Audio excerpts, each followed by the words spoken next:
Very warm good evening to one and all. On behalf of Sameeksha, I invite you all for the today's session. We know that Sameeksha is an organization started by many of doctors and house surgeons with the aim of developing the knowledge of Ayurveda in a way that is accessible to all physicians for the advancement of Ayurveda around the world. From the very first step of Sameeksha on the subject of nervous system, we were made aware of the importance of nervous system in Ayurvedic treatment. The associated gynecology, obstetrics and Ashwagandha classes received a lot of attention. Similarly, our international seminar also received a lot of attention.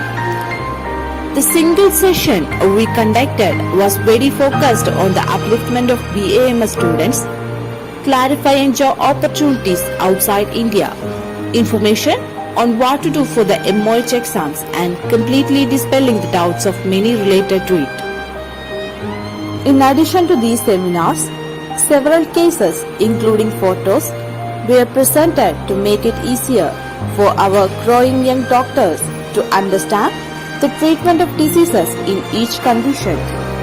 Details of our seminars are displayed on the screen. Those who wish to watch these seminars can send a message at any time to the WhatsApp number displayed on the screen for the recordings of seminars.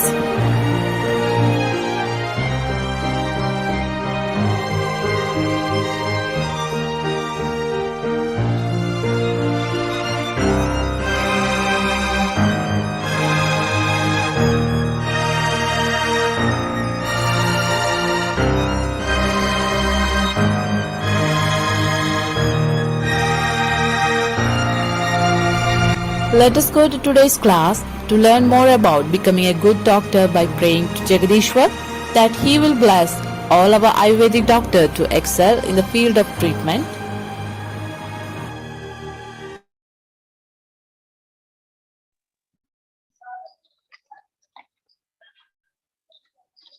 Good evening and welcome all. Sameeksha invites each and everyone to the second day of national level seminar with paper and poster presentation. And first of all, let me introduce our respected panel. First, I would like to invite our Agatantra panel, Dr. Ashwadi S, Dr. Jayaprasad and Dr. Shalini. Next, I would like to invite PANCHKARMA panel, Dr. Mohan Kumar, Dr. Anjana Mishra and Dr. Mahesh Raj. Next, let me invite Treveguna panel, Dr. Vikas Sharma, Dr. Sridevi and Dr. Shrija. Next, I invite Kaumara Bhattya panel, Dr. Pankaj Verma, Dr. Ramya and Dr. Ansiba. And now I invite our Swastavritta panel, Dr. Vandana, Dr. Shilpa and Dr. Kirti. And let me invite Samhita panel, Dr. Veena Vijay, Dr. Rashmi and Dr. Krishna Priyasi. And I invite our Nidana panel, Dr. Adarsh Arora, Dr. Nitya R and Dr. Arya. Next, I would like to invite our Prasud Tantra panel, Dr. Supriya, Dr. Kavida and Dr. Ashwani. Now I invite our Kaichitsa panel, Dr. Nitesh Pandey, Dr. Vinita and Dr. Surya Chedak. And I invite our Manasika panel, Dr. Nitin Tarade, Dr. Uma Jadhav. Now I invite our Shalyatantra panel, Dr. Sandeep Pandey, Dr. Ravindra Singh and Dr. Vaishnav.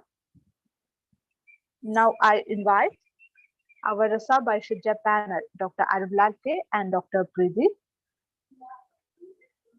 And let me introduce our Shalakitantra panel, Dr. Akanksha Keshri, Dr. Devika Pratap and Dr. Cyril. And now I invite our physiology panel, Dr. Kiran Kumar T and Dr. Ramya. Finally, I would like to invite our anatomy panel, Dr. Ramya Bhushan and Dr. Divya Prabhaji. And before get start, one more thing. By considering yesterday's presentation, the panel strictly reminds the time duration. This is for all participants. You have strictly maximum 8 minutes for the presentation, so do limit and follow it. And now we can start the presentation. First, we have a paper presentation, and I invite Dr. Pratiksha Suresh Chavan. Hello. Yes. I invite Dr. Pratiksha. Yes. Am I audible? Yes, doctor, you are audible. Okay. So shall I start? Yes, doctor. Please share the screen, doctor.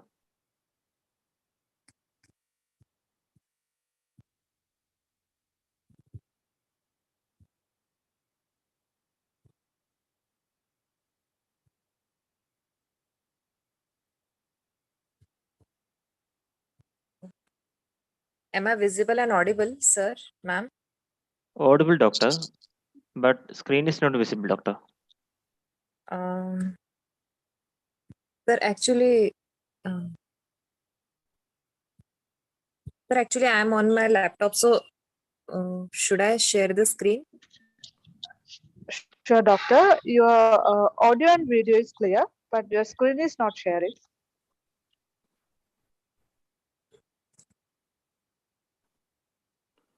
Doctor, you have any problem with screen sharing, doctor? Actually, sir, I don't know how to share. Okay, doctor, don't worry. I will share for you, doctor. Okay. Thank you, sir.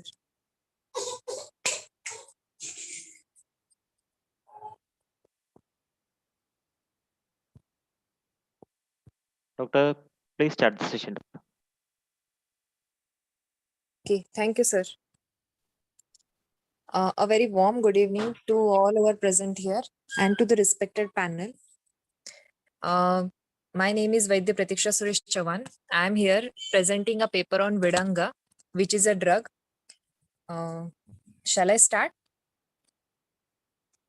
Yes, doctor, please. Today's topic is related with VIDANGA, which is most famous Krumigna drug in Dravyaguna.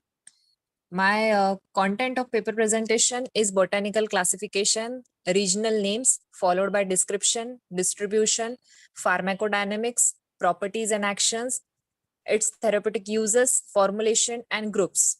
So my third slide contains botanical classification. The botanical name of Vidanga is Embellia ripes, Burm. Its family is Myrcinaceae. Its regional names are, its classical name is Vidanga. Its Sanskrit names are Vidanga, Krimigna, and Chitratandula. Vidanga is its Sanskrit name. Krimigna is the name given by its activity, which is its action. And Chitratandula is by the fluorescence. Its regional names are Bibidanga, Vaibidanga in Hindi. In Punjab, it is known as Baudinga. In Bengal, it is Vidanga. In Marathi, it is Baudinga. In Gujarat, it is also known as Baudinga. In Tamil, Telugu and Kannada, it is Vayu Vilanga. In Malayalam, it is Vijala. The plant description contains the following points. It is a long scandent shrub which is widely branched. Its branching is soft, long, thin, and tender. It has slender nodes with spaced between. Its lenticels are on the stem bark. Its leaves are elliptical, lanceolate, which is dotted by the glands. The leaves are 7.5 centimeter longs. It is acuminate. Its base is cunate or rhomboid. Its nerves are slender, which means that it is clearly, the nerves are visible on the leaves. Its leaves are, as I told before, 7.5 centimeter, that is 2 to 3 inch long and up to 1 inch broad. The both surfaces are smooth. Upper side of the leaf is brighter respected to the lower side. The leaves, as I mentioned, are gland dotted. more prominent in the young, that is on the young, that is when the new foliage, when it has started to leaf. Its petiole is short, which is 6.25 long. The flowers are scarcely, that is 0.02 centimeter long. That means it has very tiny white and greenish flowers, which has brownish ovary. It is not conically upwards. Its pedicels are 0.32 centimeter. The flowers are fimerous, that is, it has 5 petals on spikes on branch ends. It has fruit berries, which are small, smooth, succulent, and they shrink, that is wrinkled when they are dry. They are black in color. They are 0.28 centimeter in diameter. The fruits resemble black pepper fruits, that is seeds, or Marica kali mirch. It is wrinkled. It is reddish to black, varying in color, or reddish to brown when dried, turning from reddish or blackish color in the ripened stage, that is when it is absolutely normal for consumption. Fruit pulp inside is brown with one seed, which is white dotted. Its fruit is globular, which is 4 mm in diameter. They are wrinkled or warty, that is, they are shrink and they have small glandular material on it, with color variation from dull red to nearly black. There is a short pedicel often present. The pericarp is brittle, that is, the covering over the seed is brittle, enclosing a single seed covered with a membrane. The fruit tastes slightly astringent and aromatic. It is widely distributed in Assam, Meghalaya, and other provinces in northeastern region of country, that is in cold areas. It is found in hilly forest in India, ascending to 5,000 feet elevation. Its various varieties are widely known in market. Some of them are, it is a rambling shrub or small tree with broadly elliptical gland-dotted leaves distributed throughout the greater part of India, as we know, up to 5,000 feet. The fruits are longitudinally striated. They are closely resembling the fruits of Umbilica ripes and generally known by the same vernacular name, that is Vidanga. They are used like the fruits of Umbilica ribs. It is an adulterant of black pepper, which is also known as kali mirch. It is an adulterant of drug Vidanga, an admixture in raw drug material of market. The seeds of Myrcene africana, Lin, belonging to family Myrcinaceae, may also be referred. It is an erect shrub or small tree, which is 0.6 to 1.2 meters high, found in outer Himalayas from Kashmir to Nepal. The leaves, Kashmir to Nepal and Khasi Hills at altitude of 3,000 to 2,700 meters. The leaves are lanceolate and obovate, sharply toothed. The flowers are minute, white in axillary clusters, similar to the Vidanga. Fruits are small, globulous, fleshy, dark purple, and also contains a single seed. The chemical composition, the drug contains ambelin, quercitol, and fatty ingredients, and alkaloid cristambin, which is a resinoid, tannins, and minute quantities of volatile oil.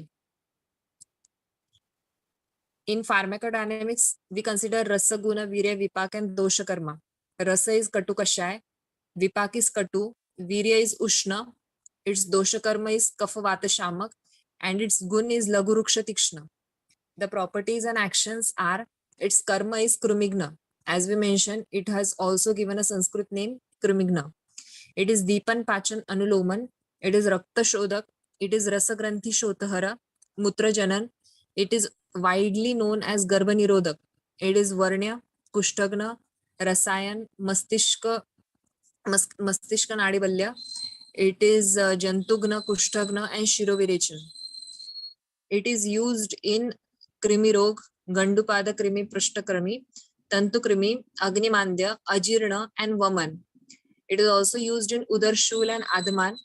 It is also used in Arsha, Mastishka Daurbalya, Nadi Daurbalya, in Vatavadi, Akshep, Apasmar, all the Vatavadi, most of the Vatavadis, in Pakshaghat, Krimidanta and Dantashul, It is also used in Charmarog, Jirna Pratishthay, Kamala, Shirorog, Rakta Vikar, Gandamala, and Daurbalyajanya. Its therapeutic use, some of its therapeutic uses are: the drug Vidanga is valuable anti-helminthic, that is Cremigna herbal agent. It is astringent, carminative, anti-helminthic, alternative, stimulant, and tonic.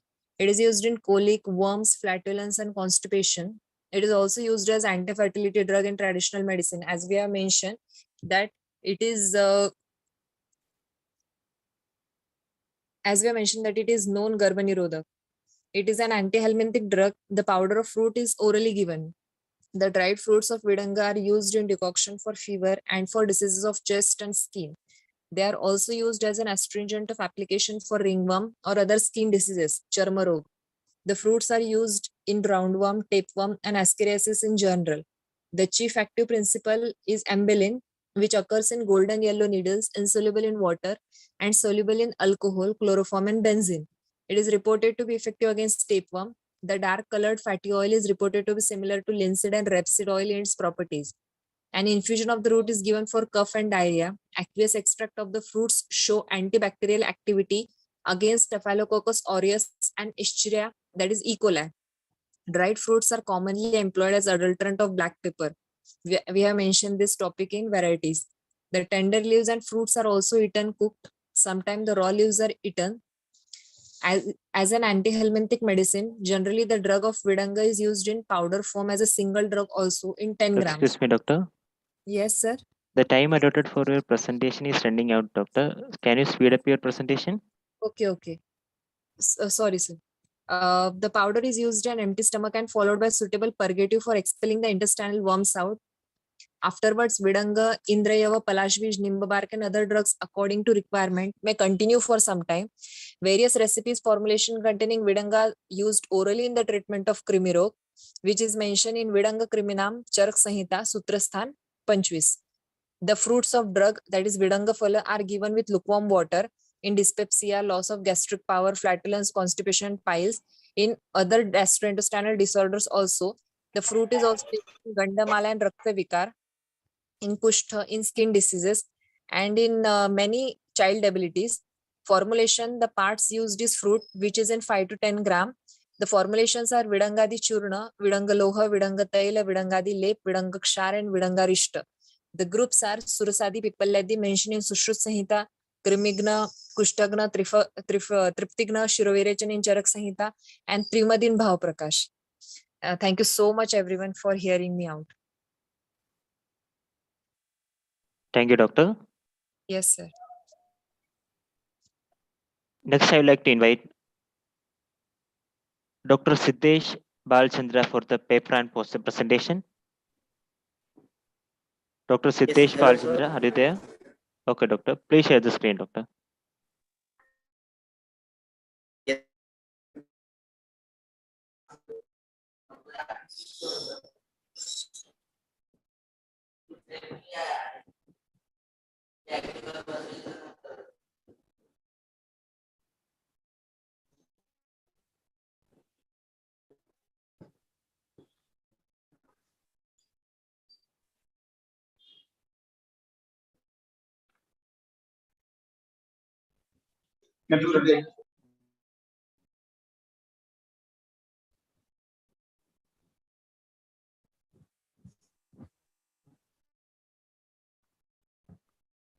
Yes, sir. Is it visible? Your screen is sharing more, doctor, but not visible. Okay, now visible, doctor. Now visible. Not visible. Can I start? Okay, doctor. Please start. Panel and colleagues. My name is Siddhesh Bhalchandra Kanthe. I'm Panchkarma second year from Aryapada Medical College. Today's my topic is management of avascular necrosis through Ayurveda, a case study. Introduction. Avascular necrosis, that is AVN, is young adults with 60% of the cases being bilateral. It is caused due to injury or any occlusion of the blood vessels nourishing the bone tissue. AVN of the femoral head is the most common type of necrosis affecting the bones. It may be classified into two types: post-traumatic and idiopathic. case report, a 47 years old male patient diagnosed AVN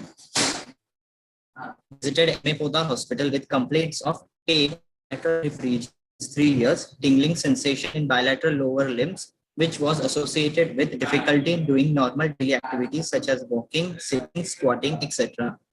Past history, the patient was diagnosed with AVN of bilateral femoral head with aid of MRI. Patient had no history of any alcohol consumption or any trauma or any accidental injury. After examination of patient, the Atul Baltraman Pariksha showed Prakriti, Vata Pradhan, Kapha and Rajas Prakriti, Sar, Madhyam, Sa and Mausar, Somanan, Madhyam, command, weight 55 kgs and height 5 feet, Satmya, Madhyam. Shakti, Abhyavahan Shakti Madhyam, Dharan Shakti 4 to 5 hours, Vyayam Shakti Madhyam, Vaya, adult, Sadharan. Ashtavid Pariksha showed Nadi, 78 per minute, Mutra, Samyak, Mala, Samyak, Juha, Alpasam, Shabda, Spashta, Sparsha, Samashitoshna, Druka, Spashta, and Akruti Madhyam. After this, we came to a conclusion that the dosh associated with the disease was Vat, Dharishkan was Akvashay, Dush was Rakta, Sira, Snayu, and Asthi. Sthana Samshaya was Vangshan Pradesh. Samprapti, lack of blood supply to the head femur. It causes weakness in the neck and the head of the femur and hip joint. Due to indulgence in bath-provoking food and habits, the aggravating bath accumulates in the hip joint, causing further degeneration, resulting in severe pain and difficulty in movement of the hip joint. Investigations, the MRI dated 25th February showed stage 3 avascular necrosis of left femoral head with mild marrow edema in the head of femur. Stage 2 avascular necrosis of right femoral head with mild narrow edema in head and neck of femur. Mild bilateral pelvis greater trochanteric inflammatory edema. The treatment which we gave to the patient was Arogyavardhini Ras 500 mg with warm water before food for 30 days. Pradasham Gugul 500 mg before after food with warm water for 30 days. Amrita Rishta 20 ml with warm water after food for 30 days. Bruhatvat Chintamani 20 tablets of 125 mg. Yogendra Ras 125 mg 20 tablets. Astiposhak Vati 40 tablets of 500 mg. And Guduchi Sattva. All this mixture was triturated and pudis were formed. These pudis were given in Rasayan Kal, that is in empty stomach in the morning and evening with goat for 30 days. Haritaki Churna 5 gram was given at night with warm water. Chikitsa, which we advised to the patient was Sarvanga Abhyanga with Til for 30 days, Bashpa Swedam, that is Sarvanga Peti Swed with Dashmul Kwat, Karma Basti, Niruha Basti and Anuvasan Basti for 30 days. And the contents of Niruha Basti are as follows: Madhu 50 ml, Saindhav 10 grams, Til 100 ml, Shampakadi Basti Kalpa 20 grams, Shampakadi Niruha Kwat 500 ml, Go Dugdha 100 ml. Anuvasan Basti, Bruhat Saindhavadi Tel was given for first 4 Anuvasans in a dose of 80 ml. Later on, it was shifted to Prasarni Tel till next 14 Anuvasans. The Shampakadi Niruha Basti is mentioned in Sushru Chikitsa Sthan 38 chapter. The Patha Dravya of Shampakadi Basti are as follows: Kirandul, Aragvad, Punarnava, Ashwagandha, Laghu Panchamur, Bala, Rasna, Guduchi, Devdar, Kar and Madanfal, Lim, Musta, Pusha, Shatapushpa, Saindhav, Indrayav, and Rasanja. The uses of this basti is given by Sushrutaracharya are as follows: Trikashul, Dushul, ASHMARI, MUTRA, VATA Sangha, Virahani, VATA Vyadhi, and Arsha. It is also said to be Rakta and Mamsa Vardhak and Balya. The main reason for choosing this basti was the complaints which were associated with the patient, which were Trika, Urushul, and along with the effects which are given to be Rakta and Mamsa Vardhak, which can be applied directly to the Samprapti of AVN, in which there is obstruction to the blood flow and the degeneration of Asti. That's why we chose Shampakadi Niruha Asti. Assessment pre and post, which we took after, before and after the treatment of patient, were as follows: as visual analog scale. On the first, it was 6 for left hip and 5 for right hip. After 15 days, it came down to 4, and after 30 days, it to 3. The movements of the hip joint were as follows. Section of the hip joint before treatment was 70 degree. After treatment, it became 90 degree. Extension of the hip joint was 0 degree before treatment, and after treatment, it got increased by 10 degrees. Abduction of hip joint was 30 degrees. After treatment, it increased, and adduction of hip joint showed 10 degrees before the treatment, and after treatment, it was 20 degree. The Harris hip score, which is given for the diseases of hip involving hip joint, which assesses the patient's pain along with the movements and the activities which he can do in daily basis. All the questionnaires are present in that Harris hip score. Before the treatment, the Harris hip score was 65.6, which is considered to be poor as it is less than 70. After the treatment, it was increased to 87%, which is considered to be good. The straight leg rising test for the was 50 degrees for left, which was active and painful, 80 degrees for right, which was active and painless. In both the legs, it was 70 degrees and was active, and also the result came positive. After the treatment, the SLR of left hip increased to 85 degrees, in right it was 90 degrees, and in both the legs it was 90 degrees. Almost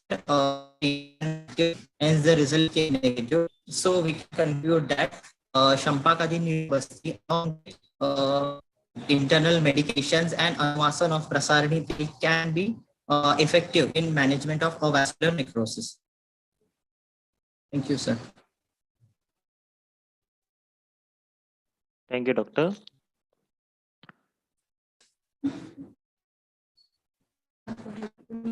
Doctor, are you ready to present poster now? Yes, sir.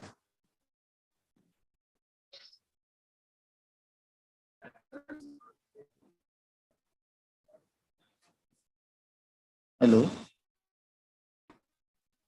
Hello, doctor. Yes, sir. Yes, I am sharing.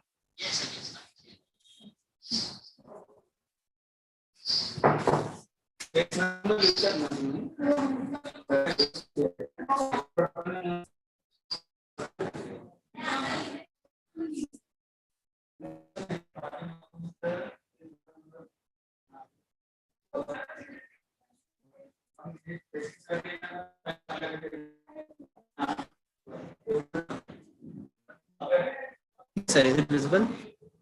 Yes, doctor. Screen is visible. Please start the session, doctor. Okay. My poster presentation topic is NASYA SAMBANDH. I have mentioned together the Kal and given Acharya. We will study about Acharya Charak. According to Acharya Charak, NASYA. Hello, doctor. Excuse me. Hello. Yes, sir. Doctor, your screen is visible, Hello. but Yes, sir. your poster is not visible. Doctor, screen is visible. Screen is visible. Screen is visible, but your poster is not visible, doctor. Doctor, please open the poster. Is it visible then now? not visible, doctor. Please open your poster, then share the screen, doctor. Wait.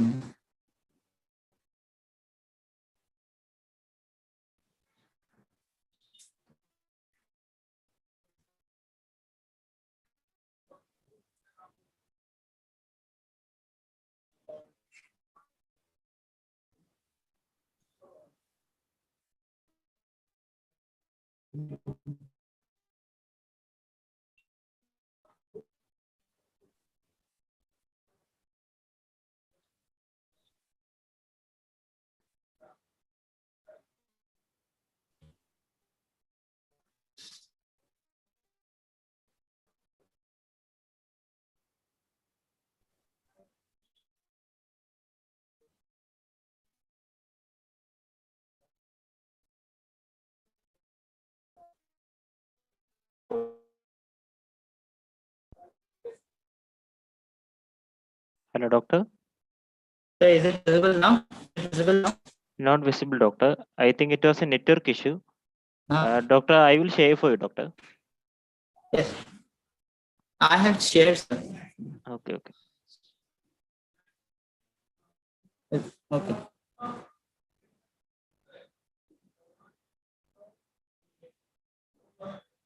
Doctor, I will share for you, doctor. Okay. Yes. Thank Your you. screen is visible, doctor. Yes. Okay, please start, doctor. Yes. Okay. Okay. According to Arshia Charak, sir, will you slide it? Move towards it. Yes. For Acharya Charak has given Purvan, the day divided into three: Purvanna, Madhyana, and Apanarna. In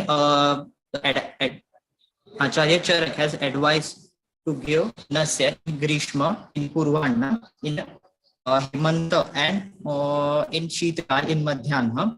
Generally, the Nasya is said to be done in Sharad and Vasanta Rutu, and in Varsha Rutu, it is said to be done in Adurdin, Varsha Rutu. According to Acharya Sushrut, for Kapha Dosh, to be advised in the Nasya is to be administered in the morning. For Pitta Dosh, it is to be administered in Madhyana, and for Vat Dosh, it should be administered in Aparahana, that is evening. And in addition to that, he has also given one kal, that is Abhuktavato Anna Kale, that is on empty stomach at mealtime. According to Acharya Vakhat, in Purvanna, Nasya should be given for Kapha Dosh, Swastha Vyakti, in Sharad Rutu and Vasant Rutu. In Madhyana, Nasya should be given for Pitta Dosh and Sheetkal. In Aparahana, the Nasya should be given for Vata Dosh and in Grishma Rutu. At Ratri, in Vata Dosh, it can be given in night also. Vayo Avastha, according to Acharya Vakhat, it is contraindicated below 7 years and above 8 years.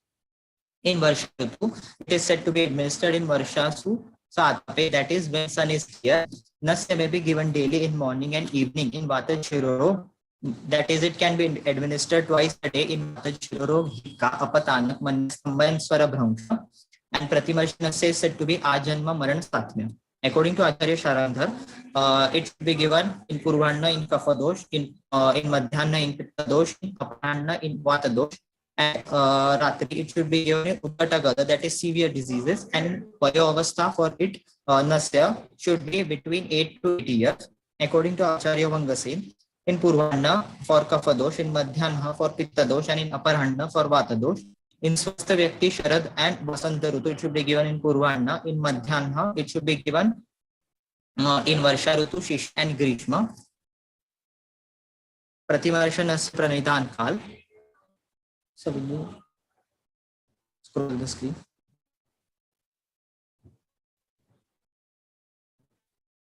Pratimarsha Nasya Pranidan Kal. It is given according to three different acharyas, Sushruta, Vagbhat, and Sharandhar.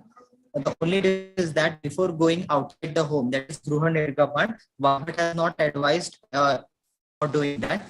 And after Shiro Abhyanga, after defecation, and after that, Sushrut has not advised to given the Pratimarsha Nasya. All other kal for which Nasya can be given after getting up from bed in the morning, after brushing the teeth, before going to the home, after exercise, after sexual intercourse, after walking, after micturition, after passing upon Vayu, after cover, after Andan, after meal, after vomiting, after swapna, in the evening, after Shiro Abhyanga, after defecation, and after laughing. Thank you, sir. Thank you, Dr. Siddhesh. Next, I would like to invite Dr. Bhagyashree for the paper and post presentation. Dr. Bhagyashree, are you there? Yeah.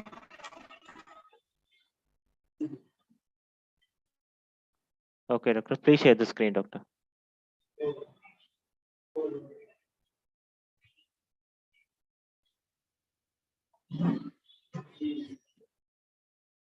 Unsupported है बोल तो.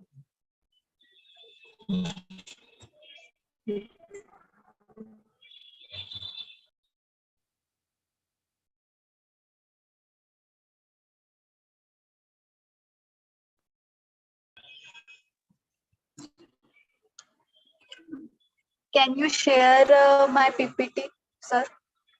1 minute, doctor.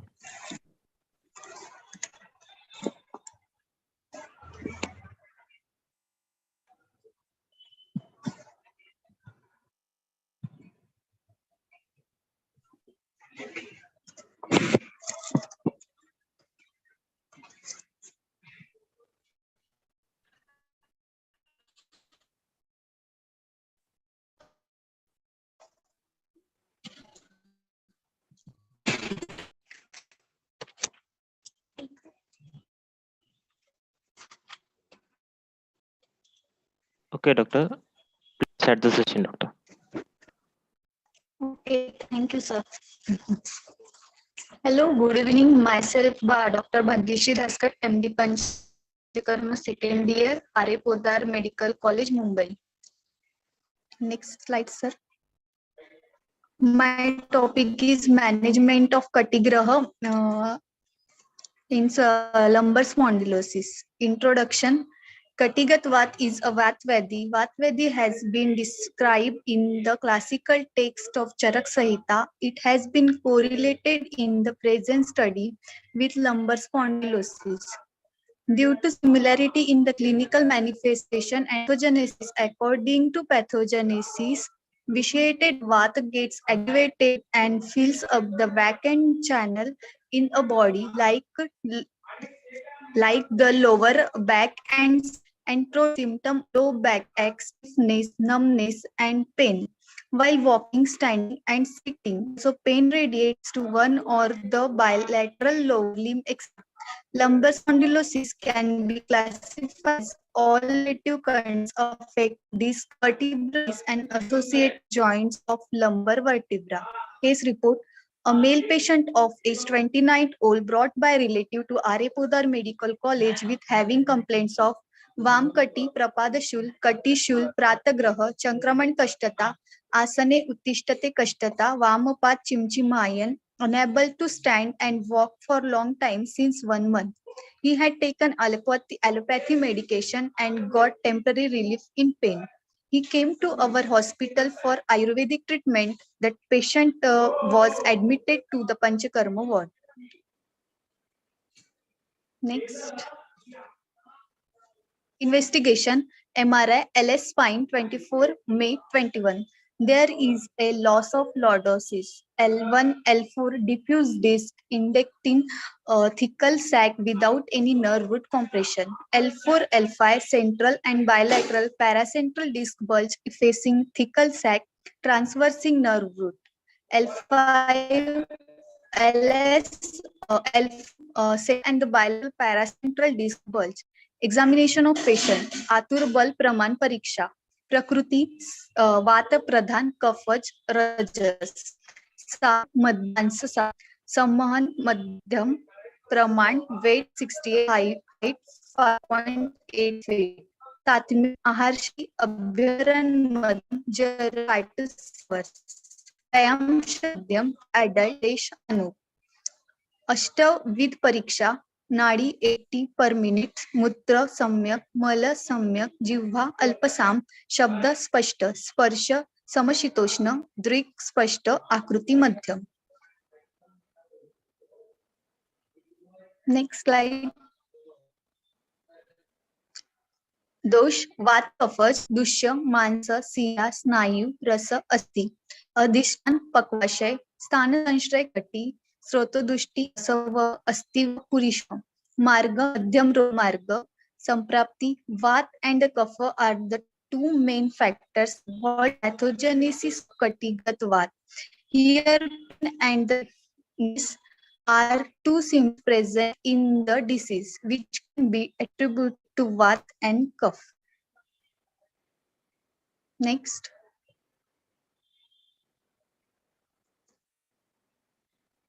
Treatment. Pathyadi Kada 20 ml warm water before food for 16 days. Yograj Gugul 500 mg warm water after food for 16 days. Maharasnadi Kwat 20 ml warm water after food 16 days. Yogendra Ras plus Bala Churna plus Guduchadi Swattva mixed well and 30 pudi are prepared with Gog and for 6 days. Bruhatva Intamani Ras 125 mg warm water after food for 16 days. Capsule Arno Pain 500 mg warm water after food for 16 days. Titaki plus Indus 5 gram plus 5 ml warm water at night for 16 days.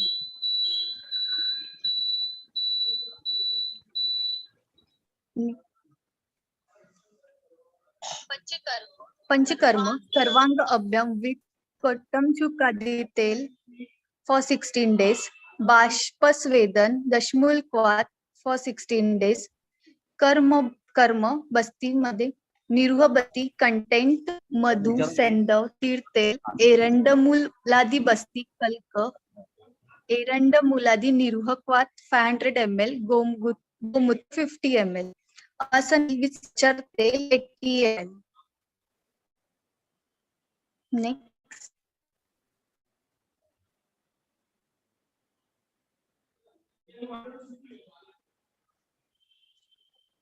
Ingredients of एरंडमुलादी निरुह बस्ती क्वाथ द्रव्य एरंडमूल 60 ग्राम पलाश बीज आरगवत पुनर्नवा अश्वगंधा लघु पंचमूल बल्ला रासना guduchi देवदारू each 10 ग्राम भरड मदनफल 8 cup कलकय पिपस्ता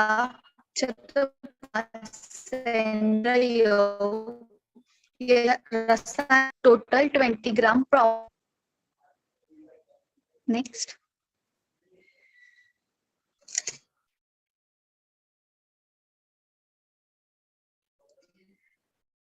Assessment SLIT before left leg 50 active painful, right 80 active painless, both leg 30 active painful, result positive. After the treatment of 60 days, left leg 70 active painless, right 80 active painless, both leg 20 active painless, result stiffness pain after 1 hour of sitting.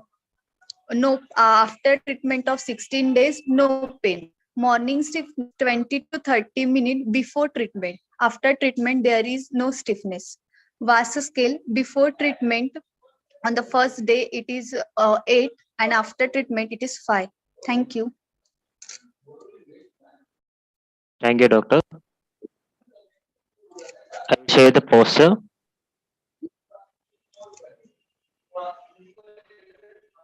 Okay, sir.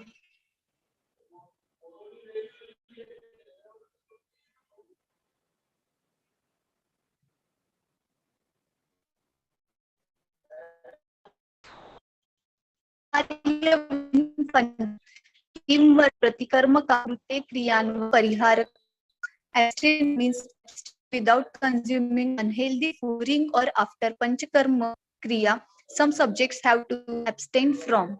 They are called parihara vishay. That is during which these subjects are avoided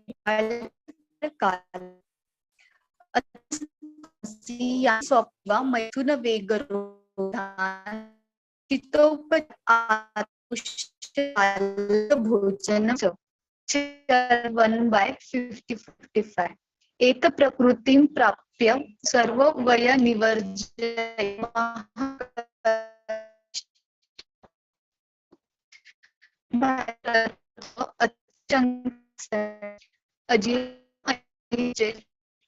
स्वप्न देह सर्व अधो मध्यम पीडाम आमदोषजा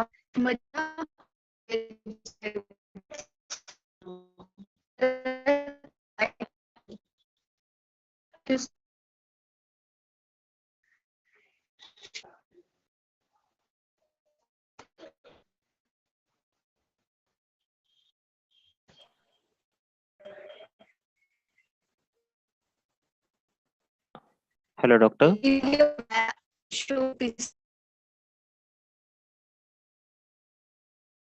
Dr. Bhagyashree. Hello, Dr. Bhagyashree, are you there?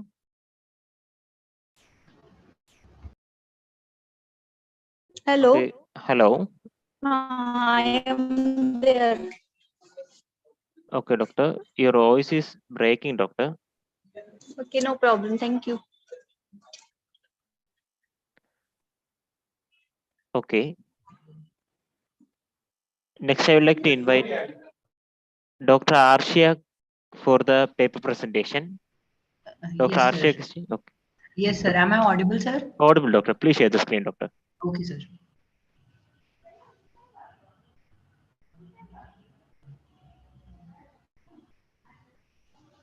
Your screen is visible, doctor. Okay, okay. Is it visible? Yes, doctor, visible. Okay. A very warm good evening to one and all. I am Dr. Arshia, MD first year, PG scholar, Department of Swasthata and Yoga, KLE from KLE Shri BMK Ayurved Mahavidyalaya. My topic is Purvaroop. Nidan Panchak, a tool for diagnosis of disease. Tasya Uplabdhi Nidan Purvaroop Linga Upshay Sampraptihi. These are the 5 tools of examination of nature, quantity and quality of disease. The knowledge of Nidan Panchak is mandatory if the disease has to be understood in a comprehensive way. Definitions of Purvaroop are as follows. Purvarupam Pragutpatti Lakshanam Vyadhe, according to Charak Nidan. Pragrupam Yen Lakshate. Utpatti Suramayo Dosh Visheshen Anadhishtitam Lingam Avyaktam Alpam Vyadhinam Tad Yathatham, according to Vagbhat Nidan. Madhav Nidan defines Purvaroop as a Vyak Lakshan, that is feebly manifested symptoms or the hidden symptoms of the forthcoming disease. Purvarupin Stan Sanshray Avastha. Acharya Sushruta has different perspective. He has described the stages of vitiated doshas in Hello, doctor. as Shat Kriyakal. Hello, doctor. Atah urdhvam stan sanshayam Hello, Dr. vakshyam Arshia. tatra purvaroop gateshu chaturtha Hello, Dr. kriyakal. Arshia. Hello, doctor. Yes, sir. Doctor, your slide is not moving, doctor. Okay, sir. 1 minute. Yes, doctor, Is now it moving. Yes, doctor, moving. Okay. Purvarupin Stan Sanshray Avastha. Acharya Sushruta has described different perspective. He has described the stages of vitiated doshas as Shad Kriya Kalaha. Atah Urdhvam Stan Sanshray Vakshyam Tatra Purvaroop Gateshu Chaturtha Kriya Kalaha. Similarly, Madhav also stated in his Tika that dosha on Stan Sanshraya reflects the prodromal symptoms of an upcoming disease. Stan Sanshrayanaha Kruddha Bhavi Vyadhi Prabodhakam Dosha Kurvanti Yal Lingam Purvalupam Taduchyate. Types of Purvaroop. Purvaroop are of 2 types. Dvividam hi Purvarupam bhavati samanyam vishishtam cha. First Samanya Purvaroop. Premonitory symptoms which give a clue regarding the forthcoming disease without giving an idea of dosha involved. Tatra samanyam yen dosh dushya samurchna avasthit janiten bhavi jwaradi vyadhi matram pratiyate natu vatadi janitatva adi visheshah. Example, shramo arati vivarnatvam vairasyam nayan pallavah. Vishisht Purvaroop denote the arambhak dosha of the disease. Example, Vishishastu Jramba Atyartham Saviranat Pittan Nayan or Daha Kafana Abhinandanam. These Purvaroop are actually a small depiction of the doshas, therefore shouldn't be used to figure out final vitiated dosha. Purvaroop used as a tool. Treatment of disease is done by following Roga and Rogi Pariksha. Ayurveda has tripod principle of Hetu, Linga and Aushad. Hetu and Ling deals with the diagnosis of disease and Aushad is about treatment of the disease. Nidan Panchak is a tool for diagnosis of disease. Rog Pariksha is done with the help of Nidan Panchak. Clinical importance of Purvaroop are 4: in diagnosis, in treatment, in prognosis, and in differential diagnosis. Firstly, we'll see in diagnosis. Limitations of Nidan to reach final diagnosis are overcome by Purvaroopa. For example, excessive intake of Vidahi food and drinks can cause Amlapit or Raktapit. Sometimes even patient is unable to recollect or give correct history of Nidan Sevan. Then presence of Samanya and Vishisht Purvaroop can give hint about future disease. In treatment modalities can be decided on the basis of Purvaroop, like Gritpan on appearance of Purvaroop of Vata Jwar according to Shushruta, or Laghuashan or Langhan and Jwar according to Charak. In prognosis, a few Purvaroop along with mild Nidan intake or mild Roop means disease is Suksadhya. According to Acharya Charak, if all Purvarupa of any diseases appear together, it is called Arisht because disease becomes incurable. Indriyasthan Arisht Gyan, Jwar. If a person drinks wine in the company of ghosts or get dragged by dogs in dream, he gets serious type of fever leading to his death. Kusht. If even the slightest injury give rise to excessive wound in the body and wounds do not heal up, the patient dies of skin disease or leprosy. Pramehe. If the flies get attracted towards an individual, even after he has taken bath, he falls victim to Pramehe. Unmat. If one gets drowned in water while dancing with the demons in his dreams, he comes to Unmat. Apasmar, a person in wakeful state sees darkness wherein there is no darkness and listens to all type of sounds, even though there are no sounds, will soon comes to apasmar. Therefore, we can conclude that some Purvarup clearly have been indicated to denote the asadhyata of a disease, thus helping us both in diagnosis and prognosis. In differential diagnosis, knowledge of Purvarup helps in differential diagnosis of an existing disease. For example, patient urinating dark yellow or red colored urine without Purvarup of Prameh confirms the diagnosis of existing Raktapitta. Conclusion: Purvarup must be given importance because hint of future disease may help cure disease at early stage with minimal treatment or with Nidan Parivarjan, that is avoidance of Nidan intake. Psychological disturbances like dreaming unusual things, minor behavioral changes are also ignored by patients and relatives. But meticulous history taking about Nidan Sevan, etiological factors along with the knowledge of Purvarupa can give good clue about future disease.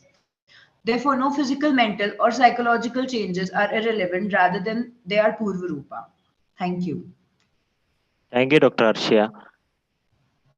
Next, I would like to invite Dr. Raktimabha for the paper presentation. Dr. Raktimabha. Good evening. Am I audible? Audible, doctor. Doctor, please mute another Zoom device, doctor. Huh.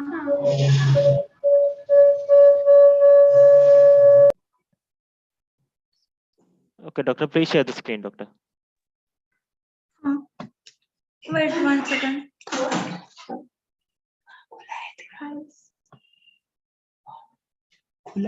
Files. Desktop.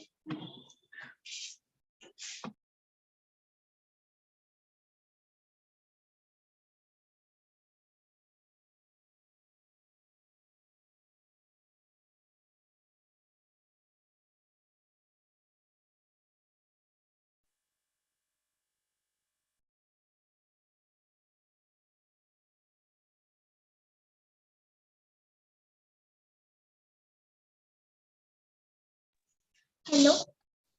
Hello, doctor. Hello, am I audible? Audible, doctor. Good evening. I'm Dr.Raktimabha, Jena, first year PG scholar, Department of Shastra. Hello, am I audible? Audible, doctor. But Yes, doctor, you are audible. your screen is not visible, doctor. Your PPT is not visible, doctor. Your screen is visible, but your PPT is not visible, doctor. Doctor, please click on the file. Wait 1 second.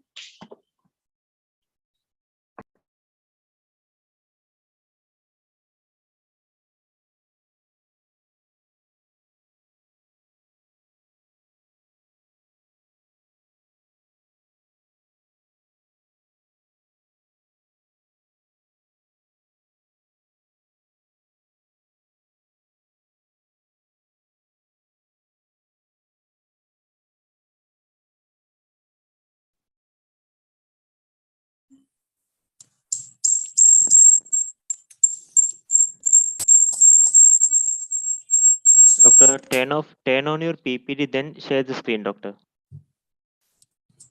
Wait.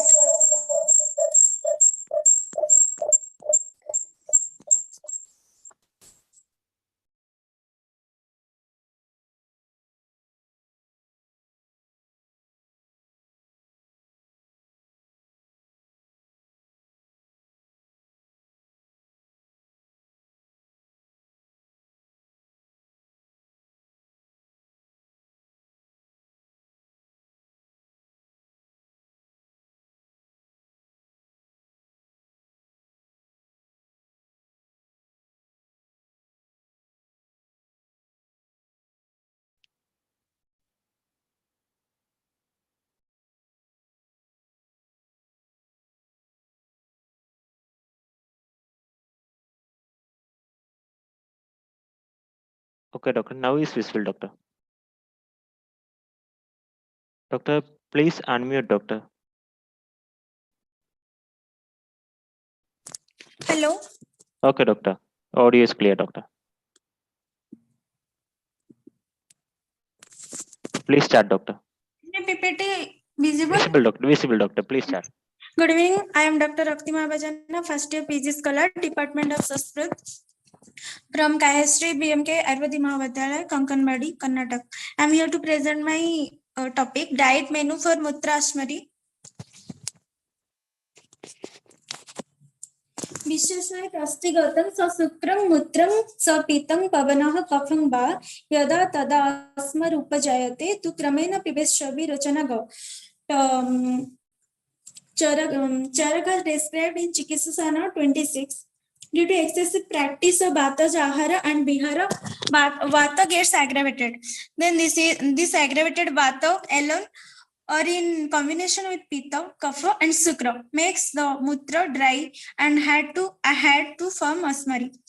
In Ashtanga Nidyanstha 9th chapter, यदा वायुर्मुख वस्त्रावृतः परिशशयेत् मूत्रं शपितं स कफं स शुक्रं वा तदा क्रमात् संजायते अस्मरि घोरा पितदुद्रीवः च रचना श्लेष्मश्रेय च सर्वस्यात्. According to Ashtanga, kapha is the base of all the Ashmaris. In modern aspect, urinary calculi consist of aggravated of crystals, usually containing calcium or phosphate in combination with small amount of proteins and glycoproteins. Predisposing factors: high proteins intake, high sodium intake, low dietary calcium intake, low fluid intake. पथ्याइन अस्मरी old षष्टिक साली rice रक्त तंडुल सम्यक rice यव गधूम कुलथ आढ़की मुत्क कुष्मांड अद्रक गोक्षुर शीघ्र Hingu and ela. In modern aspect, plenty of fluids, 3 to 4 liters per day. Calcium, maintain good calcium dietary intake and avoid calcium supplements separates from meals. We gave the patient in I make a diet chart. In morning we can give the patient 6 to 7 a.m. Walking and loosening exercise. In morning 7 a.m. we can give patient coconut water kept overnight by adding ela powder, dhanya khima, dhanya kept in water overnight, lemon water. In 200 ml should be covered properly. Dhanya khema 200 ml plus water, 1 tablespoon of dhanya bija kept by overnight. In breakfast 9 to 10 a.m. We can give godhum dosa half, mudga dosa half, chapati with godhum or yaba, poha, upma, paratha, vada, sambar with less dal, punarnaba, ginger chutney. In dosa, in preparation of upma, jirak, dhanya, hingu, curry leaves, pudina, sunthi and haridra are to be used.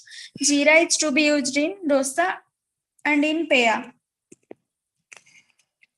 In drinks, we can give 10 to 11 a.m. Black zira powder, dhanya water, sugarcane juice, carrot juice, aloe vera juice with honey, watermelon juice, orange juice, lemon juice, coconut water in 50 to 100 ml in each serving.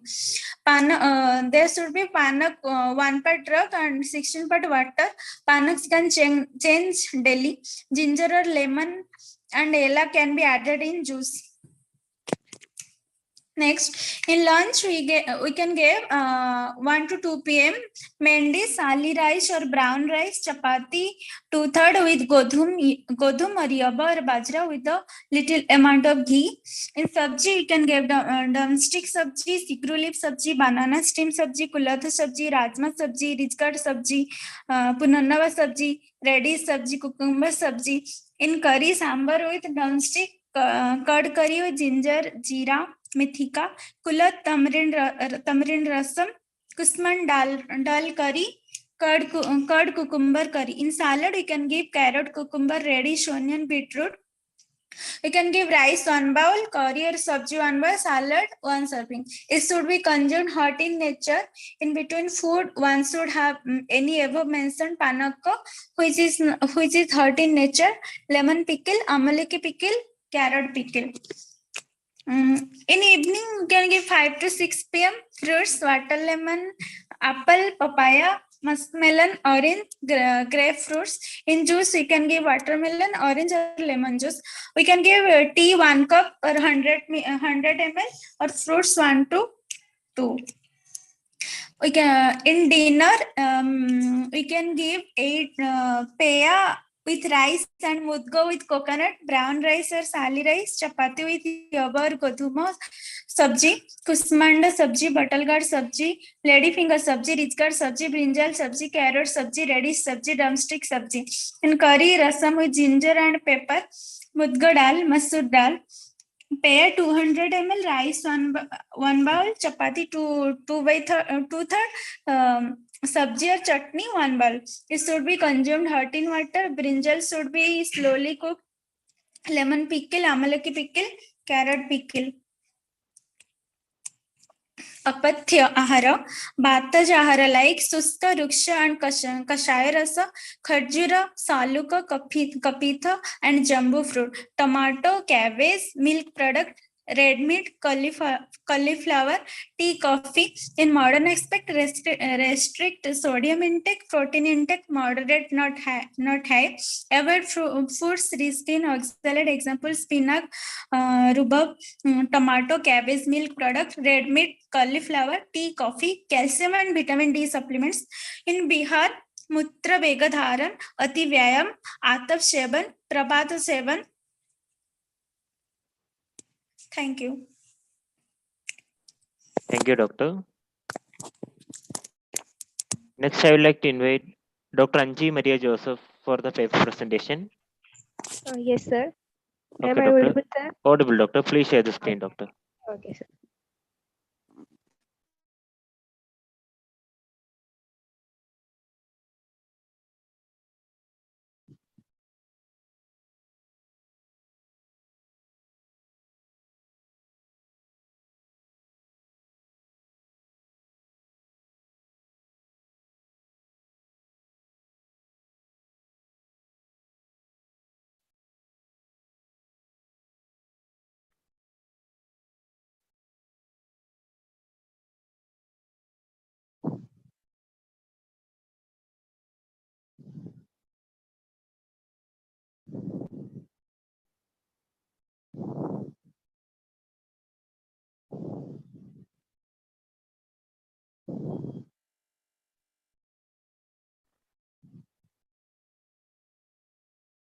Hello, doctor. Yes, sir. I'm not able to share it. Don't worry, doctor. I will share for you, doctor. Okay, sir.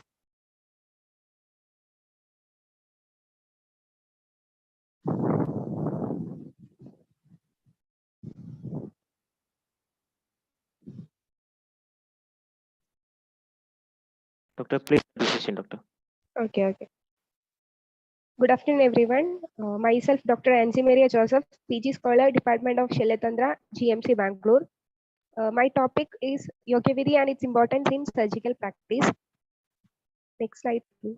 Introduction. In Ayurveda, Sushruta was the first person who learned and practiced various surgical procedures in approximately 300 BC. The teaching principle which were mentioned by Sushruta is unparalleled even today. In Sushruta Samhita, he has contributed a special chapter for new practitioners of surgical training is named as Yogyasutri Adhyaya, 9th chapter. In Sutrasthana, focuses on how to learn Ashtavidha Shastra Karma, 8 surgical procedures, Bandhana Karma, bandaging technique on suitable or easily available objects. In Yogesutri Adhyaya, Sushruta mentioned 8 types of surgical procedures such as Chetana, surgical excision, Vedana, incision and exploration, Legana, scraping, Vyatana, puncturing, Ashana, probing, Aharana, extraction, Vishravana, drainage, Sivana, suturing, and application of Kshara, alkaline substances, Agni, cautery, Bandhana, bandaging, etc. First one is Chetana Karma. It is a procedure to excise a damaged part by surgical knife. For this procedure, various objects like pumpkin gourd, bottle gourd, watermelon, cucumber, etc. are used by Acharya Sushruta. Such types of fruits have not so hard outer surface and inner part is bulky or soft, so selected for practicing excision, so that new practitioners can know how to hold a surgical blade for performing excision on different directions and feel that what much pressure is required to excise. Second one is Vedana Karma. It is a procedure to be made to explore underlying structures and to let out the content by using Shastra. For this, incision should be practiced on a leather bag, urinary bladder, or leather pot containing full of water and slime. By practicing incision over this model, one get an idea about the exact pressure required to incise and how to explore cavity. For example, an appropriate incision and proper exploration is useful to manage a case of Pakoidrati abscess. Third one, Lekhana Karma. Scraping is useful to remove undesired tissues like hypergranulation, sequestrum, etc. For clinical experience, Lekhana Karma should be practiced on a piece of hairy skin. It is very small surgical procedure, but to avoid injury to nearby structures, so many attention is required. For example, during surgical scraping of an ulcer, there is a chance of damage to its base, arteries, veins, etc. Fourth one is Vedhana Karma. This procedure is used to pierce the epithelial surface, superficial veins, etc., and is applicable to remove the fluids from any cavity, for example, abdominal paracentesis. So this procedure should be practiced on the lotus stalks, which are smooth, spongy in nature and using veins of animal. Next procedure is Ashana Karma. This procedure should be practiced using holes in pieces of wooden eaten by moths, bamboos, and mouth of dried gourd. These substances containing multiple holes and passages through which a probe can be passed without any resistance. By this procedure, new practitioners can be developed clinical skill to assess the pathway of sinuses and cavities in humans. Sixth procedure is Haharana Karma. It is the removal of a foreign body by pulling method. This technique can be practiced on fruits containing seeds like pulp of bilwa, jackfruit, or the teeth of dead animals. This procedure is useful to remove the impacted foreign body, stone, picolith, etc. in surgical practice. Seventh procedure is Vishravana Karma. This procedure is used to remove the abnormal collection of fluid in body cavities and to let out the vitiated ektadosha like vitiation of blood. This technique should be practiced on a piece of shalmali wood coated with P-wax. The idea behind the section of P-wax for Vishravana Karma because it is soft material. When incision can be taken, it will be similar, feeling like skin incision. The bark of shalmali would contain plenty of liquid material. So whenever a practitioner can practice Vishravana Karma on this model, he will be experienced on how to take a fine incision for free flow of liquid. Eighth procedure is Sivana Karma. This procedure is defined for approximation of cut margins of wound which are produced by surgical or non-surgical process. Anatomically, approximation of margins have prime importance in surgical practice. This technique should be practiced on the borders of the fine closely knitted cloth and on the borders of soft leather. Next procedure is Bandhana Karma. Acharya Sushruta mentioned 14 bandhanas in Sushruta Samhita according to the nature and season. An appropriate bandhana helps for early healing of lacerated, crushed wound and to stabilize the fracture, dislocation, etc. The practitioners who decide to learn bandhana, he should practice on different parts of the dummies. 10th procedure is Shara and Agni Karma. These are the most important parasurgical tools mentioned in Ayurveda. One who decides to become skilled in this should practice it on suitable soft muscle piece because the signs of Sameeksha can be observed better in muscle piece. Then, other than these, some miscellaneous procedures were also mentioned, similar to become a skilled in other miscellaneous procedures like Vastikarma, Rina Prakshalana. New practitioners should practice on the side hole of an earthen pot containing full of water or on the mouth of gourd. And coming to the conclusion of my presentation, it is the importance of the Yogavedi in surgical practice. Acharya Sushruta mentioned this chapter to learn surgical techniques on objects before practicing similar techniques on human beings. He has been emphasized so seriously for new practitioners to practice similar procedures on similar subjects, similar objects for obtaining highest rate of success. Otherwise, he cannot be a lifesaver even after thoroughly learned all the scriptures. This valuable concept of experimental training has been incorporated in current medical education and recommended to acquire basic surgical skills outside the operating environment prior to procedures on live patients. Yogeshatri Adhyaya is a preliminary brainstorming context. A new practitioner can develop his surgical skill in a safe and regulated environment. Thank you. Thank you, doctor. Thank you, doctor. Thank you. So next I invite Dr. Amrita Nair. Okay, ma'am. Ma'am, can I share my slide? Please share the screen, doctor. Yes, doctor, please.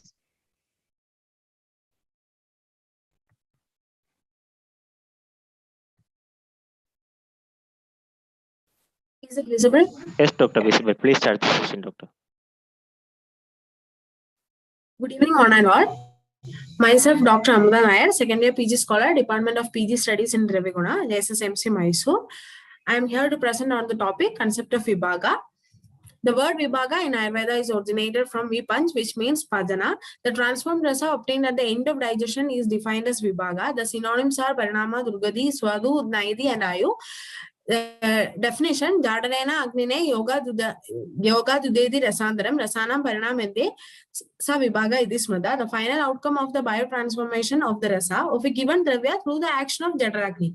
That's the end product or the final stage of the ingested substance after digestion.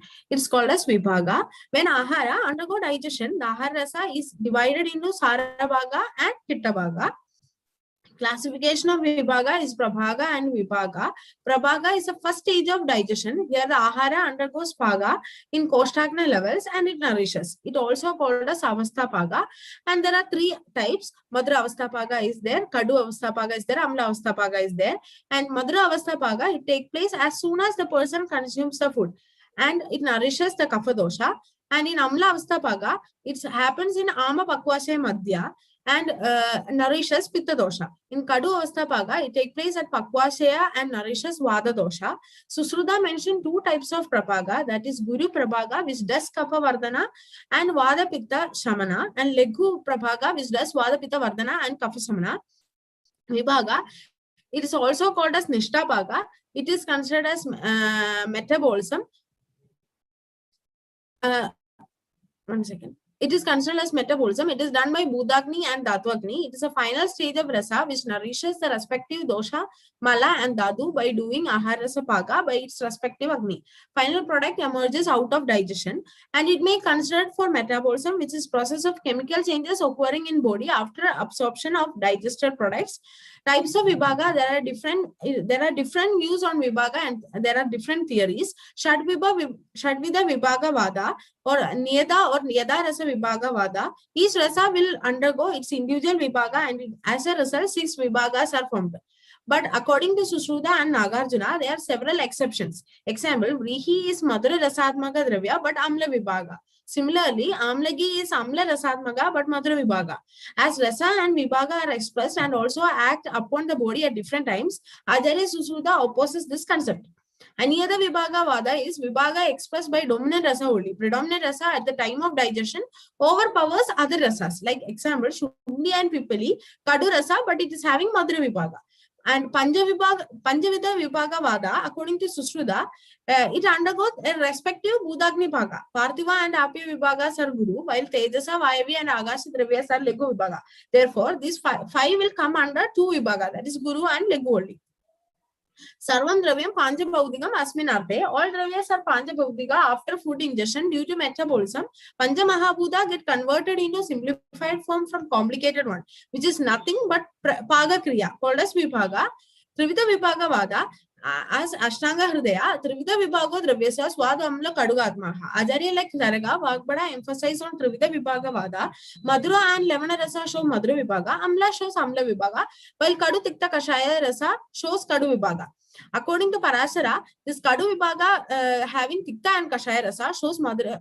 The Kadu Tikta and Kashaya Rasa shows Madhura Vibhaga as their Pitta Shamaga. If correlated with modern sciences, Amla Vibhaga is considered as amino acid formation. Madhura Vibhaga is correlated with glucose formation by carbohydrate and starch metabolism. Whereas Kadu Vibhaga is correlated with the formation of fatty acids and glycerol by fat metabolism. Dvivida Vibhaga Vada, Sushruta mentions Dvivida Vibhaga as Madhura and Kadu Vibhaga. As Madhura Vibhaga consists of Guru, Snigdha, Shida, Pichila Gunas, it is called Guru Vibhaga. While Kadu Vibhaga, due to its Vishada, Tishna, Ruksha, Legu Gunas, it is Legu Vibhaga, the transformation of food and drug material which end either Guru Guna or Legu Guna. Sushruta doesn't consider as Amla Vibhaga, as Amla is vitiated state of Pitta dosha. According to him, as considered so, the Lavana Vibhaga should also be considered as it is vitiated state of Kapha dosha.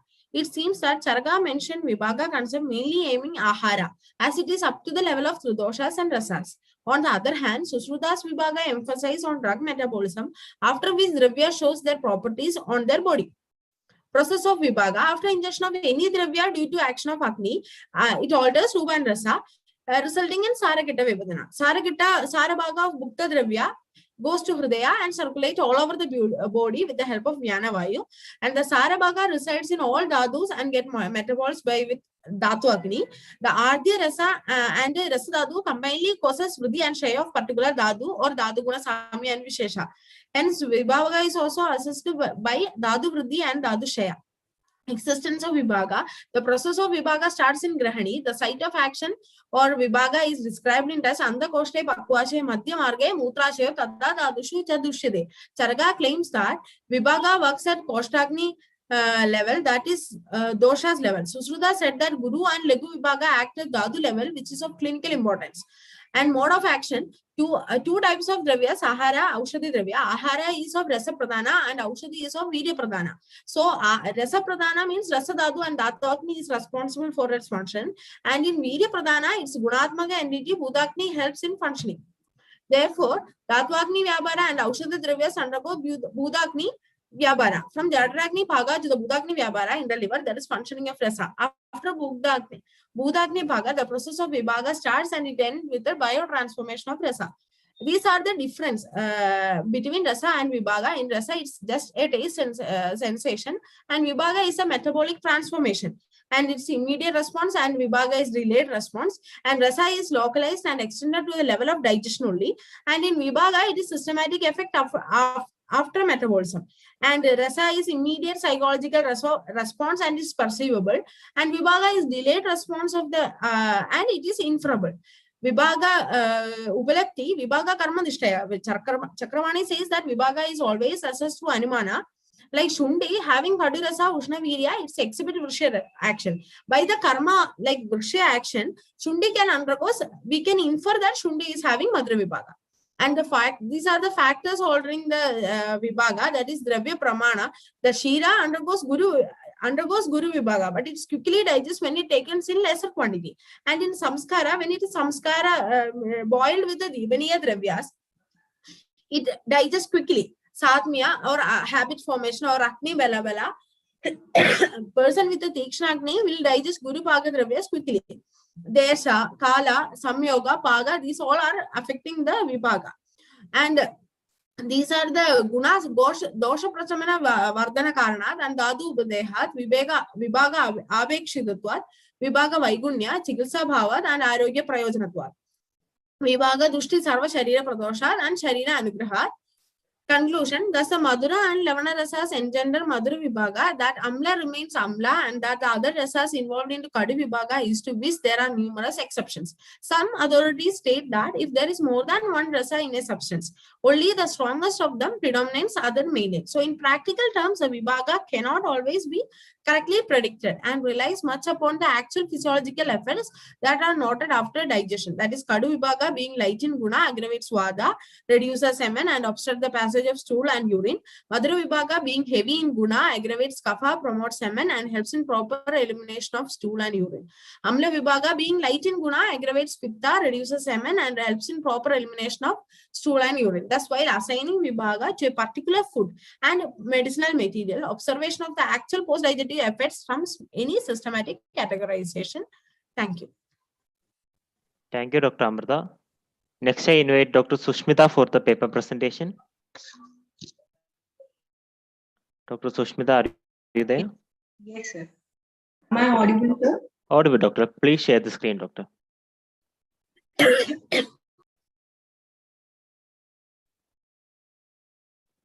Your screen is visible, Doctor. Please start the session.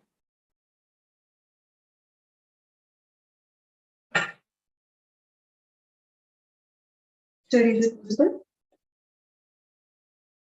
Yes, Doctor. Visible, Doctor. Please start, Doctor. Good evening, one and all. Myself, Dr. Raktimabha, second year PG scholar, AYURVEDA-A College, Mysore. Paradi Gunas and its significance is my topic.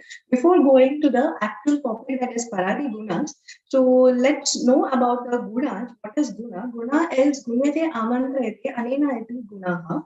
So it is an important factor which is presenting in the Dravya, so which attracts everything towards it.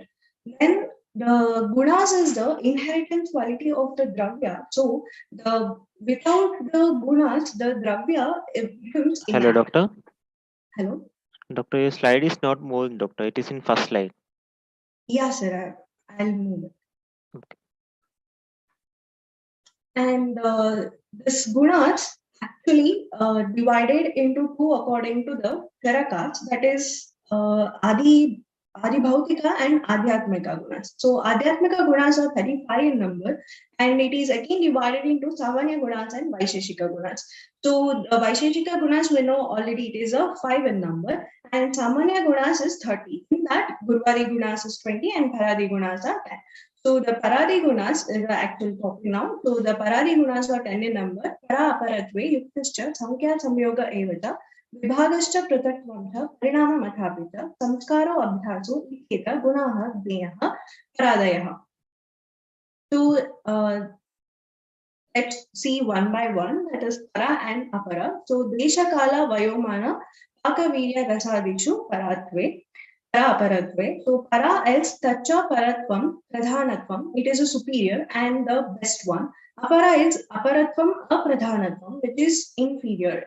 When we take the examples like desha, Bangladesha is considered as the best, I mean pradhana, and Anupadesha is apradhana. Again, it differs in the according to the prakriti of the person, because the Jangala is considered as a pradhana because it is alparogata and a person will be having uttama bala. And kala, visarga kala is considered as a pradhana and adhana kala is a pradhana. Vaya, among the three avastas, the Vayo avastas, the Karuna avastha is considered as the best one because there will be a sampurnata of the dhatus and the bala will be at best in that particular age. Then mana, which is mentioned, is considered as a pradhana and which is not mentioned is considered as a apradhana. And the dravyas which is having vipaka, virya and rasa is considered as a pradhana one, and adi refers to rasadis. This is vipaka, virya and all, and also prakriti and the balas. Significance is selecting the drugs like Auchada Sangrahana Kala and all. Grishma, Mula is to be collected, and in Sharat, Kanda should be collected, Kshira, etc. And for treatment aspect, Vamana in Vasanta Rutu, Vasha in the Basti should be connected, and Virechana in the Sharad, as well as Ahara and Arha and Anarha, that is for selecting the medicines. And for the very best example we can give for this particular is Hita and Ahitatama Aharas, what I have told. Next is Yukti. Yuktischa Yojana Yatu Yujyate. So planning about the treatment by knowing the nature of the doshas we treated and selecting proper therapy to it is known as Yukti. And it derives from the Yuj Dhatu, which is nothing but a logical thinking. For the example is Visha, that is, it is a Yukti Purvaka Chikitsa. And significance is diagnosis and prognosis of the disease, like Chatkriya Kalas, the stages of the disease, then help, which is help in the treatment, that is the combination of the drugs and matra, which matra to be given, everything it depends upon this particular guna and the formulations. Next is Sankhya. Sankhya Syat Ganitam, that is numbering. Example, that is Tridosha, Saptadhatus in the physiology, and classification of the diseases, that is Ashta, Dvara, and Ekadoshada, Dvidoshaja, all such things. And in the diseases stages in Raja Ekshma, they say that Tri Rupa, Ekadasha Rupa, Sapta Rupa, all those such things. So it tells the severity of the diseases. And in the aspect of the treatment also, Yoga Basti, it should be given. So everything depends upon the number here. And also Vardhamana Vipalita China, we have to give a particular it's 10 increasing order, then we have to decrease, everything we can see there. This is for the better understanding. And Samyoga, Yogaha Saha Samyoga Uchate, the combination of the Dravyas. So it is of three types, that is Bandwaja Karma, both the entities will be working there, and Eka Karmaja, only one entity will be working, and Sarva Karmaja, where all the entities will be working.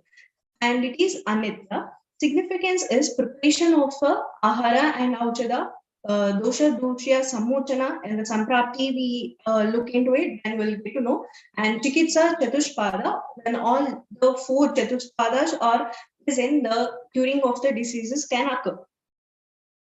So this is the example for Dvandva karma, what the Acharya has given, and Sarva karmada and Eka karmada.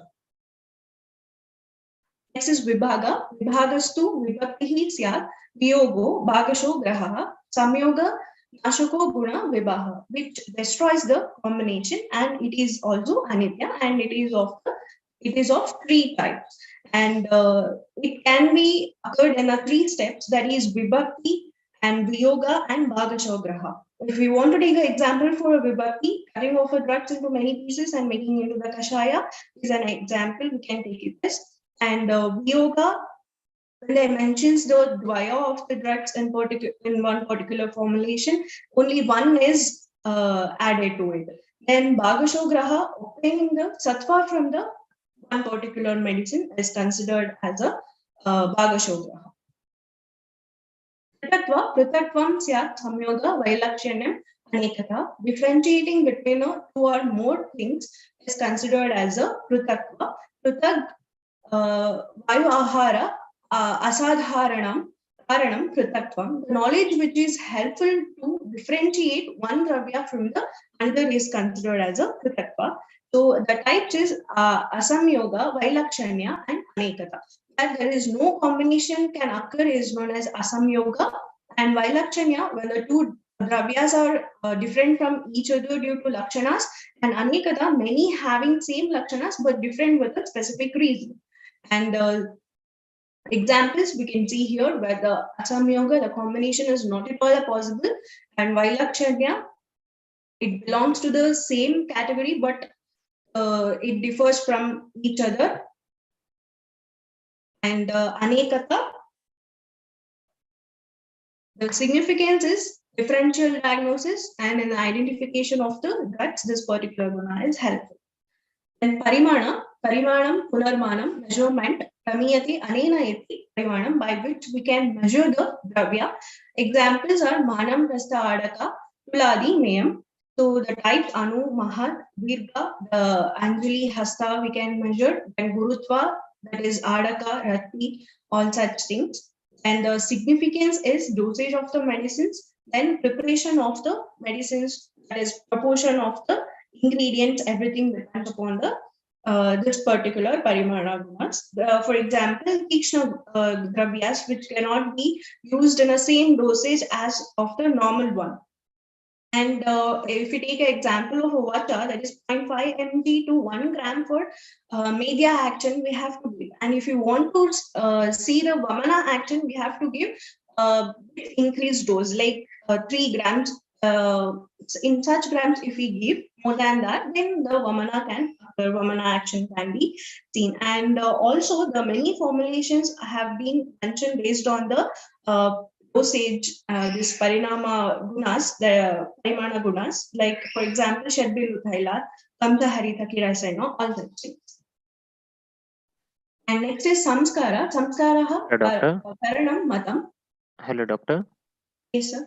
The time allotted for your presentation is running out, doctor. So can you speed up your presentation, doctor? Yes. Karanam Punaha Swabhavikanam Dravyam Abhisamskaraha Samskaro hi Gunantaradanam Mukhyate. Te gunaha Stoya Agni Sanekasha Shauta Mantana Deshakala Vayo Vasana Bhajanadivihi Kala Prakarsha Bhajanadi Vishta Vidiyate. The process which can bring out the changes in the properties of the dravyas or the aharas, and the significance is preparation of the medicines, removing the impurities, that is shodhana karmas, etc. Then abhyasa, bhava abhyasanam, abhyasaha, shilanam, satata kriya, shilana and satata or the paryaya of the abhyasa, and the significance is by adopting the acharya rasayana, following dinacharya and ruticharya. Then ahara vidhi, everything comes under the abhyasa. So the importance of paradi gunas, that is siddhyupayash chikitsaya lakshanastan प्रत्यक्षमहे इति सर्वलक्षणं युक्ताः गुणाः सर्वे परादयः चिकित्सा येन यथावत् प्रवर्तते न यथावत् प्रवर्तते इति वचनेन शब्दादिषु च गुणवादिषु च paradinam apradhanam suchyate. So the paradi gunas is considered as a siddhi upaya of the chikitsa. To get a success in the treatment, the physician must understand the paradi gunas. So the physician who doesn't understand the paradi gunas in a proper way, then he won't get the desired results. So in Ayurveda, every fundamental principles has its own importance in understanding the science and the practical utility. Thank you. Thank you, Doctor. Next, I would like to invite Dr. Sahana for the paper presentation. Can I share my slide? Can you hear me? Yes, Doctor. Please share the screen, Doctor. Okay.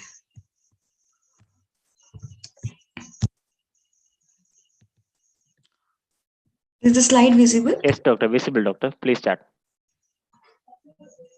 Good evening, everyone. Myself, Dr. Sahana, second year PG scholar, Department of Dravya Guna, SDM College of Ayurveda, Hassan, presenting on the topic Dravya Prayoga in Eka Kushta and Kitiba Kushta under the guidance of Dr. Prakash L. Hegde, Professor, Department of Dravya Guna, SDM College of Ayurveda, Hassan. Here goes the content of the slide, that is introduction, Nidana, Samprapti, Gataka, Chikitsa, Ekala Dravya Prayoga, the formulations, Patya, discussion, and goes the conclusion. Here comes the introduction. That is, skin is one among the sense organ which protects us from the various external invasions. Skin diseases are commonly observed due to altered lifestyle, lack of physical exercise, poor hygiene, mental stress, and improper food habits. Kushta is divided into Mahakushta, that is major skin diseases, and Kshudra Kushta is the minor skin diseases. Kitiba Kushta and Eka Kushta is included in Kshudra Kushta, commonly found today, having the sign and symptoms similar to the contemporary signs, that is plague psoriasis. So when it comes to Nidana, that is Viruddha Ahara, Drava or Sneha Bahulya, Guru Padartha Adhika Sevana, Divasopna, Ati Ushna Ahara Sevana, Adhyashana, Ati Vyayama, Vegadarana, Panchakarma Vyapat, and Purva Janma, Papakarma. When it comes to Samprapti, it is Nidana Sevana, Vata Titosha Prakopa, Titya Gamana of Vata, that leads to Twacha, Rakta, and Mamsa Lasika Dushita, which leads to Vaivarnya of Twacha, which causes the Kushta. Here comes the Samprapti Ghataka, that is Dosha is Vata Kapha, Dusha is Tvak, Rakta, Mamsa, Lasika, Srotas, Rasavaha Srotas, Raktavaha Srotas, and Mamsavaha Srotas. Adhishtana will be Tvak and Mamsa. Sangha of Sota Dushti, Swabhava is Chirakari, Udbhava Sthana is Rasa and Rakta, Vekta Sthana is Tvak. Here come the seven types of Mahakushta, that is Mandala, Kapala, Udumbara, Sidma, Pundarika, Vrishwajiva, and Kakanaka. Types of Shudra Kushtas are, there are 11 types of Shudra Kushta in which Kitiba Kushta and Eka Kushta has been mentioned. Here goes the 11 type of Shudra Kushta, that is Shataru, Vispota, Eka Kushta, Charmakya, Kitiba, Charmadala, Pama, Alasaka, Dadru, Vipadika, and Vicharchika. So here comes the Purva Rupa of Kitiba Kushta, that is Tvak Parushe. We will see the roughness of the skin, and we see the Atisvedana, Asvedana, Vaivarnya, there will be itching, that is Kandu, Sputata, Tvak Shosha, Shrama, Klama. Here comes the Chikitsa Sutra of the Kushta as in general.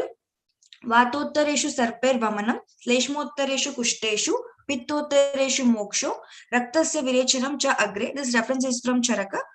So when there is Vata Pradhana dosha in the Kushta, we will give the Sarpi as a line of treatment, and Kapha Pradhana we give Vamana, and Pitta Pradhana it is Virechana and Rakta Mokshana. So Chikitsa, as we know, as a Kushta is a it's a Chirakari. So we'll have to do the repeated Shodhana, where we give the first Nehapana with Tiktaka Grita, Abhyanga, Virechana, and later it is followed with the Shamana Aushadhis. So as a special reference, we need a repeated Shodhana, which is with reference from Sushruta. That is, Vamana has to be given in every 15 days, and Virechana in once in a month, Nasya in every 3 days, and Rakta Mokshana twice in a year. And basically, when we talk about any of the disease, first Nidana Parivarjana is the first line of treatment, and Nidana Parivarjana. Then comes the Kushtagna Mahakasha from the Charaka chapter 4, that is Kadira, Abhaya, Amalaka, Haridra, Ballataka, Saptaparna, Arakvada, Karavira, Vidanga and Jati Pravala. Then comes the Agria. As we all know, Kadira is considered as a Agria for Kushta. Here comes the single drug which we use commonly for the Kushta. That is, this is Aragvada, Amalaka, Arjuna, Kasamarda, Karanja, Karavira, Manjishta, and Nimba. Here comes the basically which I have taken the drugs which are specifically indicated for the Kitiba Kushta and Eka Kushta. Here come the reference from Vangasena, that is Amra, that is pulp of Amra mixed with Saindava Lavana, rubbed with the water in a copper vessel. The water is kept in the copper vessel, which is mixed with the Amra pulp and with the Saindava, which will cure Kushta. This is all for external application. Then comes the Aragvada. Aragvada leaves mixed with the Amla Pradhana, Kanji, for external application, which will review it from Kushta, that is references from Vangasena. Next comes the Karavira, which is also Kushtagna and Kandugna, as if you all know. This Karavira Mula cooked with Tila Taila along with Gomutra will cure Kushta, that is also reference from Vangasena. Then comes the Vacha with Kutta, that is Indrayava, pounded along with Gomutra will relieve from Kushta. Then seeds of Chakramarda along with Snuhi Kshira mixed with Gomutra relieves you from Kushta, that is references from Gada Nigraha.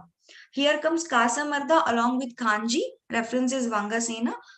These all are for external application. Amlaki along with Guda. This formulation or this combination can be used as an internal medication also. Then comes Kadira. This both are specifically for combinedly Kushta, as Eka Kushta and Kitiba Kushta are mainly Vata and Kapha dominant. I've taken this particular two drugs, that is Kadira root, as Kadira is the Agria, plus Amalaki Rasa, Ghrita plus Madhu, which acts as a Rasayana, which is taken for longer duration, acts as Rasayana and also relieves you from Kushta. Then comes the Panchanimba Patra. Panchanimba Patra or Panchanimba Chuna as a specifically, it has around 22 drugs or 23 drugs ingredients present in it. But I have just focused on Panchanimba because Nimba is considered as Kushtagna and Kandugna. Usually we use it for skin related diseases. So it is Nimba Patra, Nimba Mula, Nimba Pushpa, Nimba Phala, and Nimbatvak. So along with Madhu and Grita leaves from the Kushta. Here comes the reference from a few references which I have taken from Ayurveda formulary of India. That is Asava Arishta, we can use Madhukasava, Kadira Arishta, Draksha Arishta and Rohita Arishta and Sari Vadyasava. Then come the Gugulu and or Vati, that is Lagu Shuta Shekara Rasa, Arogya Vardhini Rasa and Lakshmi Vilasa Rasa. Grita, Mahatiktaka Grita, Panchatiktaka Grita and Gugul Tiktaka Grita, Kasi Sadi Grita and Eladi Grita. Taila, we usually use Nalapamrati Taila, Marichadi Taila, Nimba Taila, Chandanadi Taila, Chandana Bala Lakshadi Taila and Karanja Taila. Kashaya or Guda, that is Guda preparation, that is Panchatiktaka Kashaya, Manjishtadi Kada or Kashaya, Kalanaka Guda. Chuna, we can, which we use in a daily practices, Patoladi Kwata Chuna, Brut Manjishtadi Kwata Chuna, Nimbadi Chuna, Dashanga Lepa and Narasimha Chuna. Here comes the Patya Apatya. Patya is Goduma, Yava, Kodrava, Jangala Mamsa, Snana, Abhyanga, Yoga. Then Apatya, Amla Rasa and Lavana Rasa Pradhana Ahara, Diva Swapna, Anupamamsa and Ativyayama. When it comes to discussion, both Eka Kushta and Kitiba Kushta are Vata Pradhana and Kapha Pittaja Vyadhi. In contemporary medicine, this could be related to psoriasis. Psoriasis is a complex, chronic, multifactorial inflammatory disease that involves the hyperproliferation of the keratinitis in the epidermis, which increase in epidermal cell turnover rate. So environmental, genetic and immunological factors appear to play a very important role in this particular disease.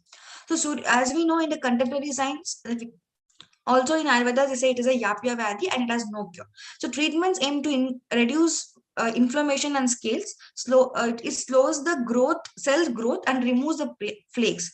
So psoriasis treatment fall into three categories basically in the contemporary science. That goes topical treatment and systematic medications and light therapy. At the same way goes to in Ayurveda also. We give for the lepas or any systematic like Shamana Ausadhis for particular doshas we give.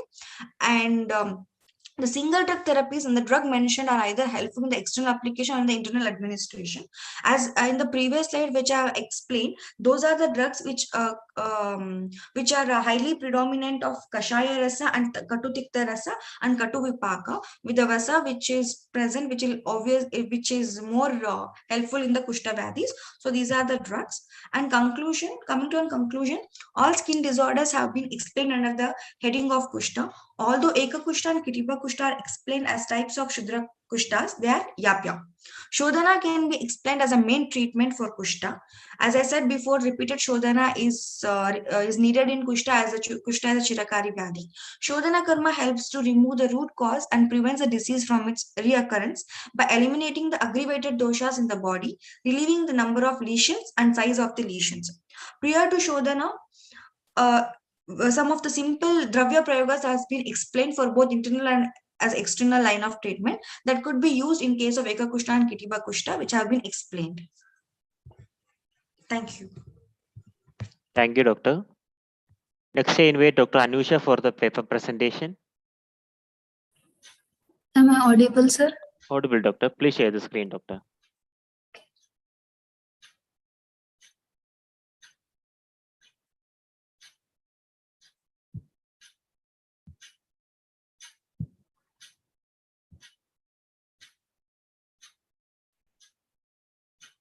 Right, sir.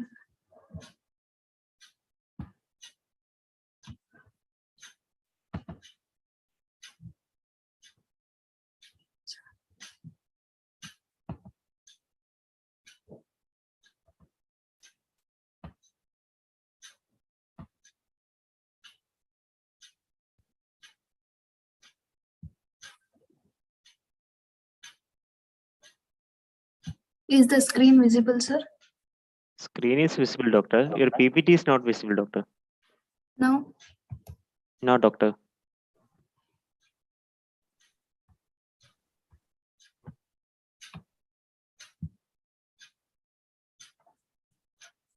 Is it Now visible? visible, Doctor. It's now visible. Okay, sir. Please start, Doctor. Good evening, all. Myself, Dr. Anoosha Adiga, second year PG scholar from Department of Dravyaguna, presenting on the topic a review on Shula Prashamana Mahakashaya in the management of Parinama Shula. Coming to the introduction, Shula is a condition involving different types of pain caused mainly because of Vata dosha. It can either be a symptom or a disease. Madhavakara has mentioned 8 types of Shula, which includes Ekadoshaja, Samsargaja and Sannipataja Shula, all of which are mainly because of Vata Vikriti. Parinama Shula is a special variety of Shula described by Madhavakara and Yogaratnakara, where the pain appears during the digestion of food. Shula Prashamana Mahakashaya is one among 50 Mahakashaya Varga, which is mainly useful in managing abdominal pain. These 10 drugs mainly acts as Amapachaka, Vatanalomaka and Agnidipaka.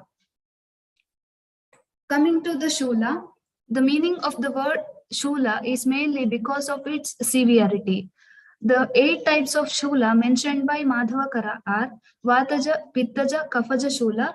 Samsargaja Shula is Vata Pitta, Pitta Kafa and Kafa Vataja Shula.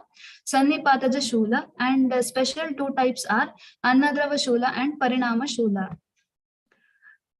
Nidana of this Shula can be considered under 3 headings: Aharaja, Viharaja and Manasika. Aharaja Nidanas are Atiruksha, Shita, Atiushna Ahara Sevana, Asatmya, Viruddhahara Sevana, Samashana. Viharaja Nidanas like Vegadharana, Ratri Jagarana, Ati Maithuna, Ati Bhara Vahana, etc. Manasika Nidanas like Bhaya, Shoka, Krodha, Udvega in excess. Coming to Samprapti, Nidana Sevana leading to Agni Dushti, Ajirna, Amla Pitta, Shota in Grahani and or Amashaya, leading to Vrana in Shlaishmika Kala of Amashaya and Grahani, which is leading to Parinama Shula. Samprapti Ghataka, dosha involved is Tridosha, mainly Samanavata, Pachaka Pitta and Kledaka Kapha. Dosha is Anna Rasa. Srotas is Annavah Srotas, Adhishtana is Samashaya and Grahani, Srotodushti is Sangha, Swabhava is Ashukari, Agni is Manda Agni, Sadhya Sadhyata is Sadhya Vyadhi. Coming to Lakshana of Parinama Shulas especially, it is told that Bhukte Jiryati Yat Shulam Tadeva Parinamajam. The pain occurs especially during the digestion of the food, and the site of pain is Kukshi, Jatara, Parshva, Nabhi, Basti and Sthanantara and Prishtamula. Aggravating factors that are mentioned specially are Shashtika Shali, Vrihidanya and Shali Odana. Vataja Parinama Shula Lakshanas are Admana, Atopa, Vindmutra Bandha, Arati, Kampa, Snigdoshna Prashamana. That is, the symptoms will reduce after taking Snigdoshna Ahara. Pittaja Parinama Shula Lakshanas are Trishna, Daha, Aruchi, Swedadikya. Shula will increase by taking Kattvamla Lavana Ahara and subside by Shita Ahara Sevana. Kafaja Parinama Shula Lakshanas are Chardi, Hrillasa, Moha, Manda Shula, Dirgha Santati. It will be persisting for long time. Katutikta Prashamana. By taking Katutikta Aharas, the symptoms will subside. Dvandvaja and Sannipataja Lakshanas will be in combination of all the three doshas. Coming to Chikitsa Siddhanta, it is told that Langhana, Vamana, Virechana, Basti and other Shamanaushadhis can be used in the treatment of Parinama Shula. Coming to Shula Prashamana Gana, explained by Charaka in 4th chapter, it includes Pippali, Pippali Mula, Chavya Chitraka Shrangavera, Maricha, Ajamoda, Ajaganta, Ajaji and Gandhira. Pippali is Piper longum, Pippali Mula is root of Pippali belonging to Piperaceae family. Chavya is Piper chapa, Chitraka is Plumbago xylenica belonging to Plumbaginaceae. Shrangavera is Zingiber officinae, Zingiberaceae. Maricha is Piper nigrum, Piperaceae. Ajamoda is Apium graveolens, Apiaceae. Ajaganda is Phocandi, that is Gynandrophis pentaphylla, Caparaceae. Ajaji is Jiraka, Cuminum cyminum, Apiaceae. Gandhira is Euphorbia and Anticorum belonging to Euphorbiaceae. Coming to the Rasa Panchaka of these, almost all the drugs have Katutikta Rasa, and Guna is common gunas are Lagu, Ruksha and Tikshna Guna. Most of them have Ushnavirya and Katu Vipaka. Some of them have Madhura Vipaka, and almost all have Kapha Vata Shamaka Karma. These are the drugs mentioned by Charaka: Pippali, Pippali Mula, Chavya, Chitraka and Shunti, and Maricha, Ajamoda, Ajaganda, Ajaji, and last is Gandhira. Mode of action of these drugs on Parinama Shula. Parinama Shula is mainly due to the obstruction produced by Ama and Vikrita Vata. It can be corrected by removing the obstruction of Srotas produced by Ama and Vikrita Vata. The drugs mentioned under this Gana predominantly consists of Katurasa, Ushnavirya, Laghu Guna and Katu Vipaka. They mainly act as Kapha Vata Shamaka. Shula Prashamana Dravyas does Amapachana and promote Vatanulomana Karma, and thus helps in relieving the obstruction and pain. The main line of treatment must focus on correction of Sangha produced by Ama and Mudha Vata. Vata will be in Pratilomagati. By making it moving in the Anulomagati, we can reduce the pain. Once there is clearance of this Srotas, doshas will be returning back to normalcy and the pain can be reduced. Coming to the Prayoga, the combination of Pippali and Shunti Churna is the remedy for Shula. Paste of Maricha and Guda is taken with warm water.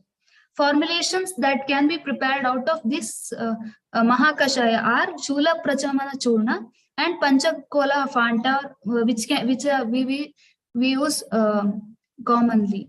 Coming to the discussion, Parinama Shula is mainly caused due to the vitiation of Annavaha Srotas. Main cause could be Ama Utpatti and Sangha of Vata in Annavaha Srotas. These drugs mentioned under Shula Prashamana Varga possess mainly Katurasa, Laghu Ruksha Tikshna Guna, Ushna Virya and Katu Vipaka, and most of them are Kapha Vata Shamaka. Katurasa mainly act as Ama Shoshaka, Sroto Vibaraka and Agni Dipaka, and thus helps in clearance of the Srotas. Tikta Rasa considered to be Ama Pachaka. Once the Ama gets digested, Vata Anuloma Karma will help in Shula Prashamana. Laghu, Roksha and Tikshna Guna helps in Ama Shoshana and also Shodhana of Apakva Mala. Ushnavirya of these drugs helps in digestion of Ama and also combats Vata. Most of the drugs mentioned in this Varga are Kaphavata Shamaka, which helps in Shoshana of Ama and Anulomana of Vata. By all these considerations, Shula Prashamana Dravyas helps in correction of Srotosanga by doing Amapachana and Vatanulomana. Clearance of Annavaha Srotas and Mudagati of Vata helps to overcome Shula. Coming to the conclusion, Shula is mainly due to the obstruction in the movement of Vata produced by Ama, leading to different types of pain. Shula Prashamana Dravyas mainly contain Panchakola and other 5 Agni Deepaka Dravyas, which helps in correction of Srotodushti. These Dravyas also does Vatanulomana Karma and thus helps in acting as Shula Prashamana. Using these drugs in the management of Parinama Shula helps in removing the root cause of the disease. References that I have taken for this presentations are Charaka Samhita Sutrasthana Shadvirechana Shatashriti Adhyaya, Madhava Nidana Shula Parinama Shula Annadrava Shula Nidana, Ashtanga Hridaya Sutrasthana Rasabhidhi Adhyaya, Yoga Ratnakara, Dravya Guna Vijnana by Dr. Prakash L. Hegde, Classical Uses of Indian Medicinal Plants by P.V. Sharma, other online sources for scientific publications. Thank you. Thank you, Dr. Anoosha. Next, I invite Dr. Prajwal CR for the paper presentation. Okay, sir. Am I audible, sir? Audible, Doctor. Please share the screen, Doctor. Yes.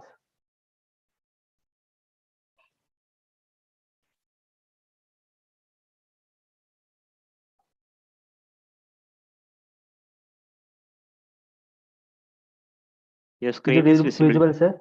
Visible, Doctor. Please start. Good evening, everyone. Myself, Dr. Prajwal CR from first year PG Scholar, Department of Dravya Guna, STM College of Ayurveda and Asar. I'm here to going to present a topic on an insight into the drug Nimba, Azadirachta indica with respect to Rwana and Crimigna. These are the content. The PPT will be divided into introduction, materials and method, observation results from scientific publications and discussions, conclusion and references. Introduction, Azadirachta indica, that is Nimba belong to Malinaceae family. These are the useful part, Patra, Twak, Bija, Phala and Niryasa. Azadirachta indica name a tree originally from India and African continent called Mini, the village farmer, a divine tree because of its many health and benefits. Then coming to synonyms, it will say this is Arista, Sarva Roganashaka, cures many diseases, Crimigna, Crimina Anti, then Paribadha disease, Kalyana is good. Nimba Sinjati, Swastamiti, Sarana Miti. Then coming to Nimba Guna and Karma, that is Rasa Tiktan Kashaya Rasa, Lagu Ruksha Katuvipaka, Doshagnata, that is Kapha Pitta Hara, Pitta Samaka due to its Sita Virya, Tikta Kashaya Rasa, Kafara due to its Katuvipaka and Tikta Kashaya. Then coming to Karma, here mainly we should see Krimigna, Kandugna, Kushtagna, Ramehagna, Shothara, Vishagna, and Rakta Shodaka. Rogagnata, Krimi, Kandu, Vrana, Kushta, Prameha, Rakta Dushti, Kasa and Swasa. Dosage, Swarasa will be given in 10 to 20 ml, Kalka, that is 10 to 20 gram, Kashaya, 50 to 100 ml, Churna, 2 to 4 grams, Taila, that is 5 to 10 drops. Materials and method, the herbs like Azadirachta indica are already proven of their efficiency, experimental and preclinical level. The content and research evidence are collected from Ayurveda literature, research updated from e-source of pharmacological action and is combined. These are the reference I'm taken from Bhava Prakasha. The sloka says Nimba Shita Lagu Grahi Katu Pake Agni Vatanut Adashut Tut Kasa Jwara Aruchi Krimi Ananti Vrana Pitta Kapha Sardi Kushta Rullasa Mehanut Nimba Patra Smuti Trayo Krimi Pitta Vishanut. The research updated the wound healing activity of Azadirachta indica will be done on animal model. The incision and excision wound model were used and water, ethanol, and ethanol extract were applied topically in the incision wound model. Wound breaking strength was defined after 10 days of tropical application of different extract of Azadirachta indica. The results say the water extract of stem bark of Azadirachta indica possesses significant wound healing property, validating its traditional use. Continuation, the effect of neem leaf extract irrigation on the wound healing outcome in nurse managed diabetic foot ulcer. The present single blinded study experiment design study was conducted on 160 diabetic foot ulcer patients. Patients were allotted into two groups. Intervention group received neem extract irrigation and control group received normal saline irrigation weekly twice. The result says neem leaf extract irrigation promotes wound healing activity and preferred being natural and safe without producing any adverse effect. Then coming to wound healing, 27 rats were grouped randomized into three groups, that is 1.5 centimeter to excision wound was created. Negative control group was treated with topical application of saline water. Treatment group with a topical application of neem leaf extract, and positive control groups have been treated with topical application of iodine for 15 days. It shows neem leaf extract has the same wound healing effect rate compared to the iodine ointment. The activity of phytochemical of Azadirachta indica against bacteria in modern perspective, oil obtained from seed, bark and leaves of neem shows strongly activity against gram-positive, gram-negative and mycobacterium tuberculous organisms. It has reported that petroleum ether, methanol and aqueous extract of leaves of Azadirachta indica were screened for their antimicrobial activity using the cup plate agar diffuse method. They were tested against 6 bacteria, 2 gram-positive bacteria and 4 gram-negative bacteria. The susceptibility of microorganisms to the extract of this plant were compared with each another and selected antibiotics. The methanol extract of Azadirachta indica exhibit pronounced activity against Bacillus subtilis, that is 28 mm. Discussion: the Pitta Kapha Shamaka due to Shita Viri and Tikta Kashaya Rasa, Kafara due to Kapha Vipaka and Tikta Kasha Au dosha is classified. Neem contain many active ingredients such as nimidin and nimidol with anti-inflammatory, antibacterial, antifungal and antiviral property that may be help in accelerating the wound healing process. Nimba contain phytoconstituent and pharmacological action which helps in creamy and vranara. Then these are the chemical constitution of nimba, that is in leaves, stem bark and root bark and fruit and seed oil. In leaf, that is pharmacological action. Leaves is insect repellent and bed purifier. Seed is antiviral. The bark and antiviral and antibacterial. Flowers are insecticidal. That is rogagnata. Patra it is kushtagna, krimi, netra roga, aruchi, kasha, swasa. Twak is kushta, krimi, kandu, prameha, aruchi, rakta dushti. Pala is kushta, arshas, krimi, prameha. Mainly we should see the krimi, kushtagna, kandugna and rakta shodhana activities according to this constituent, that is azadirachtin, nimidin and cistosterol, then azadirachtin, merinol. Then conclusion: it is necessary to interpret the idea and principles stated in Ayurveda text with today advanced technique. Krimi is the main causes in Rana Dushti. To get prevention from krimi, medical herb has been prescribed in Ayurveda, one such as nimba. Various research has showed that aqueous extract of leaf and bark of Azadirachta indica promotes wound healing activity through increased inflammatory response and neovascularization. And these are the reference: Bhavaprakash Nigantu Gurucha Divarka Sloka number 94. The Wealth of Indian Raw Material and Industrial Product, first supplement series. Plant of Bhavaprakasha, phytochemical of Azadirachtin indica, source of active medical constituent, cure for various diseases. Review. A textbook of Dravyaguna Vijnana by Dr. Prakash Elect and Dr. Thank you. Thank you, doctor. So next I invite Dr. Megha. Yes, ma'am. Good evening, all respected doctors.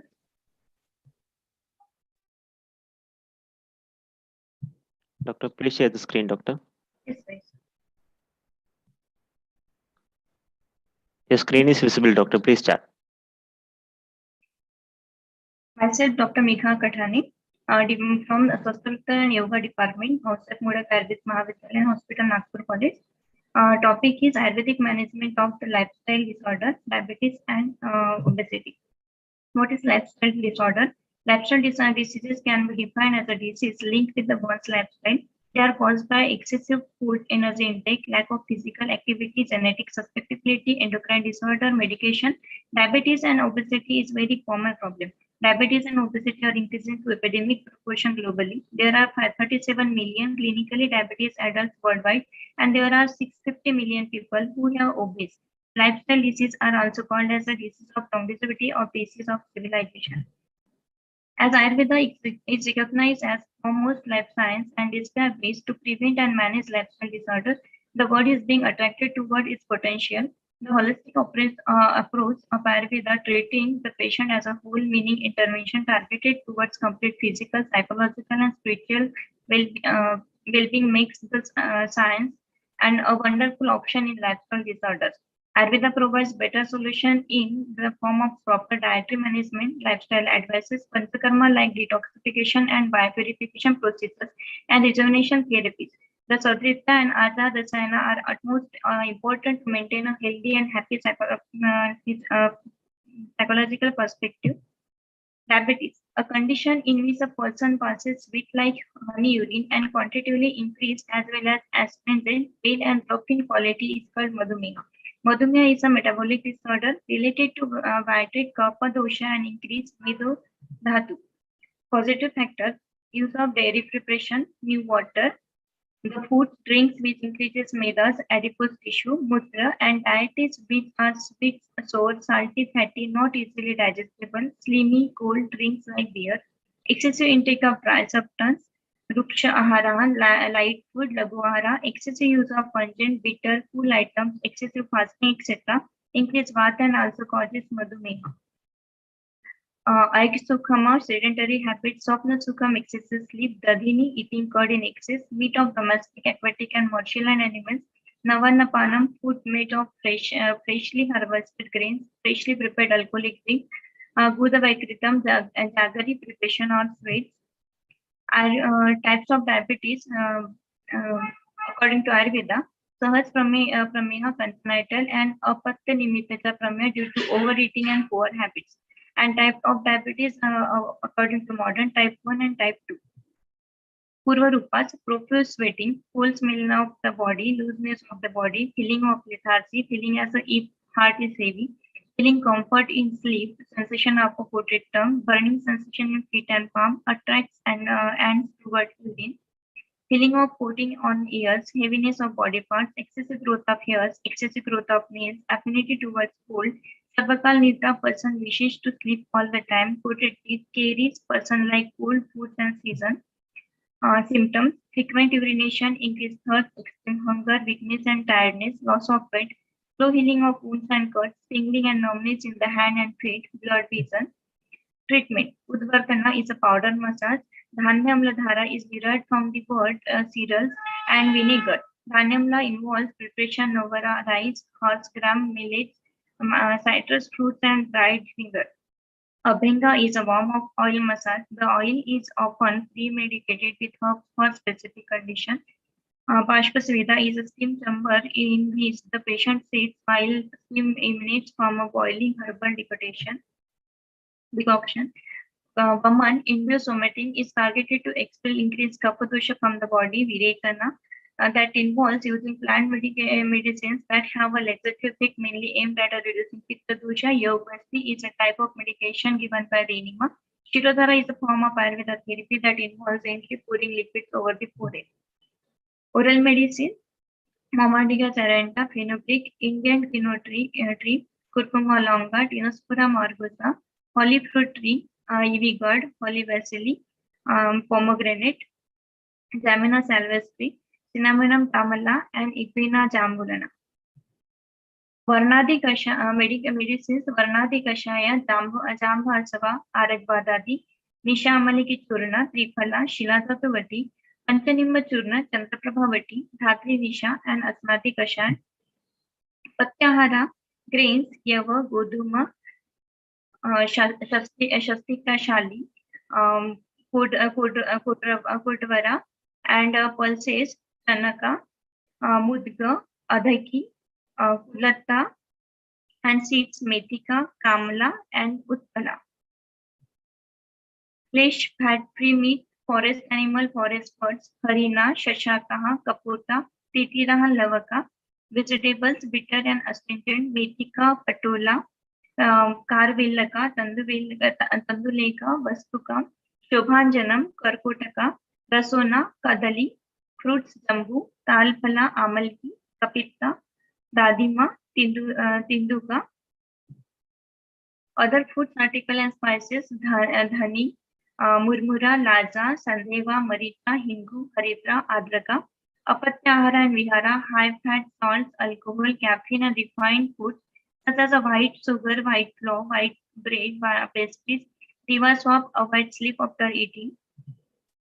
Obesity, a person who due to extensive growth of fat and flesh is unable to work and disfigured with pendulous buttocks, belly and breast is called atisthaulia. The term obesity is defined as an excess storage of energy in the body in the form of fat. Obesity is an increase in body weight beyond the limitation of skeletal and physical requirements as a result of excessive accumulation of body fat. Obesity is Medhuraga. In Ayurveda, obesity is regarded as a Medhuraga, a disorder of Medhudhatu, adipose tissue and fat metabolism. One of the undesirable constitution, Staulya, a Santarpanjanya Vikara, a over-nutritional disorder. Positive factors. Obesity occurs when a person consumes more calories from food than he or she burns. Genetic factors, environmental factors, lifestyle behavior, diet, physical activity. Social factors, poverty and a lower level of education.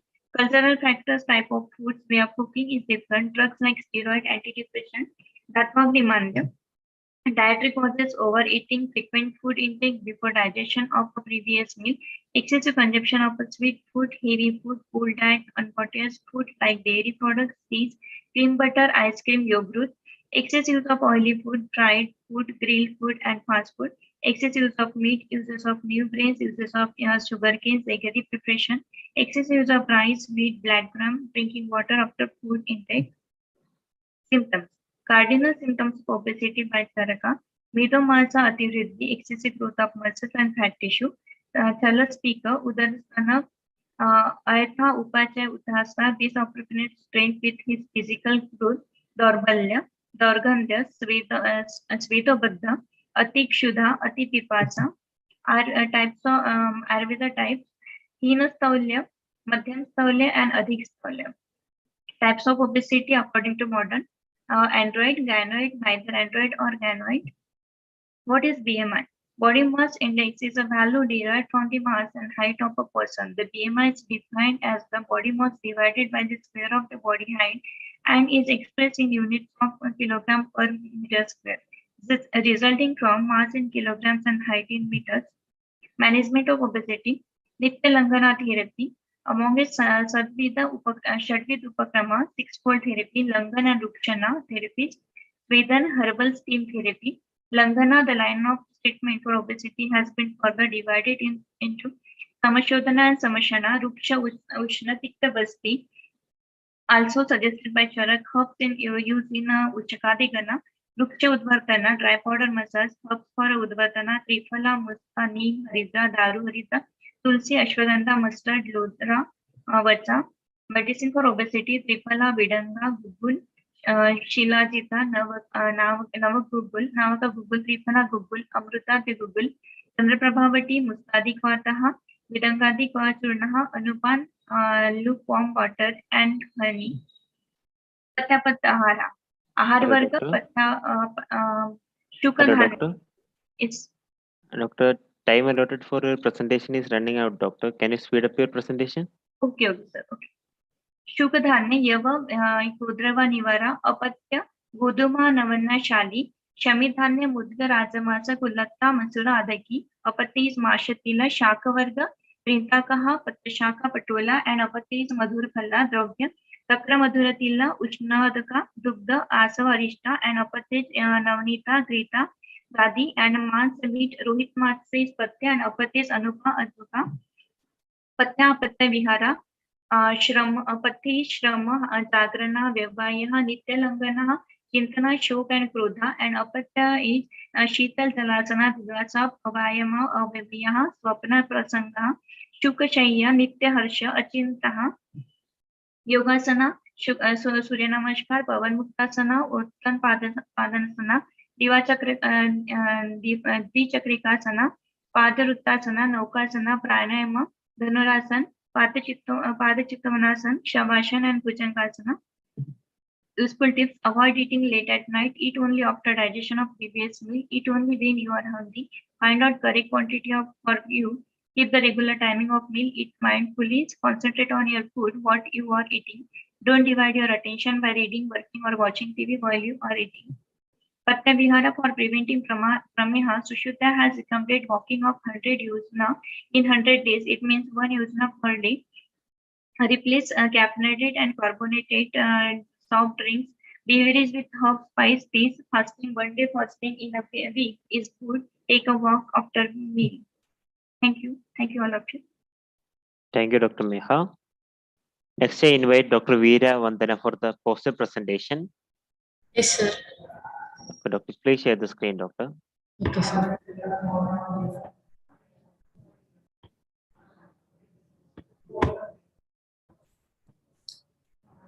Sir, am I visible, sir? Yes, Doctor, visible. Please start, Doctor. Good evening, everyone. My topic of presentation is role of Panchakarma in obesity. Introduction. Staulya involving the Medha Vriddhi, which deals with the study of typical obesity, which is most common nutritional disorder in society. Staulya has also acquired the status of epidemic and is one of the burning problems throughout the world. Acharya Vagbhata term it as Santarpanojanya Vyadhi, whereas Acharya Charaka explains it under Ashtaninditiya Adhyaya. In December 1997, WHO declared obesity as the global epidemic, giving rise to new term globesity. Chikitsa, Staulya Karshya Varam Karsham, Samotkaranau He Tau. Among Staulya and Karshya is better to be treated than Staulya. First line of treatment is Atarpana, which is Santarpanotya Vyadhi. Plan of the Chikitsa, Nidana Parivarjana, Gurucha Apatarpana, Langana Chikitsa, Satata Karshana Chikitsa, and Patya and Apatya. Coming to Shodhana in Staulya, Staulya is one of the Bahudosha Lakshana according to both Charaka and Vagbhata. Hence, Shodhana can be done in Shodhana has two types: Bahya Shodhana and Abhyantara Shodhana. In Bahya Shodhana, Udvadana as a part of Dinacharya. Udvadanam Kafaharam Medasya Pravilayanam according to Ashtanga Hrudya. According to Charaka, Charaka specifies Tikshna Ruksha Udvadana in Staulya. Coming to Abhyantara Shodhana, Vamana Virechana, Niroha Basti, Shiro Virechana, and Takta Mokshana. Coming to Snehana, Snehana is always restricted for the patients of Staulya due to Samanya Siddhanta of Kapha, Meda, and Sneha Guna. According to Charaka, but according to need, usage of Taila is told by Charaka as it helps in mitigating Vata dosha. Taila and Gruta Kalpana recommended in Staulya by different acharyas: Tila Taila, Sarshapa Taila, Trifaladi Taila, Panchatikta Gugulu Gruta. Svedana, in Charaka Shushruta, it is told as Svedana as one among the treatment of Santarpanajanya Rogas. According to Ashtanga Hrudya, for Staulya, Svedana is essential. Vagbhata has indicated the use of Pinda Sveda on extreme requirement. Those are Agni Sveda and Niragni Smegita. In Agni Sveda, Nadi Sveda, Parisheka Sveda, Ushna Jalasnana. In Niragni Sveda, Guru Pravana, Bahupana, Shud Nigrahana, Atapa Sevana, Vyayama, Ahara, Krodha, Baya, Upanaha. Coming to Vamana, for all the Santarpanajanya Vyadhi, Charaka has advised to go for Shodhana. As Staulya is also Santarpanajanya Vyadhi, Shodhana can be adopted, that is Vamana and Virechana. Staulya is also a Kapha Nanatmacha Vikara, hence Vamana will be first line of Shodhana. Shushruta advises Vamana in Medho Roga. Vagbhata explains about similar line of treatment in Sleshma and Medho involvement, whereas Chalaka tells Vamana is best for Kapha dosha, Vamanam Sleshma Haranam. Virechana being Pitahara is not indicated by Shushruta for Staulya. Staulya Pramehi is also considered as Durvirecha due to dominance of Medha. However, Shushruta himself gives solution as Tikshna Shodhana, that is Virechana can be done in case of Staulya. Some drugs are Pipalyadi Churna, Haritakyadi Churna, Tivrutadi Gutika or Leha. Along with this, Trifala, Aragvada, Katu Rohini can be used. Whereas Baum Mishra directly advises Virechana in Staulya. Coming to Basti, almost all acharyas has mentioned Lekana Basti or Tikshna Basti for Staulya. Some other Bastis advised are Badradi Astapana Basti, Aragvadadi Niruha Basti, Dipanchamuladi Basti, Kafa Medagna Niruha Basti, Bilvadi Panchamula Niruha Basti, Gomutra Basti.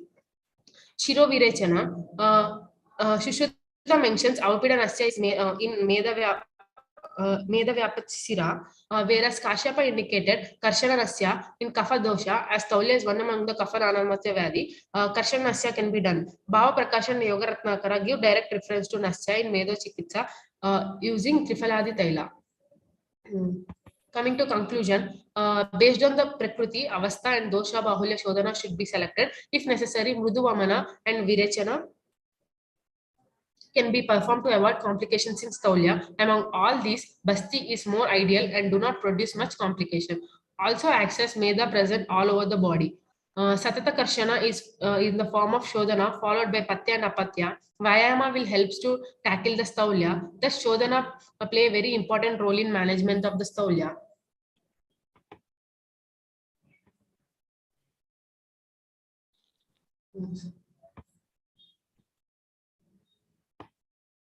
This is my presentation, sir. Thank you, doctor. Thank you, sir.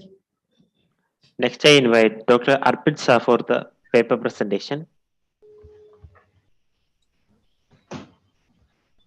Am I audible, sir? Audible, doctor. Please share the screen, doctor. Okay, sir.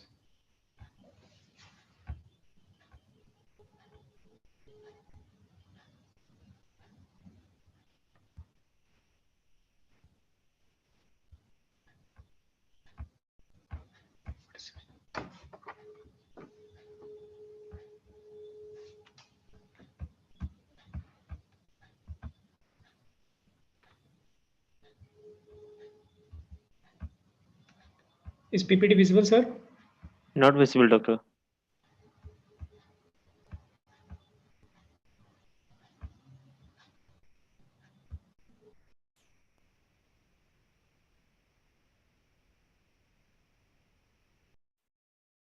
Now visible, doctor.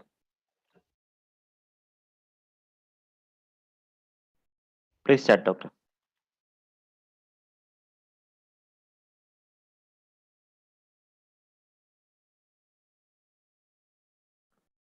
Doctor, please unmute, doctor.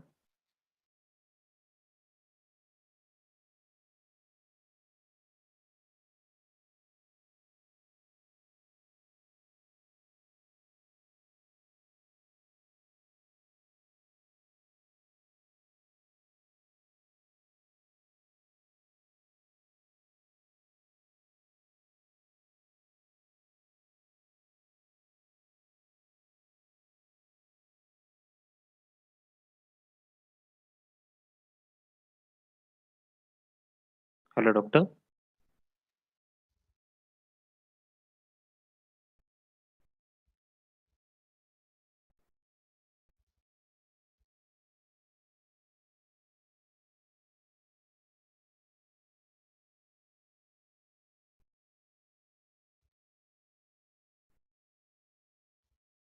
Hello.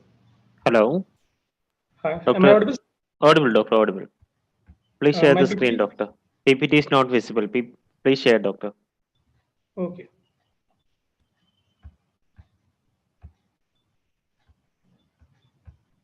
It's visible now, sir? Not visible, doctor. Okay. Good evening, everyone. Myself, Dr. Arshia Chisti, first year PG scholar from Department of Sanskrit, Kahir Shri BMK Ayurveda Mahavidyalaya, Shahpur, Belgavi. Today, I'm going to present my seminar on non-pharmacological approach in the management of Gritsri. Doctor, screen is not visible, doctor. Okay, sir.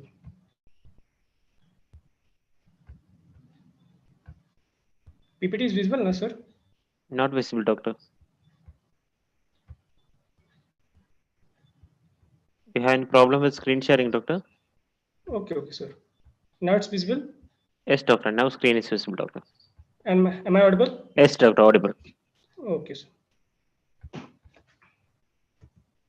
Introduction. Grisi is one of the Vat Vyadhi, which is caused by aggravation of Vat, those affecting the Kandra, Snayu, and of the lower limb. It is characterized by the onset of the Ruja, Tod, and Stamba, initially in the spic, and radiating distally to the Katiprishta, Janu, Janga, till the Pada. The patient suffering from the Grisi have a restricted movement due to the painful limb, affecting the daily routine activities. Management of the acute pain is sometimes extremely difficult in sciatica. Incidence and prevalence. Lower back pain and sciatica is a major cause of the morbidity throughout the world. Lifetime incidence of the lower back pain is 50 to 70%, and incidence is clinically significant sciatica due to the lumbar disc prolapse occur in 4 to 6% of the population. The incidence rate of GRIDC is quite significant, as more than 3/4 of the world population are affected by the disease. Why non-pharmacological approach needed?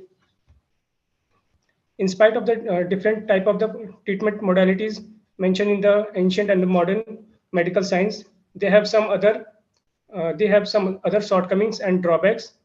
There is only conservative treatment giving short-term relief in pain or surgical intervention with side effect.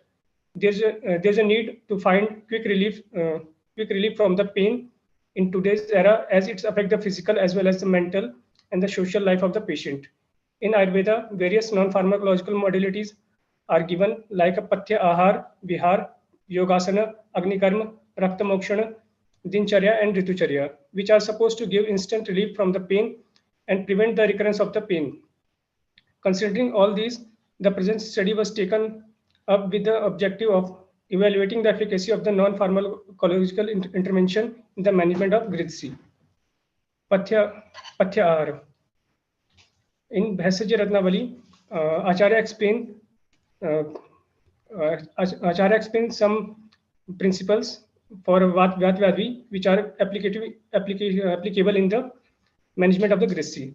Like a Santarpana Ahar and Bringhad Ahar, both are Madhur in Rasa. Some of the example are Dugdha and Payas.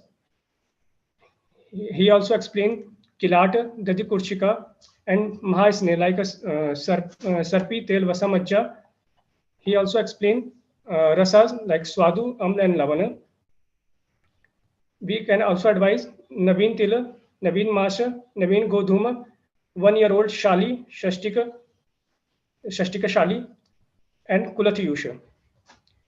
We can also advise some mansa which are applicable to this era, like Avika, Kukuta Masa, the Shak Varg, which are we can give to the patients are Patola, Shigru, Vartaka, and Lashuna.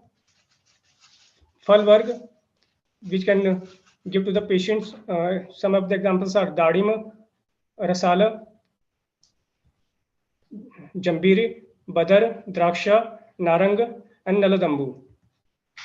We can also advise Godugdha and Mahishadugdha, Narikela, Shita, Tambula, and Snigdha and Ushna Bhojana. These all are Vat Shamaka and Kap Shamaka. We can also advise some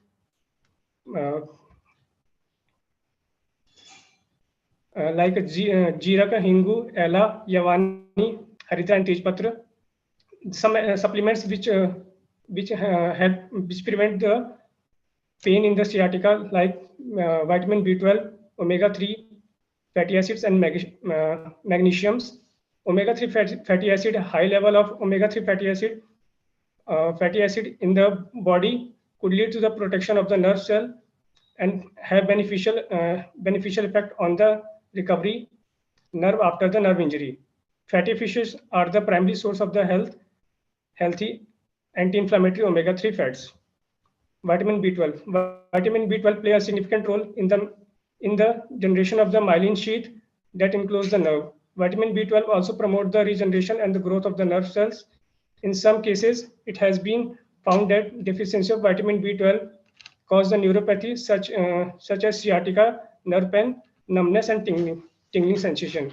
Vitamin B12 is found primarily in meat, poultry, fish, and eggs. Vitamin C. Vitamin C boosts your immunity, prevents serious illness, and reduce the swelling, pain around the sciatica nerve. And an anti-inflammatory diet, more calcium and magnesium will serve as a great help in these conditions. Rich source of magnesiums are whole wheat, spinach, almonds, dark chocolate, and cashews.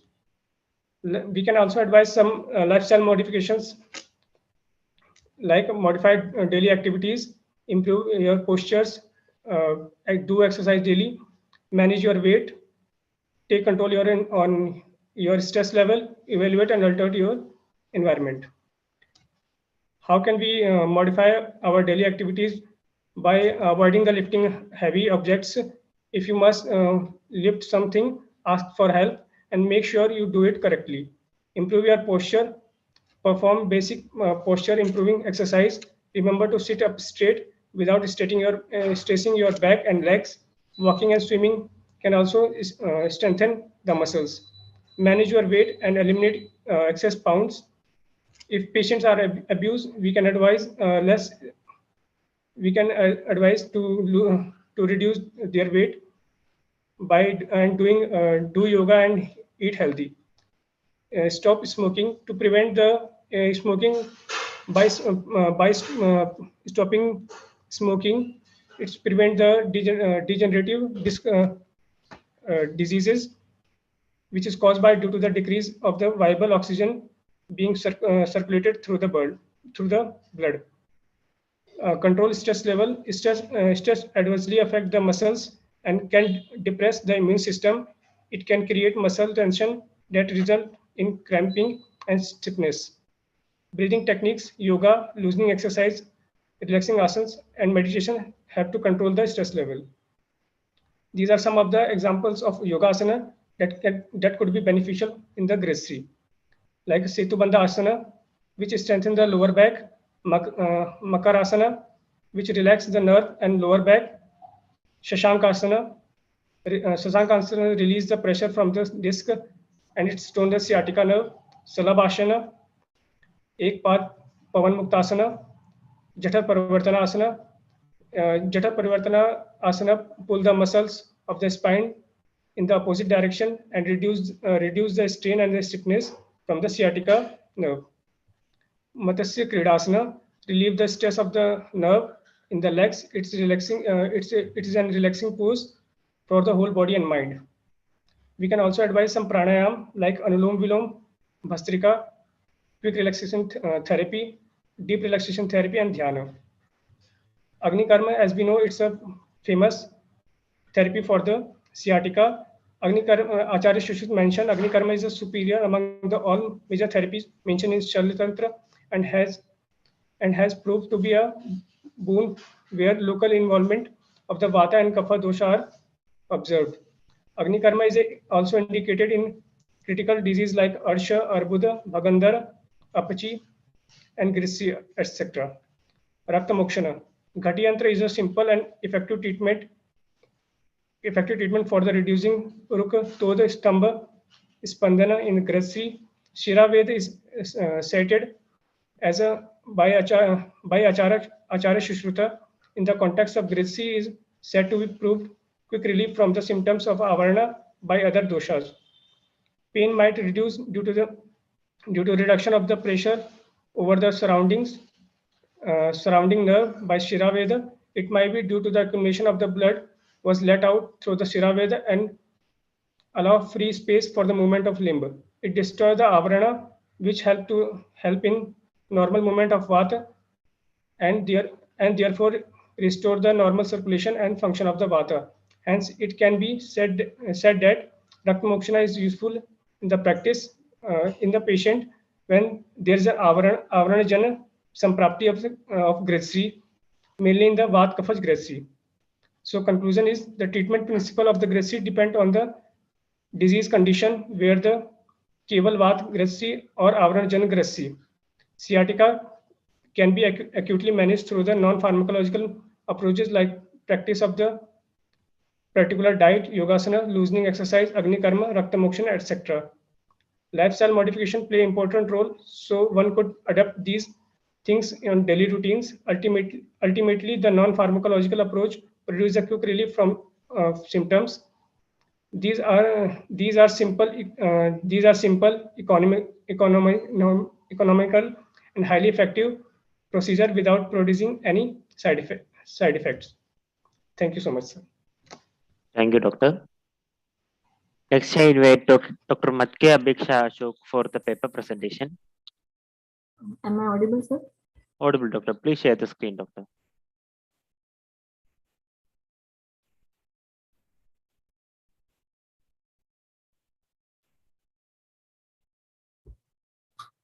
Is it visible, sir? Yes, doctor, visible. Please start, doctor.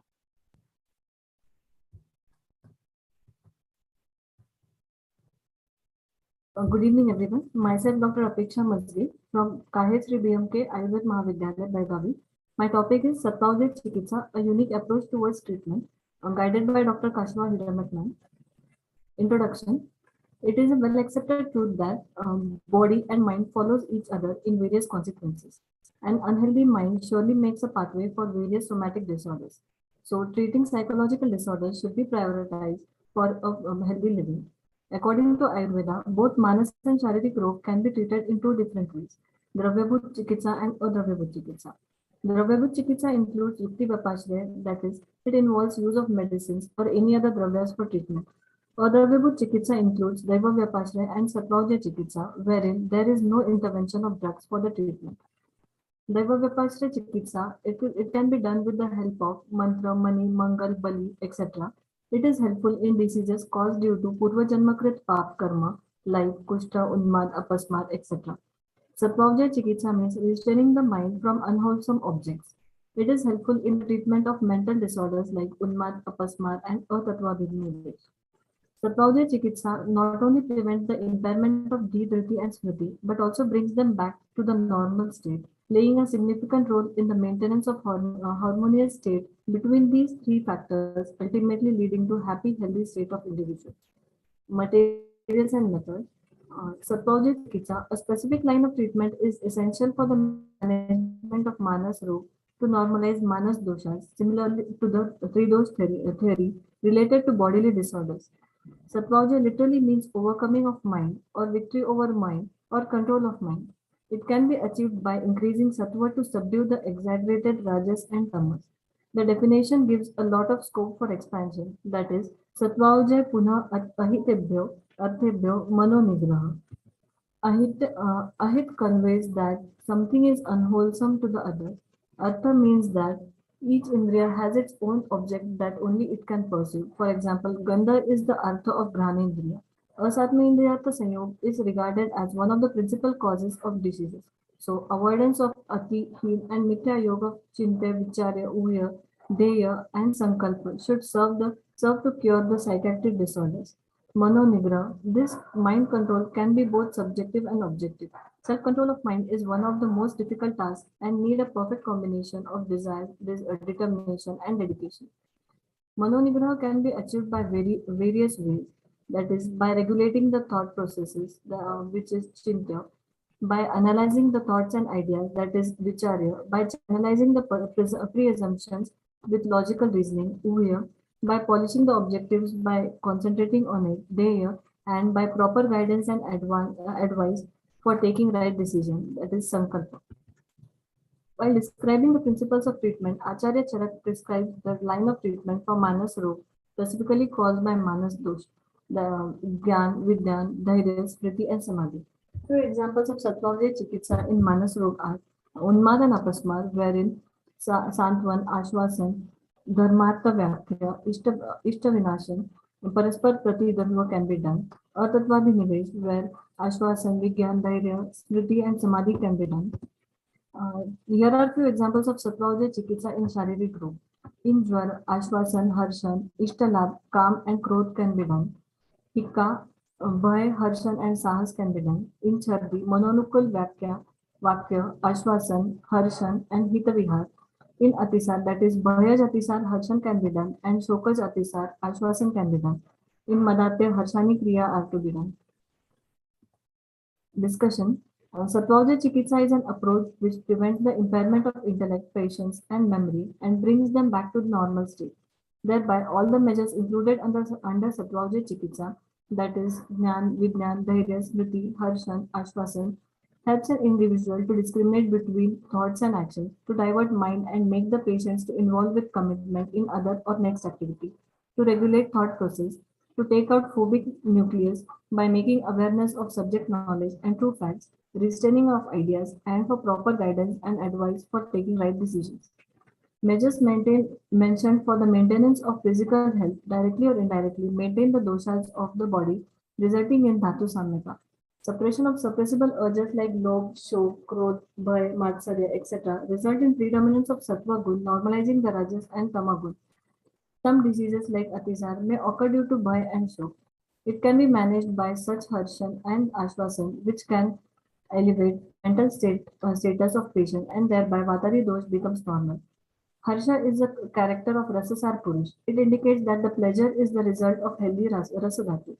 Psychotherapy, counseling, meditation helps in relaxation of mind, thus preventing mental disorders by relieving stress factors, which in turn helps in relieving the physical disorders because healthy mind breeds healthy body. Conclusion. Ayurvedic Chikitsa do not comprise of any Aushad, Dravya or diet, but it still has a positive impact on the body functions and mind.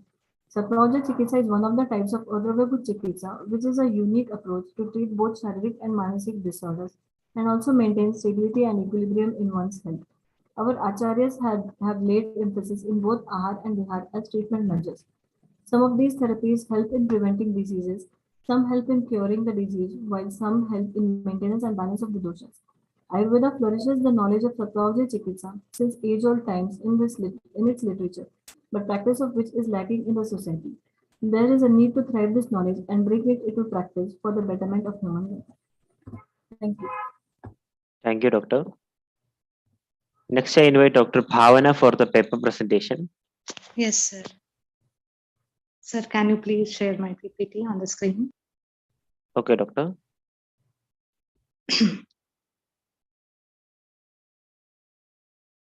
Doctor, please start the session, Doctor. Yes.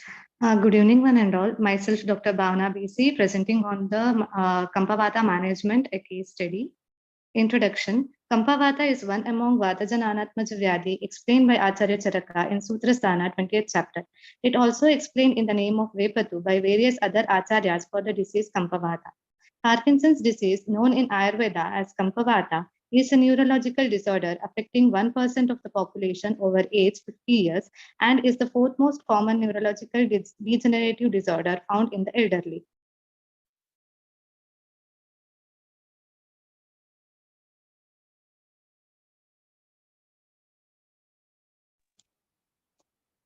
Hello. Hello, sir. Hello, Doctor. Sir, can you share the previous slide? Okay.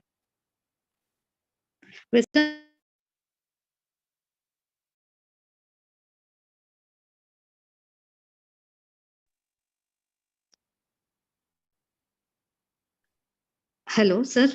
Are Hello. you audible? Yes, Doctor. Now audible, Doctor. Okay. Western medical literature from the famous physician Galen dating back to around Hello, first Doctor. descriptions of this condition under the name shaking palsy. In 1817, the physician James Parkinson published a very detailed description of the condition, and thus, as the tradition in the West, the disease was named after him. Direct reference to the Kampavata in the ancient Ayurvedic literature is sparse and refers only to related symptoms, including tremors. So, next slide. Moving on to the complaints of the patient, she is having the complaints like Dakshina Hastakampa, Stamba, and Shirokampa since 2 years, aggravated since 5 months. So, next slide. Adyatana Vyadhi Vrittanta. The patient was apparently healthy before 2 years. Later, she gradually developed with Dakshina Hastakampa, Stamba, and Shirokampa, which hampered her routine activities. Kampa persisted even at rest. The patient also had history of Malavibandha occasionally. She consulted an allopathic physician for the same complaints 1 year ago and diagnosed as Parkinson's disease, and she was under allopathic medication at the time of admission in our hospital, and she found symptomatic relief with the medications for few months. From past 5 months, the Kampa got aggravated, hence she approached PANCHKARMA OPD and got admitted in our hospital for further management. Moving on to systemic examination, that is central nervous system, the higher mental functions, she was well conscious and oriented, and the speech was monotonous. The atrophy, fasciculation, irritability, contraction, and contractures were absent. The involuntary movements like tremors in the right upper limb and head were present, and the gait was normal, and she was having a cogwheel rigidity, and the muscle power was intact. Moving on to coordination tests like finger nose test and heel shin test were positive, and micrographia is present. Moving on to reflexes, the superficial reflexes, that is Babinski sign, was negative, deep reflexes were normal, and primitive reflexes like labella tap was positive. The sensory examination, that is light touch, superficial and deep pain, 2-point discrimination were intact. The stereognosis and graphesthesia were intact, and the propulsion and retropulsion were absent. Moving on to the treatment given during the admission, the Bahirparimajana Chikitsa like Sarvanga Churna Pinda Sweda with Kolakulatadi and Tripala Churna for first 5 days, and followed by Sarvanga Abhyanga with Mahamasha Taila, followed by Nadi Sweda for next 5 days, and Anta Parimajana Chikitsas like Gandharva Hasadi Erenda Taila 10 ml with 10 ml of lukewarm milk for 1 day at night before food, and Matra Basti with Mahamasha Taila 75 ml for 9 days was given. These are the videos taken before treatment and after treatment.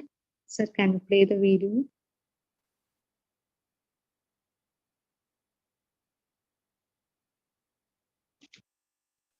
Okay, sir, next slide.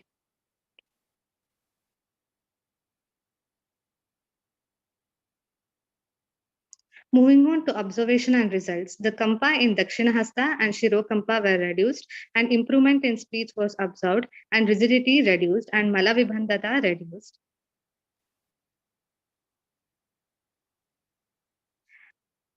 Coming to discussion, the symptoms in Kampavata are mainly related to neurological, intellectual, and behavioral impairments.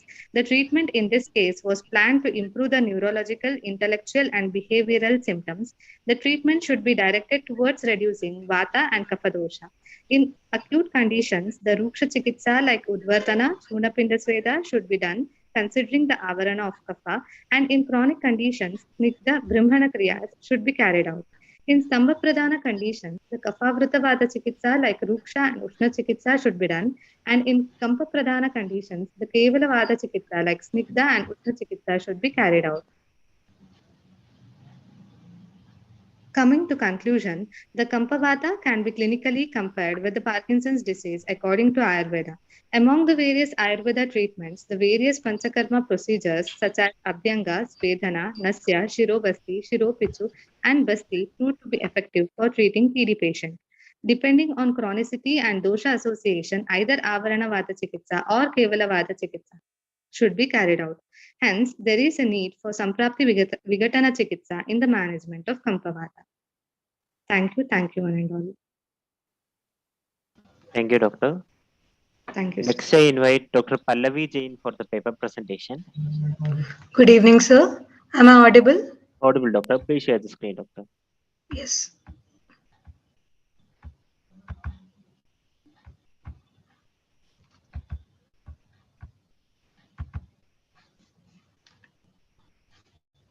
Is my screen visible? Not visible, Doctor.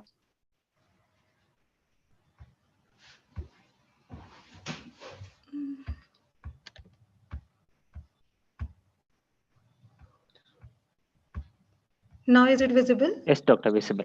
Please start, Doctor. It is visible, right? Yes, Doctor, visible, Doctor. Is it visible?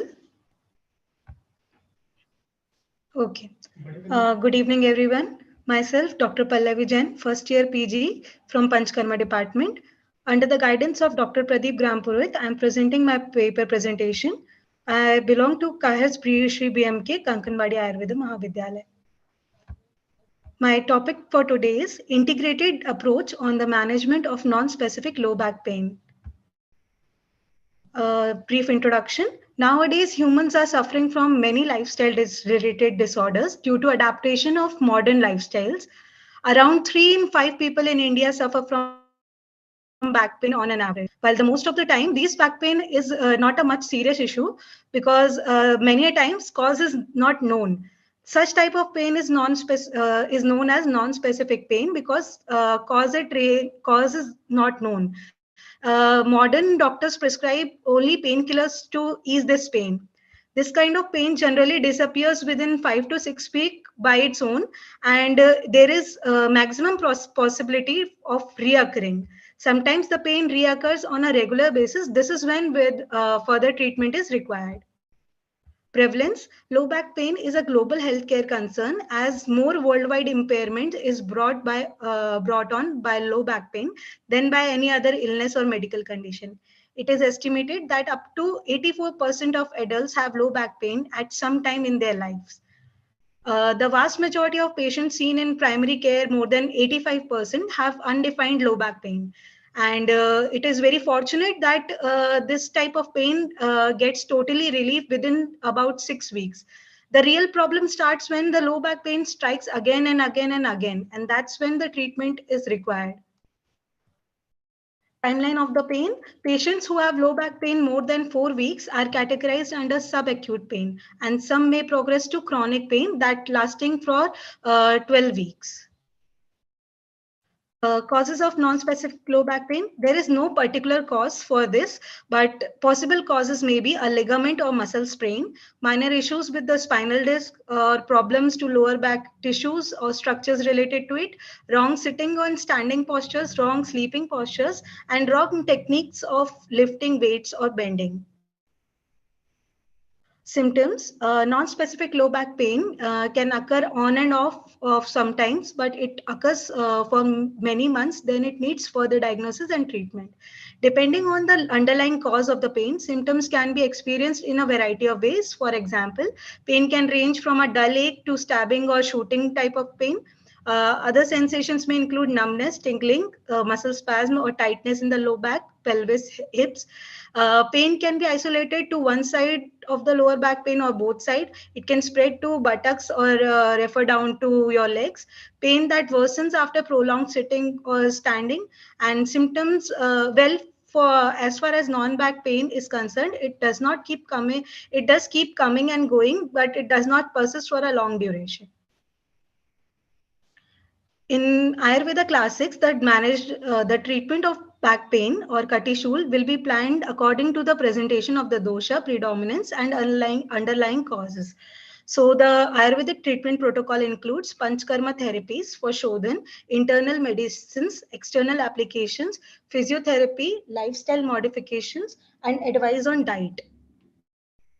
How Panchkarma can help: Abhyang, Svedan, Pichu, Katibasti, and Dhara. These can reduce pain. Agnikarma helps a lot because it is a superior among all therapies mentioned in Shalya Tantra, and it is proven to be a boon where local involvement of Vata and Kapha doshas are observed.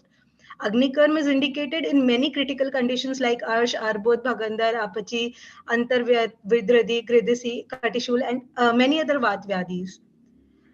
More external therapies that can be done is cupping therapy, which is an ancient traditional practice, complementary medicine practice with reported benefits of health promotion and preventive and therapeutic purposes. It is a non-invasive procedure, less strenuous and time efficient and cost efficient method. In this method, it improves the subcutaneous blood flow, and as a result, it stimulates the autonomous nervous system and reduces the pain. How can physiotherapy help? It modifies the activity to speed up your recovery, exercises to regain your mobility and strength around the spine, hands-on treatment, acupuncture, hot moist pack, lumbar tractions. Multimodal approaches will help for the pain management and fasten recovery. Also, electric modalities like inferential therapies and transcutaneous electrical nerve stimulations helps a lot. For tips for preventing back strain, how can you prevent this disease? Don't lift the objects by bending over. Lift an object by bending your knees and squatting. Keep your back straight and hold the object close to your body. Avoid twisting your body while lifting. Wear flat shoes with low heels. Exercise regularly, and because an inactive lifestyle contributes to lower back pain. Ways to rest your back: lie down in supine position on your back by putting pillows under your knees and small pillow under your low back. Best posture for standing: if you have to stand for long hours, rest one foot on a low stool to relieve pressure on your low back. Maintain good posture. Keep your ear, shoulder, and hip in a straight line with your heads up and your stomach pulled in. Best position for sleeping: the best way to sleep is on your side with your knees bent. You may put a pillow under your head to support your neck. You may also put a pillow between your knees. Lying down in supine position on your back, put pillows under your knees and small pillow under your lower back. What's the best way to sit? Head should be leveled with shoulders relaxed, low back supported, and feet should be supported. These are some golden rules. Sit properly, stand properly, sleep properly, regular back exercises. Do not use heel shoes. Use proper chair with lumbar support. Take breaks periodically and consult your doctor if required, and if the pain reoccurs again and again.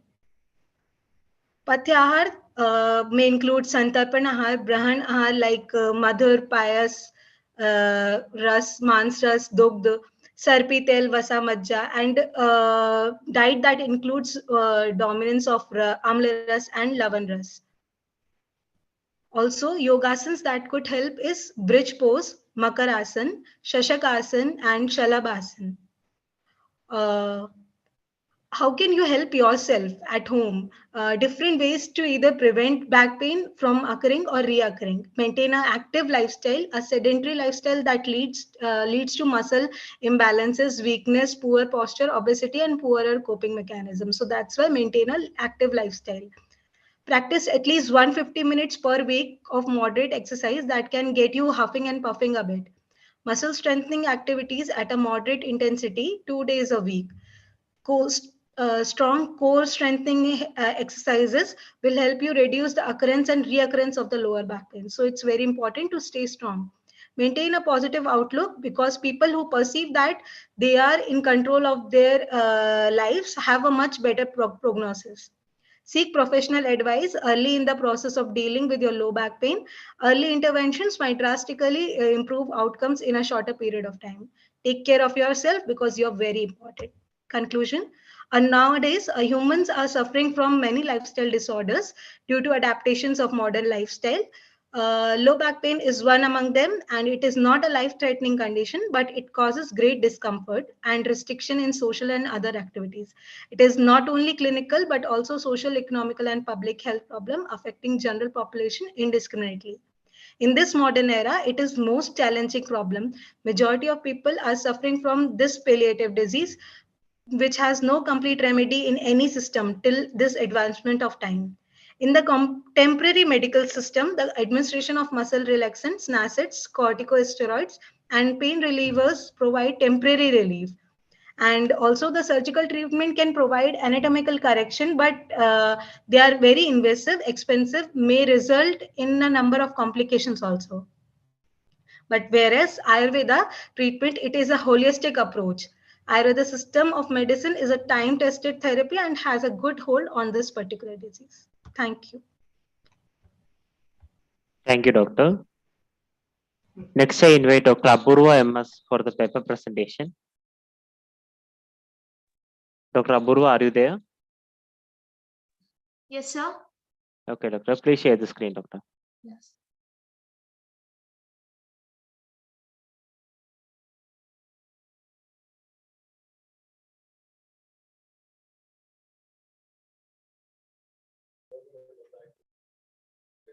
Sir, is the screen visible? Screen is sharing mode, Doctor. Not visible. Okay, sir. Just a minute.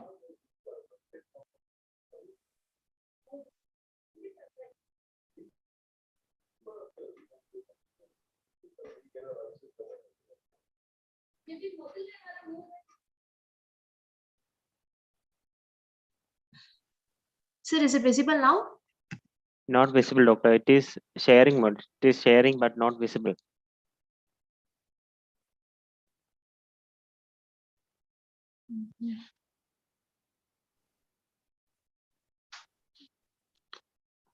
I think it was a network problem, doctor. Yes, sir. So just a minute. I'll just. I will share for you, doctor. 1 minute. I will share for you. Okay, sir. Thank you.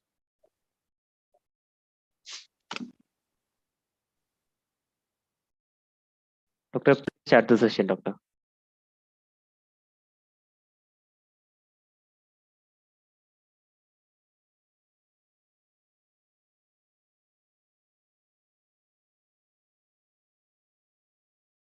Hello, Dr. Apurva.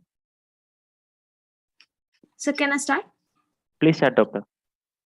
Good evening, one and all. Myself, Dr. Apurva, second year PG scholar from the Department of PANCHKARMA, JSS Ayurveda Medical College, Mysuru, presenting on the topic Ayurvedic Management of Pakshagata, Acute CVA, Left External Capsule Hematoma, a case report. Introduction. The term Pakshagata literally means paralysis of one half of the body. Here, impairment of Karmendriyas, Jnanendriyas, and Manas is seen. Jnanendriyas are considered as a part of sensory system and Karmendriyas are considered as a part of motor system. Pakshagata is a Vata Vyadhi of Nanatmaja variety and Mahavata Vyadhi caused either due to Dhatukshayaja or Avaranaja explained in different Ayurveda Samhitas. Pakshagata can be correlated with hemiplegia. Stroke is defined as a sudden impairment or loss of consciousness, sensation, and voluntary motion that is caused by rupture or obstruction of a blood vessel supplying the brain and is accompanied by permanent damage of the brain tissue. A stroke occurs when the flow of blood to part of the brain is cut off or significantly reduced. Strokes can be classified into two major categories, ischemic and hemorrhagic. Ischemic stroke are caused by interruptions of the blood supply to the brain, while hemorrhagic stroke result from the rupture of a blood vessel or an abnormal vascular structure. About 87% of stroke are ischemic, the rest being hemorrhagic. There are two main types of hemorrhagic stroke, intracerebral hemorrhage, which is basically bleeding within the brain itself due to either intraparenchymal hemorrhage or intraventricular hemorrhage. About 13% of all strokes are hemorrhagic stroke. Risk factors for hemorrhagic stroke in the basal ganglia include smoking, diabetes, and high blood pressure. The basal ganglia are a cluster of cortical nuclei deep to cerebral hemispheres. The basal ganglia serve as the message center for a range of bodily functions. This message center controls movement, personality, muscle control, sensation, and some aspects of thinking.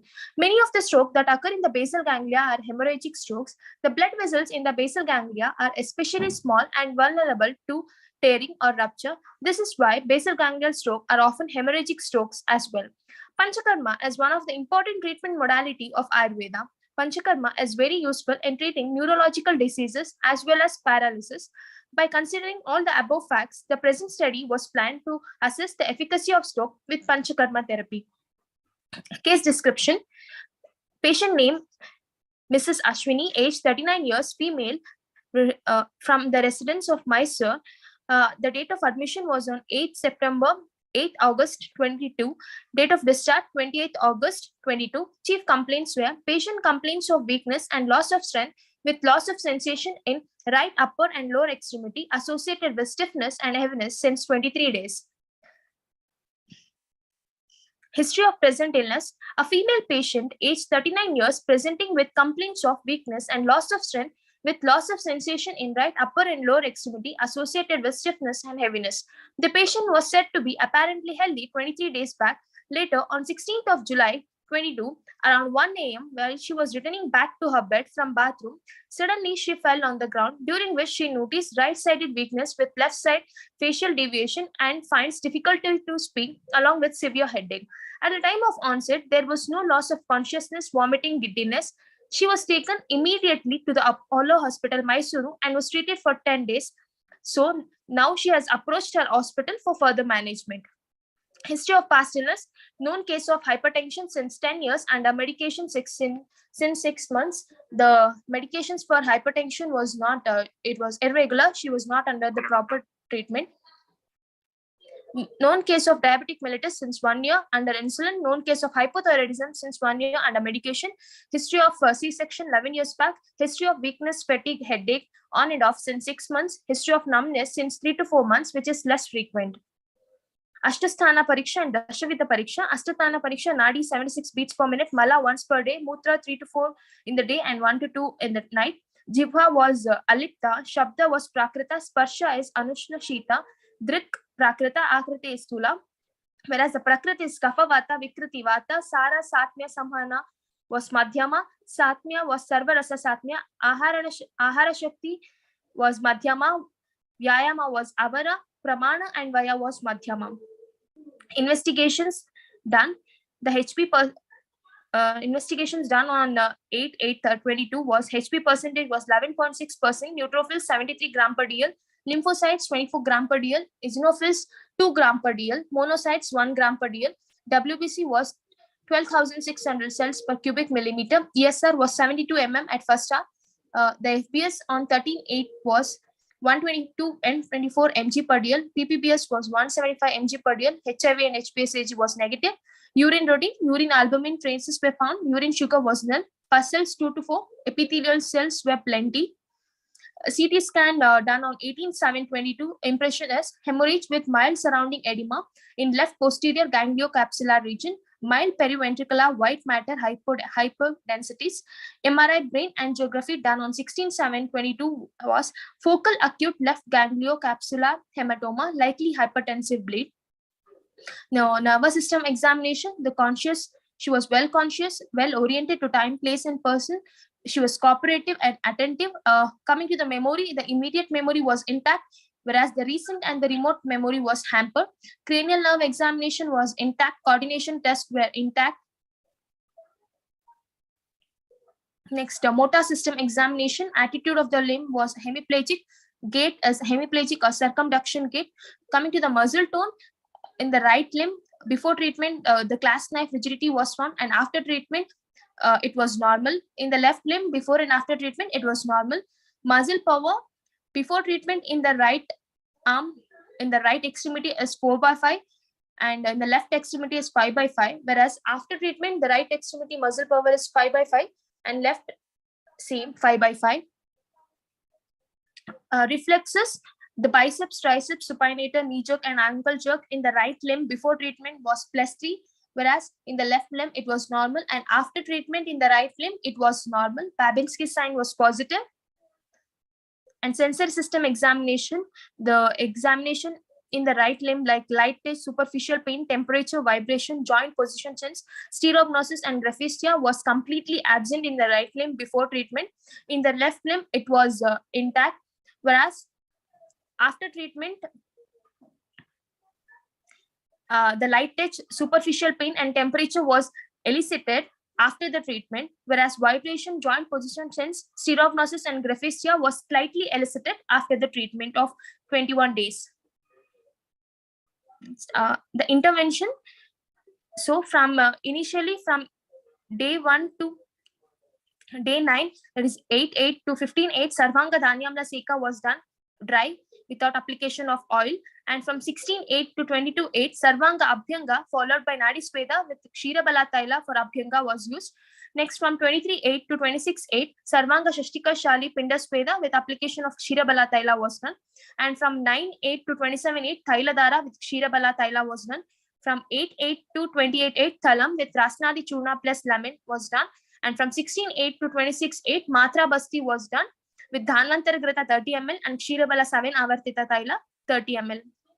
Oral medicines, Gandharva Hastadi Ena Taila was given 10 ml at night before food with milk. From 8/8 to 15/8, that is before starting the basti, Gandharva Hastadi Taila was given for Koshta Shodhana, and after the proper Koshta Shodhana was done, then basti was started. Then tablet Rasaraja Rasa was given 1 BD.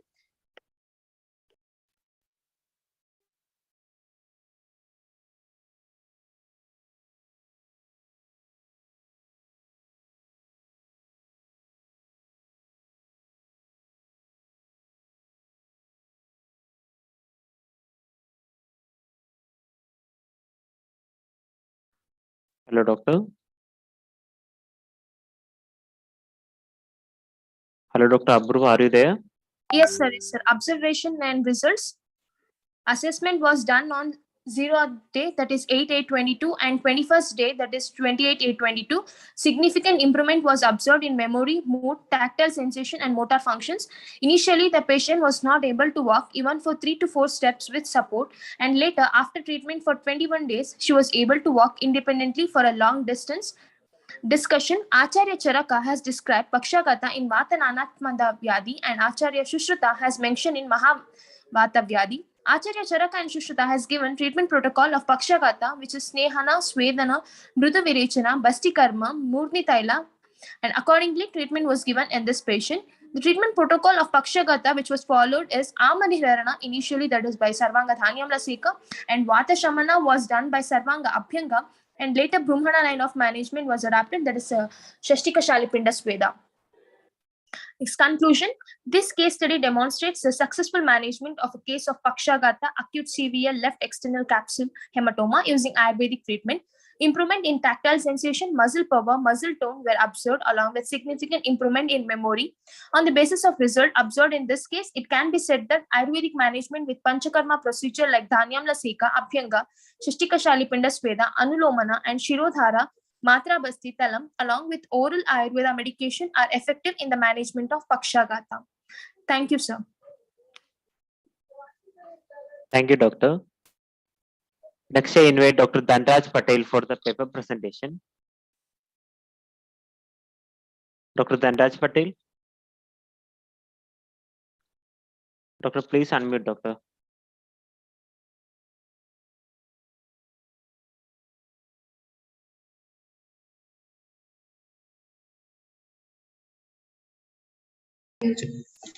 Hello. Hello. Am I audible, sir? Audible, Doctor. Your screen is also visible, Doctor. Please start. Good evening, everyone. Myself, Dr. Dhanraj Patel, Scholar Department of Shalatantra, Kayasri BMK Ayurved Mahavidyalaya, Shahpur, Belgavi, Karnataka. Today, I am presenting clinical case presentation on gangrene. My patient having age 38 year age, and he is working in sugarcane industry, and he is localized like Belgaum. Religion is Hindu and marital status is married, and date of admission is 10/5/2022. My patient complaining pain, burning sensation in the right and left foot, non-healing wound in right foot, third toe since 1 month, blackish brownish discoloration in second and third toe of left lower limb since 1 month, and the history of past illness is the surgical history of third toe, the right foot of amputation since 1 month back. And the patient information is patient having brownish blackish discoloration of the skin on the second and third toe of left foot with associated complaint like urine discharge and post amputated non-healing wound in third toe of right foot since 1 month back, and he also complained of pain, burning sensation in the right and left affected wound side. The patient is a known, not any known case of metabolic disorder, starting having symptoms of blackish brownish discoloration in second and third of the left foot, and the patient also having history of 1 month back, patient having apparently healthy, and while he is doing work in sugar industry, accidentally the sulfuric acid falls over the both foot. Gradually over a period of time, the discoloration and discoloration increase along with the additional symptoms of pain and burning sensation in the left foot. After that, he is consulting allopathic hospital for de-articulation of the third toe. But advised after the diagnosis of peripheral vascular disease. The third toe of right foot was amputated, associated with the ulceration. Patient also have a severe pain in the that amputated side of the right toe. That is persistent throughout the day. So he is consulted to our OPD for the further conservative management. And the family history of the mother having a known case of diabetes mellitus and hypertension for 25 years back, and the personal information of the patient and having good bowel, appetite is good, maturation is good, and the sleep is reduced due to the persistent throughout day. And there's the addiction of smoking since 12 years and no allergic history of any medication. The general systemic examination of the patient having BP 100 by 70 mmHg. The pulse rate is slightly high, it is around 100 BPM, and respiratory rate is normal, SpO2 is normal, and the patient weight having 55 kg and height is 150 centimeter. And icterus, cyanosis, lymphadenopathy, edema is absent. And the general examination of respiratory system, both side is clear and no added sound is present. And cardiovascular system also normal and no murmur sound is heard. CNS is conscious and well oriented. Abdomen is soft and non-tender. Local examination of the patient having vascularity of the left foot, skin discoloration present and brownish and blackish. Sign of ischemia present, pre-gangrenous stage. Pulse is present, dorsalis, pedis is febrile, and tibialis or posterior is febrile. An ulcer examination of the patient having two ulcers, site of left second and third toe and right third toe, which is amputated and having non-healing ulcer. Shape is rounded, color is pale whitish pink. Smell is mild present, discharge is purulent. Margin is inflamed, edge is slopy, floor is smooth, soft, covered with diffuse adhered slag. Mild unhealthy granulation tissue present surrounding area, ischemic change is noted. And the patient having investigation when he is coming to our OPD, the following the medication is continue for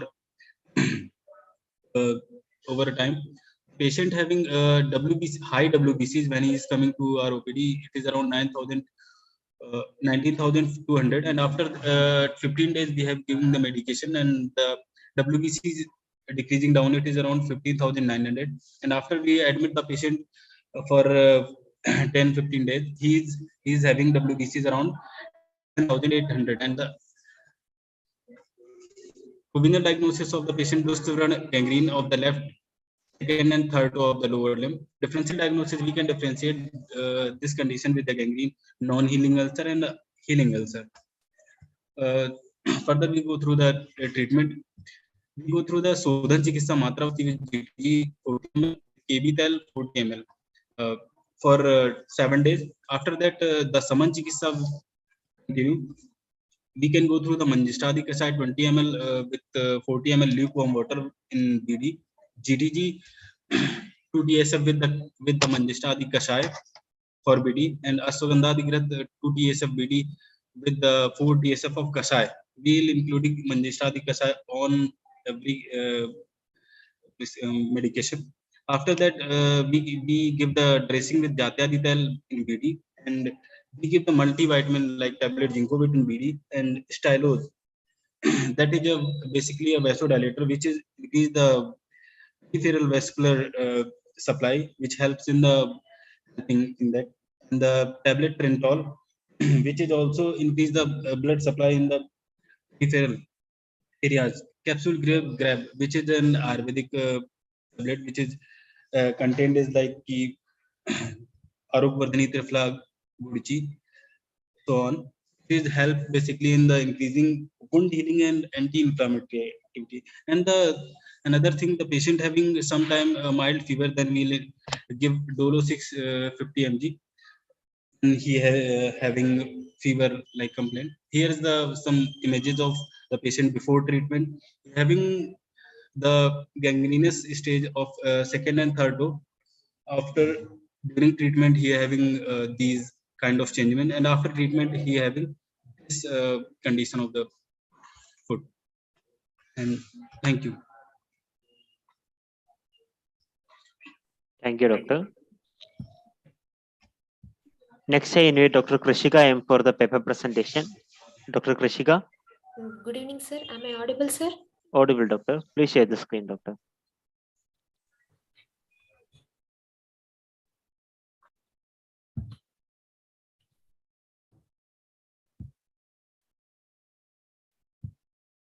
Your screen is visible, doctor. Please start. Sir, my slides are moving, sir. Moving, doctor, moving. Okay, sir.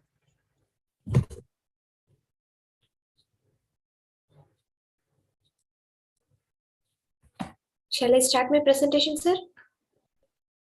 Yes, doctor, please. Okay, sir. A very good evening to one and all present here virtually. Myself, Dr. Krishika from the Department of Rasayanam and Bhajikarana. I am hereby presenting a paper on a topic critical analysis of quadruple mode of antioxidant action of Rasayana Dravyas. These are the contents of my slide. We all know like Rasayana is one among the Ashtangas of Ayurveda and it belongs to the Swasthasya Urjaskara wing of Ayurveda. As per contemporary science, Rasayana Prayoga can be correlated to various terminologies like antioxidants, immunomodulators, stress inhibitors, adaptogenic, neutrophic, anti-aging, etc. In this presentation, I am hereby highlighting the antioxidant action of Rasayana in 4 modes, that is Abhyantara Aushadha Prayoga, Bhagya Prayoga, Acharya Rasayana and Mantra Ucharana. Rasayana as per class 6 is given by Jara Vyadi Pratihara, Yet Jara Vyadi Vidvamsha Beshajam, Vayastambakaram, Chakshusham Brahmanam Vrishyam, Meda Bhakaram, Robakaranam, Dantana Vidikaranam, Vali Palita Kalitya Varjanam. So the ultimate aim of Rasayana Prayoga is to reduce the sufferings of Jaravastha.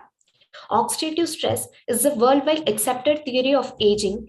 The mode of action of Rasayana and antioxidants on aging can be equated, like antioxidants delays the process of aging by protecting the cell structure from the oxidative cells, which is the basic functional unit of our body.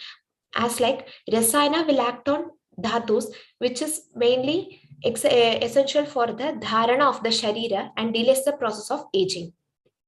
I'm here by critically analyzing certain diseases caused by oxidative stress and the respective Rasayana Prayoga and how that Rasayana Prayoga helps in overcoming the oxidative stress induced damage in that disease condition. First, I'm here by explaining erectile dysfunction.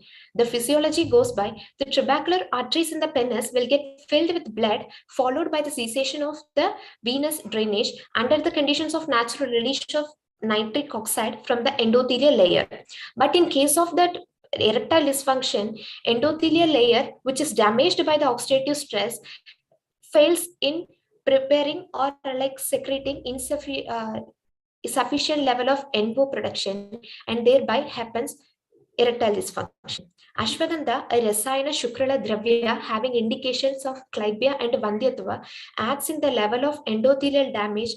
It prevents the endothelial damage and thereby helps in healthy erection. And Ashwagandha acts also at the level of oxidative stress induced sperm cell damage by activating free radical scavenging activity, thereby protecting the cell membrane and preventing DNA damage of the sperms. These are the articles supporting. Next is vitiligo. Oxidative stress induced immune response that ultimately leads to melanocyte death remains a worldwide accepted theory. Vitiligo has a vicious cycle pathology, like oxidative stress increases ROS production in epidermis, thereby it causes melanocyte destruction. Again, it helps results in melanogenesis, that is again an energy requiring process, and thereby it is a vicious cycle.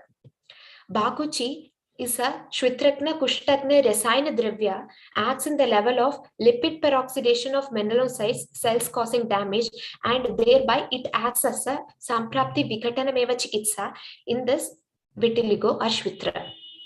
As per class 6, Bakuchi have to be done bhavana with Gomutra and applied as a lepa.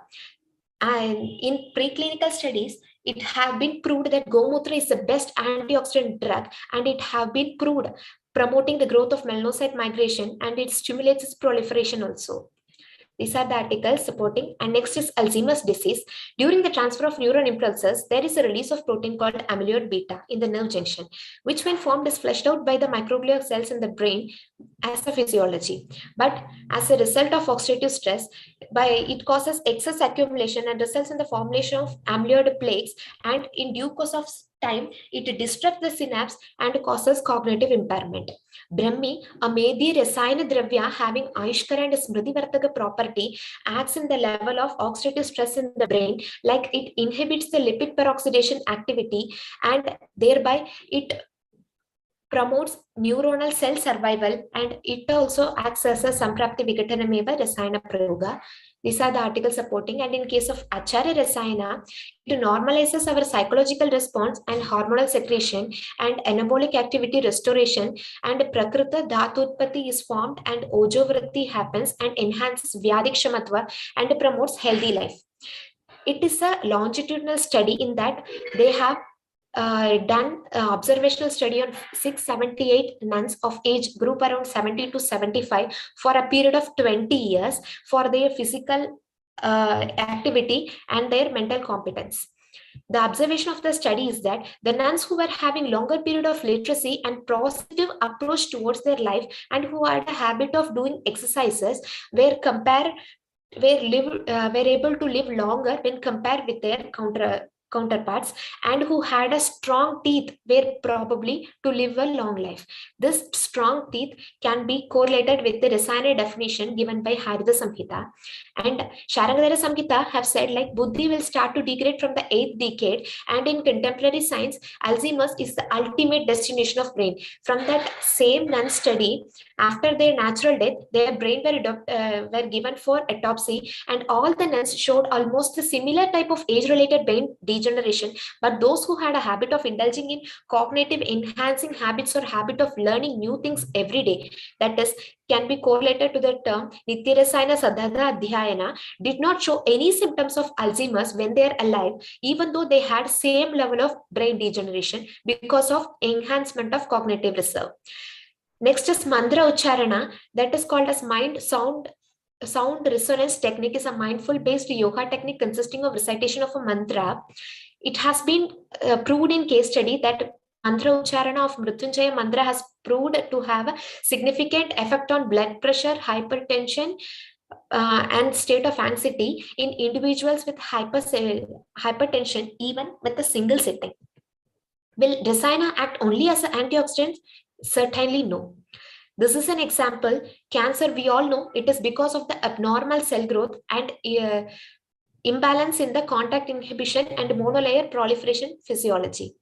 Hiraka Basma, administered as a Rasayana, proves as an antioxidant and oxidative stress inducer activity at the same time. It acts as an antioxidant by protecting the cell membrane, preventing DNA damage and enhancing healthy growth, anabolic activity. Like oxidative stress, it distracts the cancerous cells by cut offing the energy supplying and thereby catabolic activity. Discussion. Oxidative stress damage can be correlated to Ojokshaya Lakshanas, and the individualistic damage is can be correlated to the concept of Vaigunyata. Classical Rasayana Dravyas of the Rasayanas used widely in the clinical practice or selected for this critical analysis, and Akalaja Jara can be correlated to anti-aging, and Jara Vyadhi Pratihata can be correlated to healthy aging. I'm hereby concluding rationality behind selecting these diseases is to highlight the various mode of administration of Rasayana Aushadas, and most of the related articles were based on preclinical studies, and clinical studies have to be encouraged in future. Many more is yet to be explored in case of Rasayana Prayoga. My whole presentation was based on the concept of Paratantra Avalokana Rasayana. I'm hereby concluding that contemporary science is nothing but the modern form of the essence of our Ayurveda. Thank you, one and all. Thank you, Dr. Krishika. Thank you, sir. Next, I invite Dr. Ashwini Hinganikar for the paper presentation. Dr. Ashwini, are you there? Yes, sir.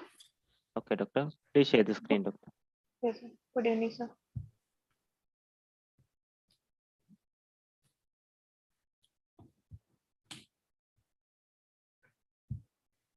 Sir, are my slides are visible or not? Not visible, doctor. Sir, actually, I have shared it. No, doctor. Slide is not visible, doctor. Can you once again share, doctor? Yes, sir.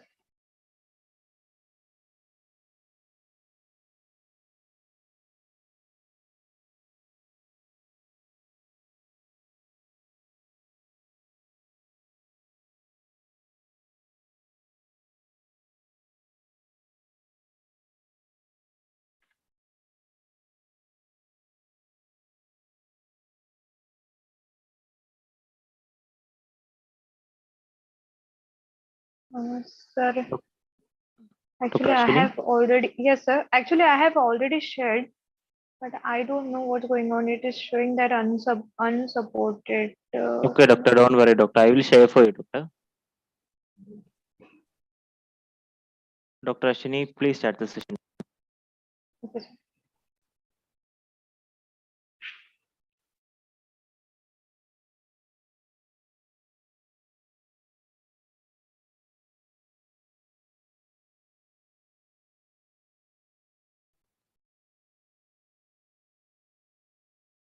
Hello. Hello, doctor. Please start, doctor. Is it screen is visible, doctor?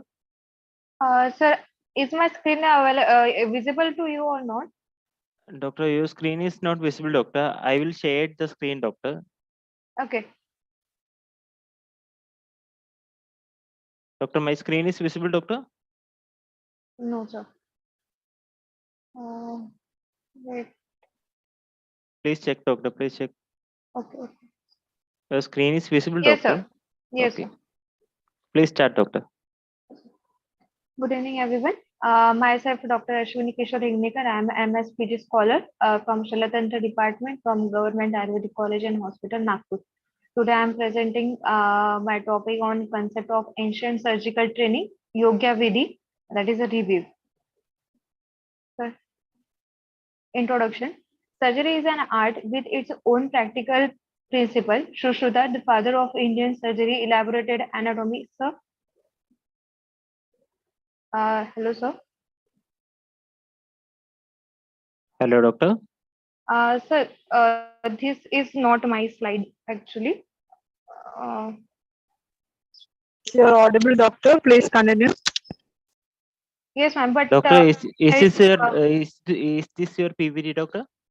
Yes, sir. But this was a previously, but then after I have edited some of the data and everything. Should I share it with you, sir? Okay, doctor. Can you send to me, doctor?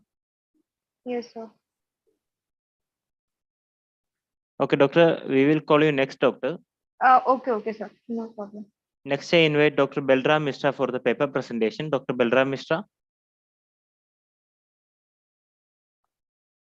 Hello, Dr. Balram Mishra.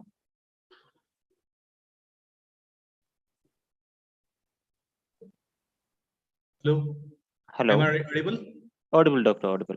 Okay. As my screen is visible. Yes, doctor. Also visible. Please start, doctor. Namaste to all. Myself, Dr. Balram Mishra, first year PG scholar, Department of Shalatantra, KSG BMK Ayurvedic College, Mahavidyalaya, Belgavi, Karnataka. Introduction. My topic is venous section. Introduction. Intravenous access is one of the crucial and first step in the resection of any critical ill or injured patient who present to the emergency department. When peripheral IV access fails, alternative routes must be sought to obtain the rapid access of the purpose of infusing IV fluids, blood products, and medications. Venesection is a surgical emergency procedure in which vein is exposed in the surgical and then a wide Dikachika bore cannula is inserted in the vein under the direction of vision. Peripheral venous cut down remains the relatively rapid, technically simple, and complication free means to obtain and ensure vascular access. Indication: superficial vein or the thrombus and skill of the placing central line is not available. A large cannula is required for the rapid infusion of the fluid as in burn cases. In some cases, it's difficult to locate veins such as in obese patients, pediatric patients, etc. And in the hypovolemic shock with the collapsed vein, Dikachika. Disordered anatomy, contraindication. If trauma at the targeted site, patient with massive pelvic injury with suspected elevation of the iliac veins if there is infection over the site of interest, site where to have to puncture. Great spinous vein 2 cm anterior and the superior to the medial malleus basilar vein. Equipments: skin preparation solution, personal protective equipments, scalpel, skill suture ties, hemostat or right angle, IV cannulas, IV fluid bag, and tubing. Adhesive tape for the skin.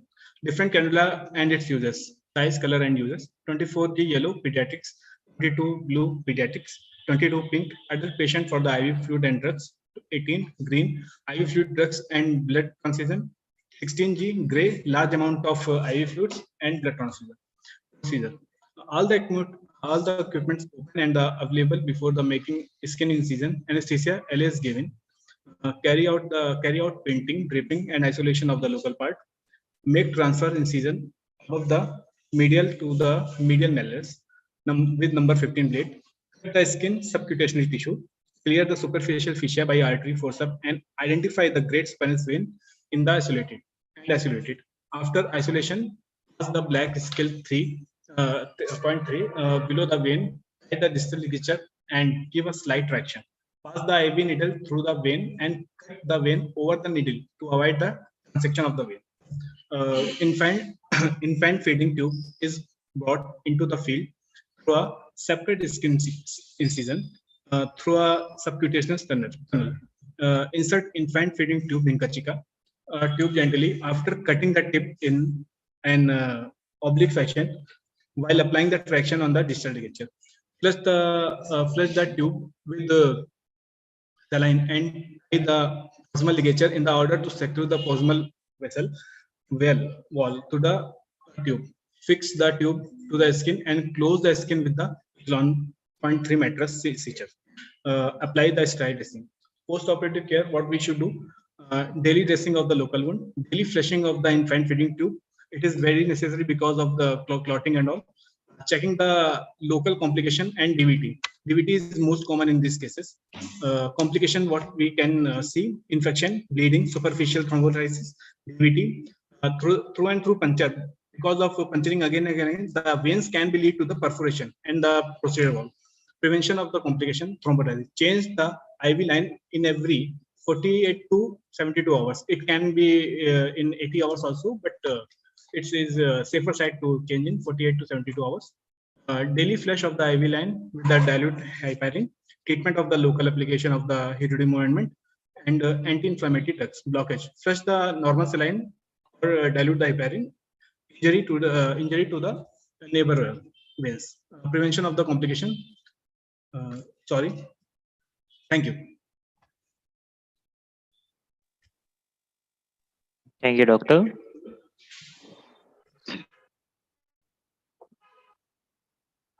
Next, I invite Dr. Rajesh Shukur for the paper presentation. Dr. Rajesh. Hello, sir. I'm audible.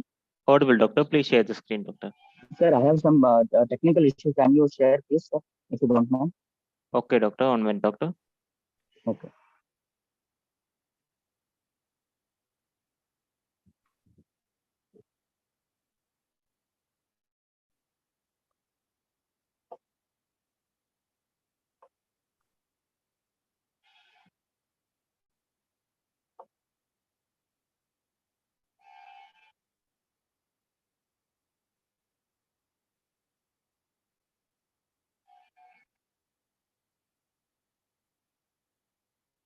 Dr. Rajesh, please start the session, doctor.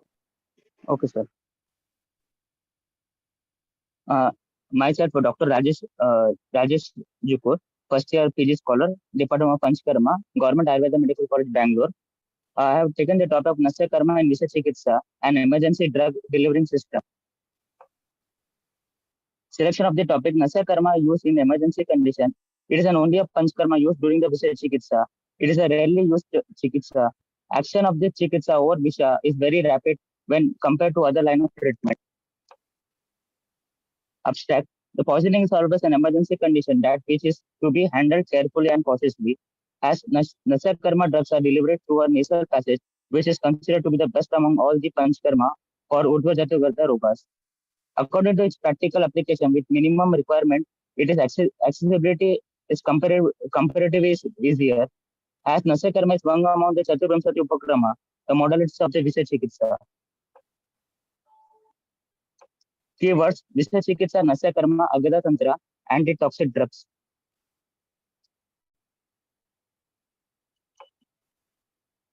Introduction: nasal cavities has a larger surface area and they are highly vascular mucosa. Drugs are absorbed by the rich network of blood vessels and they are passed through systemic circulation. Without NASYA Karma, it is not possible to eliminate the vitiated dosa, which are situated in serous and or the nasal pradesha. NASYA Karma becomes the prime line of treatment for maintaining the health of Urdhva-Jata regions because it is an only a karma among the Panchkarma which is placed in a simple routine reference like Dinacharya.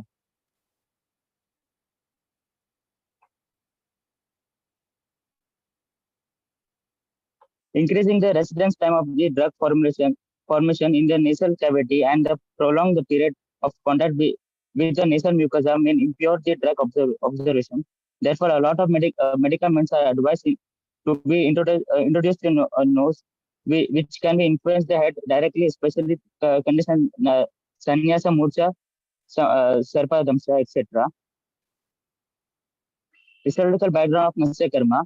Since ancient times, India is very well known worldwide for the beautiful culture which has its own system of medicine, that is Ayurveda. The reference of Nasya has an Indriya in ancient classic literature like Yajurveda, Atharveda, and Bhagavad Gita. Although it is very difficult to say the procedure of Nasya Karma therapy was practiced during the Vedic period. Shiro Virachana mentioned in the Vinaya Pitaka, that is basket of disciplines which is in Buddhist sculpture. Even in the Valmika Ramayana, the famous reference regarding the use of herb Sanjivini mentioned for the use of Nasya Karma. Thus, drug Sanjivini was blew by Susena in the nose of Lakshmana to make him conscious. Etymology, definition, synonyms of Nasya Karma. Etymology, according to the Vachaspatyam, the word Nasra means the beneficiary of the nose, which conveys the sense of the gati or the motion. The definition, the administration of the medicated drug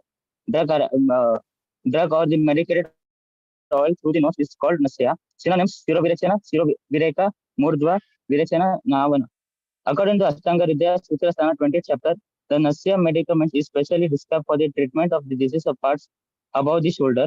The nose is a gateway for the head, spreading through this. The nasal medicated research all part of the head and neck and cures the disease.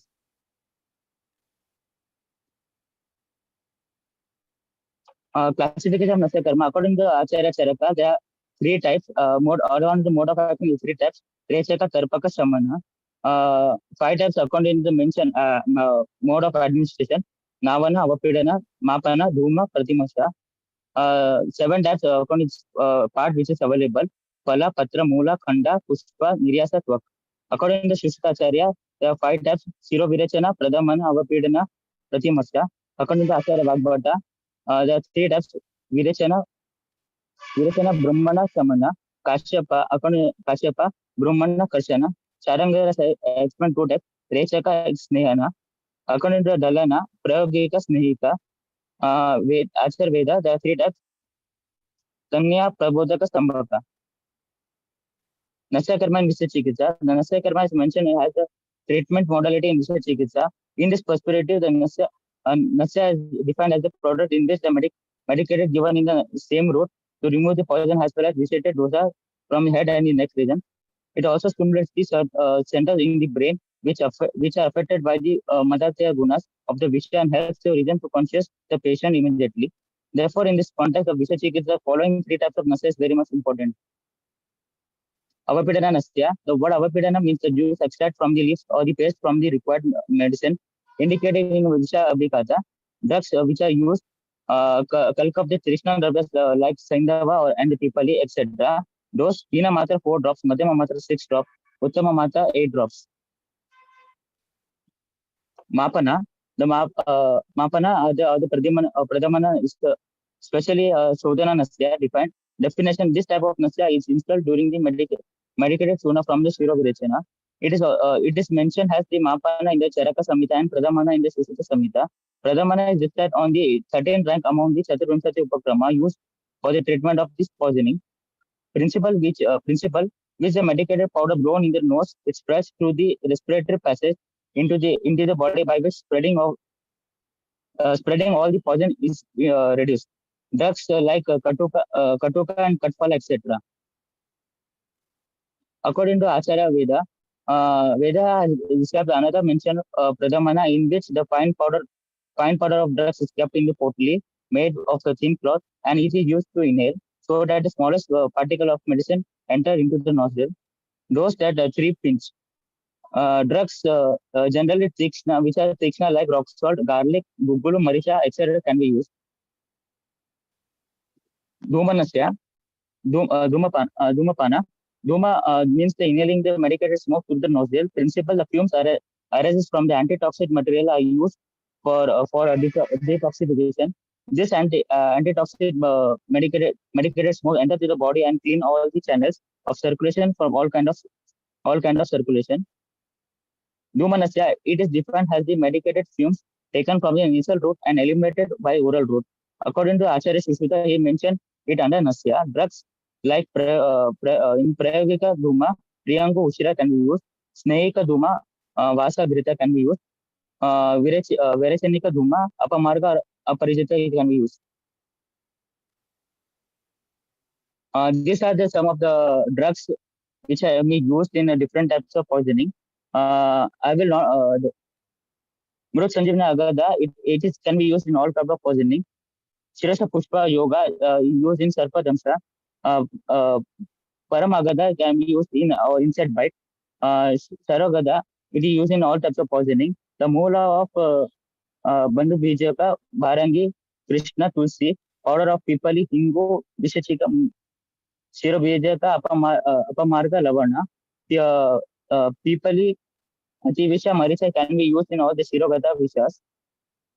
Nasya, Nasya, Krishna, Avapidana Nasya, and Avapidana Nasya, in which used in the third, seventh, and sixth Vegas of Chaturvamshati in Upakrama. The last one, the Kudada Nasya, used in Vishachika, Urdhva, Luta, and Sarpa Garavisha. Mode of action, according to Acharya Charaka, Nasya is the gateway of Shiras. The drug administered to the nose as Nasya reaches the brain and eliminates the morbid dosha and responsible for the production of the disease. According to Ashtanga Samgraha, the NASA being the gateway of the Shiras, the drug which is administered to nostril reaches to Sringadaka Marma by NASA Srotas. It spreads in the brain, eyes, ear, throat, opening all the vessels. According to Sushruta, has clarified Sringataka Marma as Sringa Marma, formed by the union of Shiras supplying the nose, ear, eye, and tongue. According to Hindu commentary, conclusion, the Nasya Karma being an important measures in the Visha Chikitsa broadly mentioned in Chaturvamshati Upakrama by Acharya Charaka. It can be observed as Nasya Karma is not mentioned only at a single period, but three of the different of Nasyas has been indicated for the purpose, namely Avapidana, Mapana, and Dhuma Nasya. It is only because of the great utility of Nasya Karma in use of Visha Visha Upakrama, even though use of such wide range of treatment option has been suggested in the case of poisoning. However, every treatment out of the 24 cannot be used in all type of poisoning. The Nasya Karma has been specially indicated when the poison reaches to head region, as the medicine administered to the Nasya directly enters the nervous system. Thank you. Thank you, Doctor. Next, I invite Dr. Vinitha GM for the paper presentation. Dr. Vinitha GM, are you there?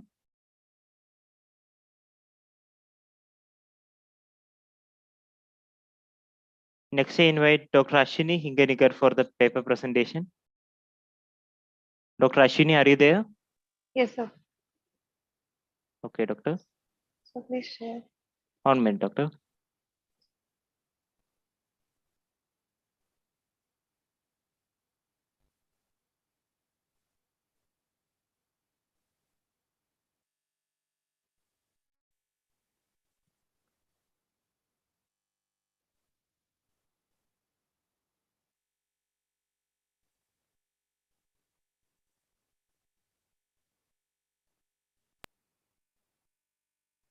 Doctor, please start.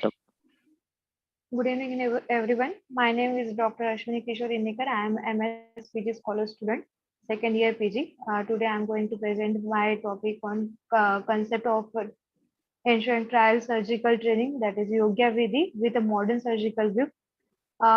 Introduction. Surgery is an art with its own practical principle. Sushruta has elaborated anatomy, pathology, surgical procedures, and their complications. For being good surgeon, it is important to have knowledge and should be practiced by self in reality. That is Pratiksha Karma Abhyas.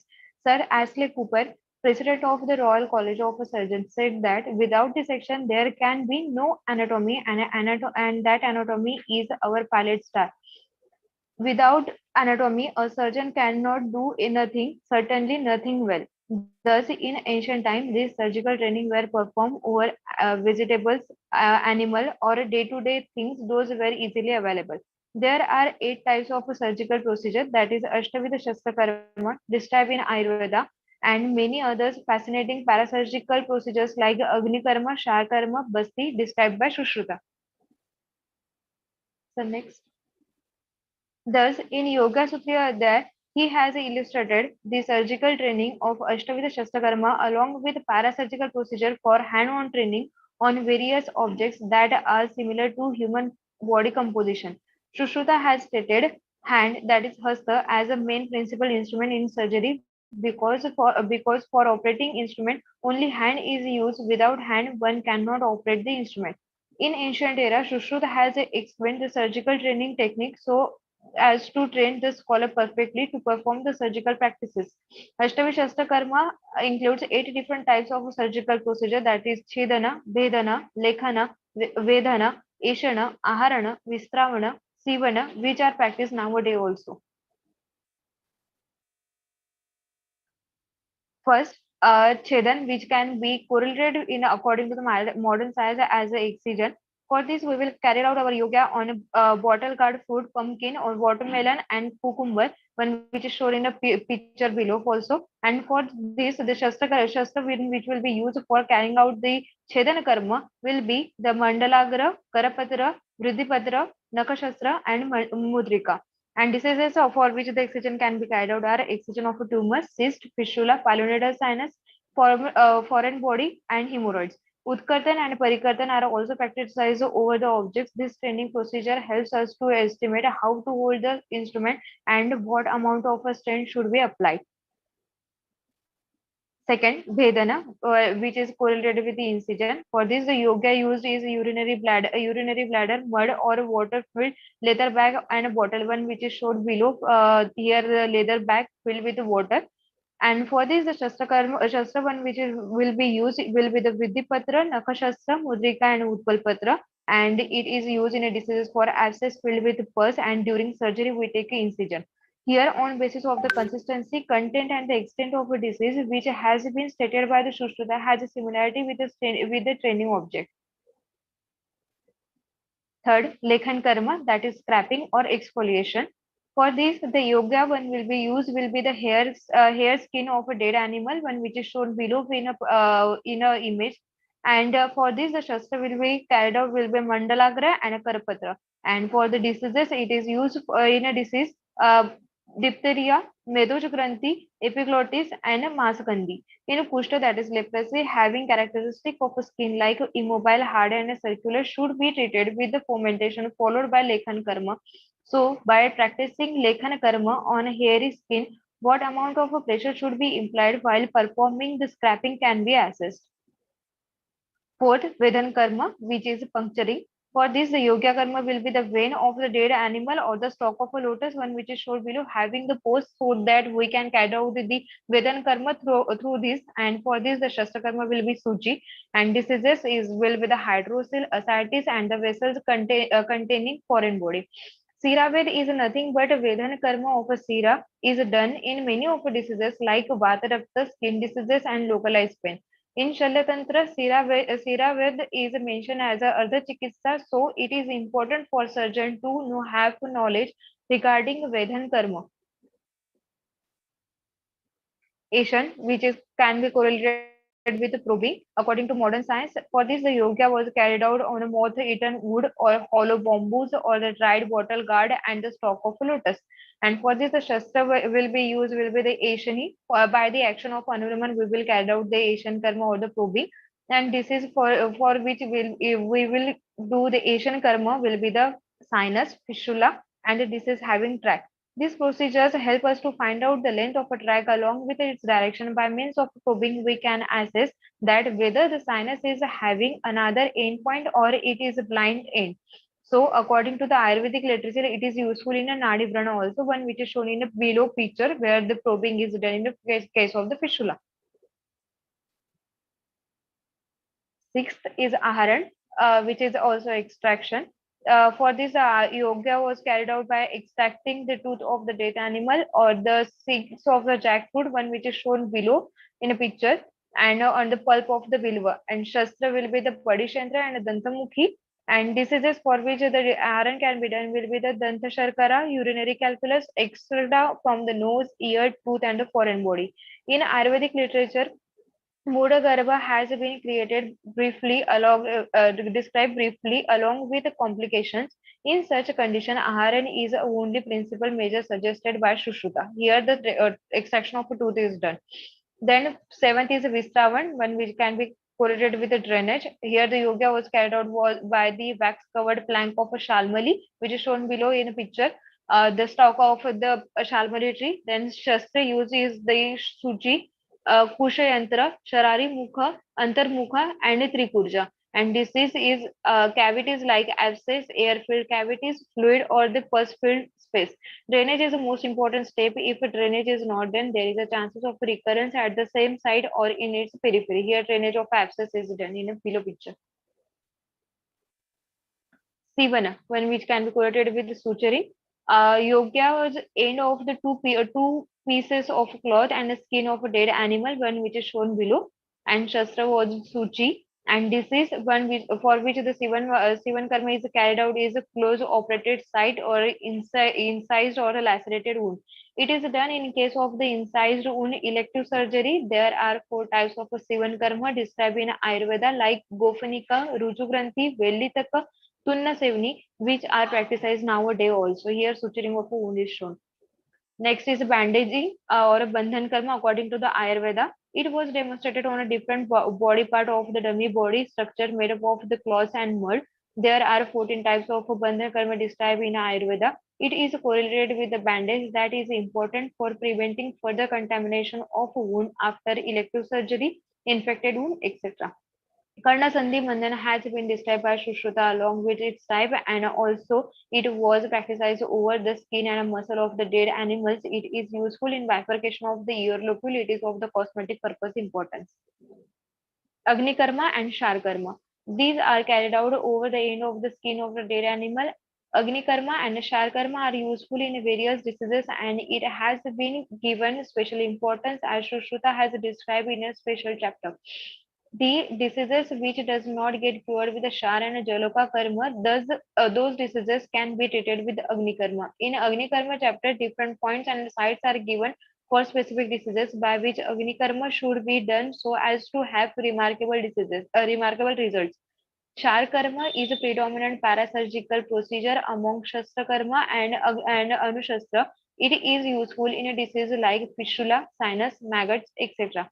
In Kachikitsa, Basti is mentioned as a Ardha Chikitsa. It was demonstrated by the water-filled water guard having hole on one end. Basti is a principal line of treatment in Vata Dosha Vyadhi. All these surgical training techniques are advised to perform in Shalakya Tantra diseases also. All those yoga are practiced nowadays and useful in many aspects to train the future surgeons. In modern science, these trainings are carried out by ensuring the patient safety measures. All these surgical skills are learned by stimulation-based learning, whereas environment is similar to the real-life surgical situation created by the training. These stimulation models include the cadaveric animal virtual robotic stimulators, which are used in increasing demand nowadays. All these technical stimulators are helpful to practice on a human by repeating the technique on a non-living things, so as a surgeon get good exposure to reach the perfection to operate on a live patient. Some of the techniques are also carried out on dummies, foam sheet, silicone material similar to that of the body tissue for suturing incision by carrying out the incision on a dummy followed by suturing. For learning hair transplant, where the artificial hairs are transplanted on a pig skin, can also be done. Animal hairs are used as a suture material to practice the suturing technique. Minimal invasive surgeries like laparoscopic surgery, endoscopic surgery, and orthopedic surgery are practiced by virtual reality stimulator to have the better eye-hand coordination by scholar before operating on patients. Discussion. According to the Sushruta, it is important for surgical scholar to have the knowledge regarding the 8 type of the surgical technique along with the knowledge of how to practice it on both objects that are similar to the body composition structurally. Even by having knowledge of this surgical technique, if a scholar does not demonstrate or practice it, they will not attain the perfection and may life-threatening to the life of the patient. Otherwise, it will increase the risk factor. As per Sushruta's keen observation and the comprehension, he has stated the yoga vidhi, which is used in this era also. In modern science, various models are used like dummies, bench models, stimulation-based trainings to attain perfection by scholar.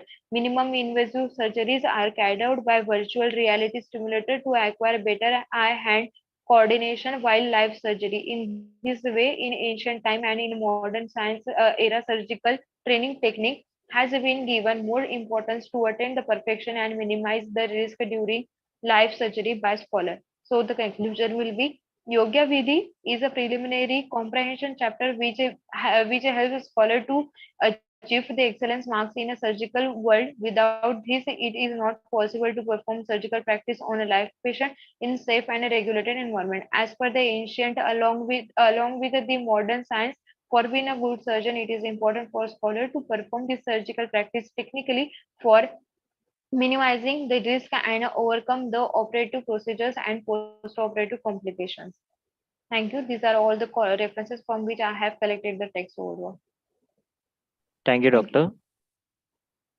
Next, I invite Dr. Neha for the paper presentation. Dr. K.R. Neha, are you there? Dr. Yes, sir. Okay, Doctor. Please share the screen, Doctor. Sir, can you please share my screen? Okay, Doctor, 1 minute.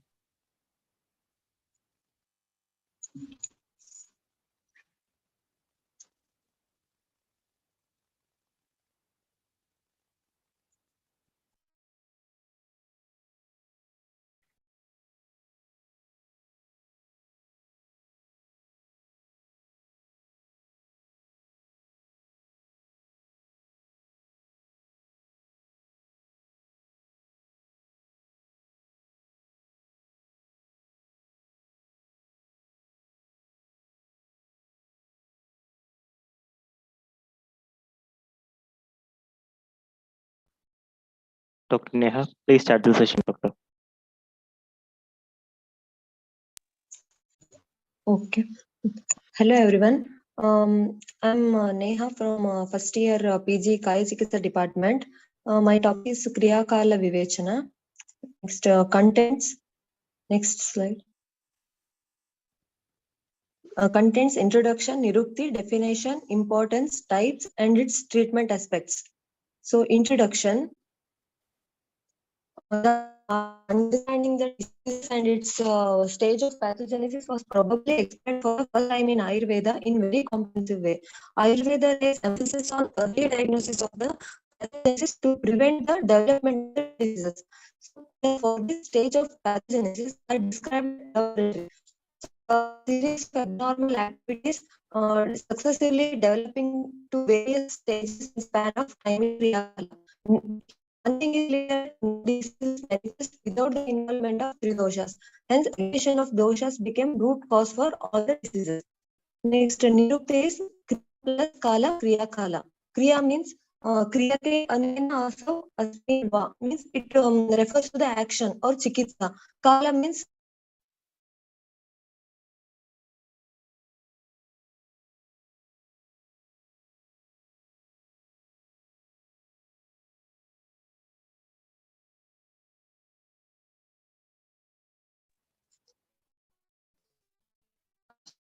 Hello, Dr. Neha, are you there? hello. Okay, Doctor. Please continue, Doctor. Kriya Kala means the recognition of the stages of the disease progress, which helps to determine the appropriate measure to correct the imbalance of the doshas. It is series of stages of the diseases successively developing in the period of Kala is Kriya Kala.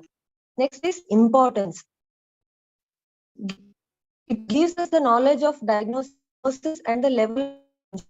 It prevents establishment of the diseases, and it gives us the knowledge for intervention of treatment for the process of the disease manifestation.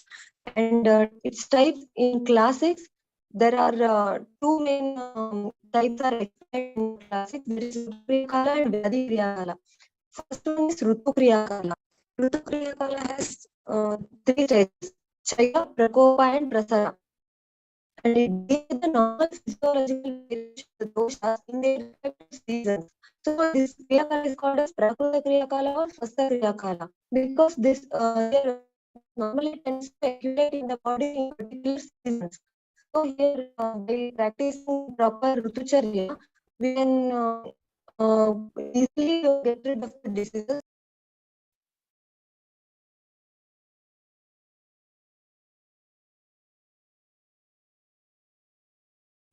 Next is Rutushodhana. The kapha dosha produced due to the effect of cold during the Hemanta and Shishira Rutu should be expelled out in the Vasanta Rutu through Vamana. And similarly in Vata and Pitta. In Vata accumulated during the Grishma Rutu should be expelled in Varsha Rutu through Asthapana Basti. And Pitta accumulated during Varsha Rutu should be expelled in Sharad Rutu through Virechana and Rakta Mokshana. And next is Vyadi Kriyakala. It has, next slide. It has 5 types: Sanchaya, Prakopa, Prasara, Sthana, Samshaya, Vyakta, and Veda. Here, abnormal changes taking place in the doshas due to the Ahitakara Ahara and Vihara. This is the process of understanding the pathogenesis of the diseases in consecutive stages. Here, dosha don't revert back to the normal condition of their own and continue to become profound and give rise to the diseases. If it remains untreated, it threatens our life. Next is first one is Sanchaya Kriyakala. It is a stage of accumulation. Here, accumulation of the doshas in their own site will take place. And peculiar symptoms is there will be Chaya Karana Vidvesha and Viparita Guna Icha are the main symptoms. And next clinical manifestation is in Vata, Stabda Purna Koshtata are the symptoms. And in Pitta, Pita Vabhasata and Manda Ushmata. In Kapha, Anga Gaurava and Alasya are the main symptoms here. Next is types and treatment. Types are Sanchaya has 2 types, Swabhava and Aswabhava. In Swabhava, Avastika, Naimittika. In Aswabhava, Prajnaparada and Asatmendriya Sanyoga. In treatment aspect is, it is important to treat the doshas in Chayavastha. As this is the first stage, the Rogabala will be less, and here Nidana Parivarjana is main, and Dosha Pratanika Chikitsa in Alpa Dosha, Langana, Madhyama Dosha, Langana Pachana, and Bahu Dosha, Doshava Sechana. Next stage is Prakopa. Prakopa is, it is a stage of aggravation. Here, it is an extended state of Chayavastha. In this, accumulated doshas in its own place tends to become increased and excited to overflow from their places. There are 2 types here, Sachaya and Achaya Prakopa. And next is Prakopa Lakshanas. In Vata, Koshta Toda and Sancharana will be there, and in Pitta, Amlika, Pipasa and Paridaha are the Lakshanas. In Kapha, Annadvesha and Hridayot Klesha are the Lakshanas. In treatment aspects, here along with the Nidana Parivarjana, Dosha Pratanika Chikitsa should be done, and that is the line of treatment for increased dosha without interfering with other doshas. Here, if all the Prakopa, 3 doshas are become Prakopa, then whichever is powerful should be treated first. If 3 doshas are in equal strength, the treatment should be given first to the Vata, then Pitta, and then Kapha. In Achaya Prakopa, Shamana Upachara should be done, and in Chaya Prakopa, Shodhana Upachara like Vamana, Virechana, Basti should be done. And next is Prasaravastha. Here it is a stage of spreading. Here dosha which have become Prakopita expand and overflow the limits of their respective seat. How it's like overflow which occurs during the process of fermentation and the overflow of an overfull dam. Here Vata which process the power of movement, it is the force behind this process. And it has 15 types. And next is Lakshanas and its treatment. In Vata, Vimarga Gamana, Atopa are the Lakshanas. In Pitta, Osha, Chosha, Paridaha, Dhumayanani. Dhumayanani means feeling of fumes coming out of the body. And Kapha, Arochaka, Avipaka, Angasada, Chardi are the main symptoms. And here treatment aspect is neutralizing the increased or vitiated dosha by all the possible means. That is dosha pratanika chikitsa. And here hetu viparita and vyadhi viparita chikitsa should be followed.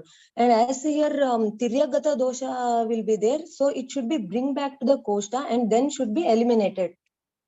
Next is sthana samshraya. It is a stage of localization.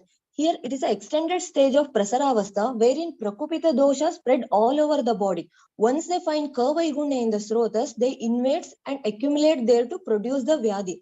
Here predominant symptoms of the diseases will appear. So this Avastha is also called as Purva Rupa. Treatment is dosha pratyanika as well as dusha pratyanika chikitsa should be done to correct the dosha and both in the combination. Here samshodhana chikitsa is considered best because it prevent the further manifestation of the diseases. And next is vyaktasthana. It is a stage of manifestation. Here this is the stage in which fully aggravated dosha assume the severe form, that is called vyadi. Here all the lakshanas will be clearly manifested. So this avastha is also called as rupa avastha. Its synonyms are rupa, linga, akruti. And for example, it's santapa in jwara, sarana lakshana in atisara, purana lakshana in udara. Here treatment aspect is samprapti vikadana chikitsa should be done. Here disease oriented treatment should be pursued in this stage, that is vyadi pratyanika chikitsa. Here treatment should be served the purpose of checking the pathogenesis, that is dosha dusha samurchana, sroto shodhana, dosha vilayana and dosha shodhana. And next is the Bedhavastha. Here it is a most and last stage of the Kriyakala in which they attain Vishesha Lakshana, and here disease becomes Dirgha Khalanubandhi, that is chronic. Here the dosha, when settled down for a long duration without proper intervention of the treatment, it became asadhya for the treatment. Hence, the treatment also became complicated to treat at this stage. Here, treatment is, if the disease has become Dirgha Khalanubandhi, then treat the Nidana as well as Pradhana Roga. If disease has produced Upadrava and this Upadrava became prominent than the Pradhana Roga, then should treat the Upadrava first and then Pradhana Roga. If it's not prominent than the Pradhana Roga, then treat the Pradhana Roga.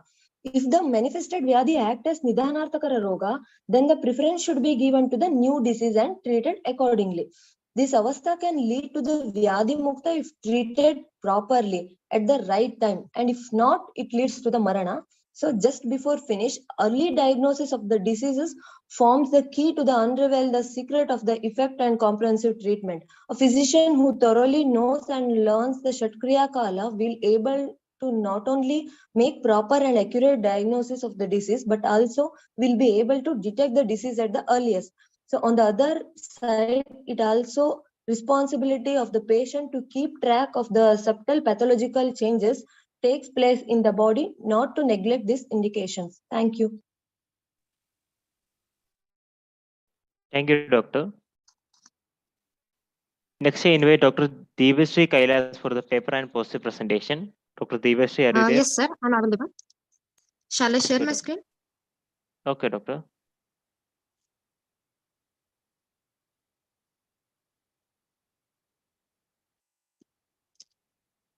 Is it visible now? It is in, yes, Doctor, visible, Doctor. Screen is visible, Doctor. Okay. So, hello everyone. I'm here to present my topic on Vatrakta. Myself, Vedya Kadam Dipashri Kailas, PMD Kai Chikitsa. First of all, introduction. Vatrakta. Vatrakta is a condition developed gradually due to frequent and continuous exposure to abnormal dietary and lifestyle factors. Vatrakta causes due to a Vata and Vata Rakta. Separate chapter is dedicated by Acharya Charaka on Vatrakta, while Acharya Shushruta has mentioned Vatrakta in a Vatvadi chapter. The synonyms for Vatrakta are Khud, Khudvata, Adyavata, and Vatbalasaka. Khud means this disease affects all short joints, and hence it is known as a Khudvata.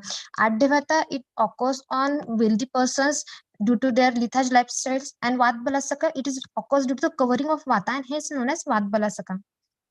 Now causes: excessive consumption of sour, salty, pungent, and alkaline foods, excessive consumption of seafood, red meat, curd, delicate nature peoples, which we called in Ayurveda as a Sukumara, excessive and frequent food intake means Adhyashana and having food in even presence of indigestion in Ajirna Avastha, daytime sleeping, Divasvapa, and anger, Krodha. These are some Mansik Karna for this Vatrakta explained also.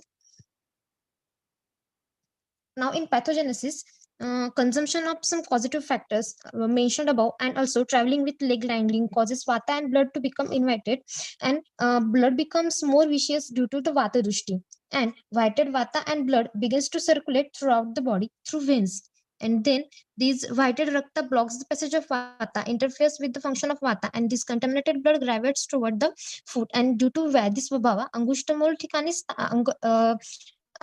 स्थान संश्रय happens. First of all, they all causes deformity in hands and big toes, and symptoms such as pain, colic, head stroke, redness can occur, and the condition is known as vata rakta. Now, types of vata rakta. Acharya Charaka has mentioned, Acharya Charaka and Vagbhata mentioned two types of Vatrakta, that's Uttana Vatrakta and Gambhir Vatrakta. Also, according to some doshas, Vatodbhava, Pittodbhava, Raktodbhava, and Kapha Vatrakta Lakshanas are mentioned by Acharyas. Occurrence of Vatrakta is also possible when customized gati of Vata is hidden by morphic Kapha, Adosha, and Meda. Now, classical presentation site. Classical presentation site, according to Acharya Charaka, tasya sthanam karo padoyo angulyam sarva sandayah krutrayado hastapade tu mule tehe vidhavati, means it starts from small joints and small joints of hands and feet. And according to Acharya Shushruta, most common site is a padmula, means first metatarsal phalangeal joint, that is angushtamula. Now, Uttan Vatrakta. Before that, some common symptoms of Vatrakta are pain, deformity, spreading pain from joints, trophus formation, and redness. Now, in Uttan Vatrakta, we get symptoms like superficial tissues are affected, like skin and muscles are get affected, and it causes itching, means kandu, burning sensation, daha, pain, means ruja, stretching type of pain, ayas, and spurana, that is palpitation. Now, in Gambhir type of Vatrakta, deeper tissues are get involved, like asti, sandhi, and majja, means bones, joints, and internal viscera. The symptoms mentioned are inflammation, stiffness, burning sensation, pricking pain, and suppuration. Now, some upadravas are mentioned in Charaka. Their explanation is Nidranasha, that is insomnia, Shwasa, Manskotha, gangrene formation, Murcha, vertigo, Ruja means pain, and To is pricking pain, Hika, hiccup, Visarpa, erysipelas, Paka means suppuration, Klama, lethargicity, Anguli Vikara, deformity in phalanges, Stoph, Spota, boils, and Arbuda, that's neoplasm. In Chikitsa, Acharya Charaka has mentioned a shlok that Virichya Snehitva Adosnehayukta Virichane, Rukshirva Mrudubi, Shastam Sakruta Basti Karmacha, Sek Abhyanga Pradhya Sneha, Parayo Avidainaha, Vatrakta Prashansete. Here, Acharya mentioned Virichan Karma, Snehan Karma, Snehayukta Virichan Karma, that's Mrudu Virichan Karma, and also Sek Abhyanga Pradhya Avidahi. Now, in Uttan and Gambhir type of Vatrakta, the shlok explanation, shlok is Bahyam Alepana Abhyangan Parishekam Upanahanehe, Virekastapana Sneha Paner Gambhiram Acharit, means in Bahir Parimarjan is specially considered in Uttan Vatrakta.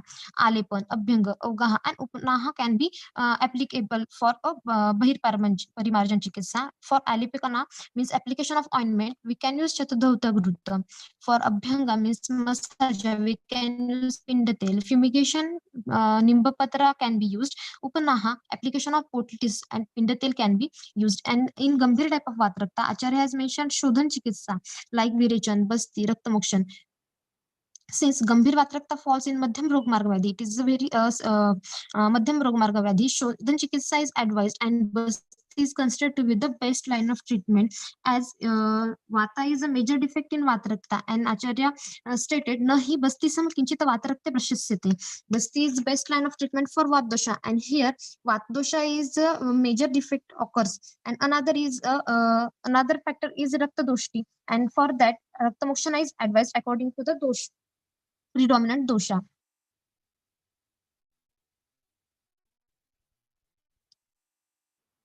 Next is Pathya Patta, do's and don'ts regimen. In Pathya, we can Ayurveda explain Pathya in cereals like old barley, wheat, Shalishashtika, cow milk, buffalo milk, and in Apithya, don'ts, day sleeping, exposure to heat, excessive exercise, excessive consumption of sour, salty, pungent, and alkaline food is Apithya.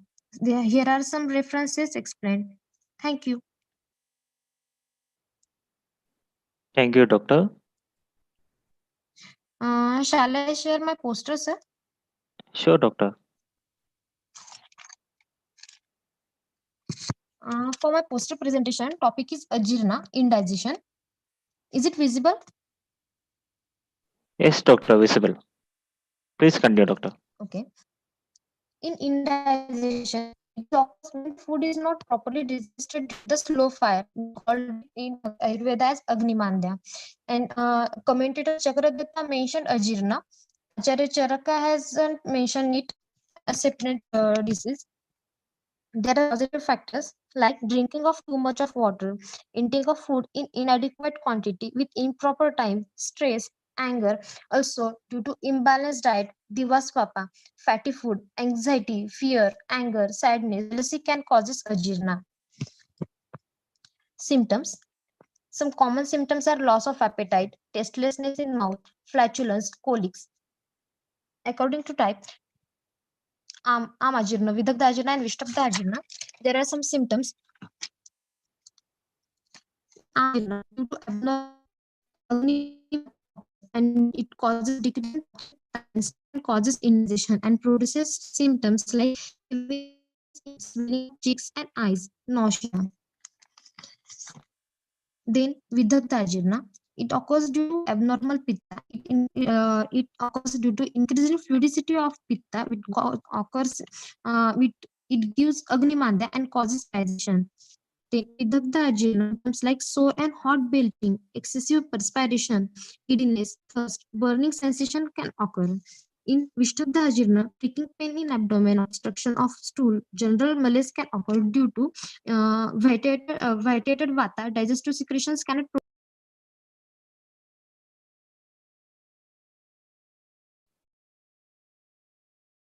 Hello, doctor.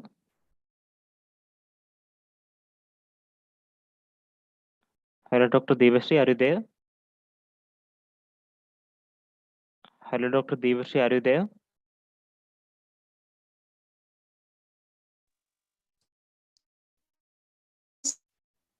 Hello, Dr. Dr. Devashree. Devashree. Hello. Okay, doctor. Continue, doctor. Yes, sir. Can you hear me? Yes, doctor. Okay. Okay. Next is Rasashesh ajirna. Here, pure belching and heaviness occur. Even after digestion of most of the part of the food is done, some part of remains in the mahastotasa and it causes Rasashesh ajirna.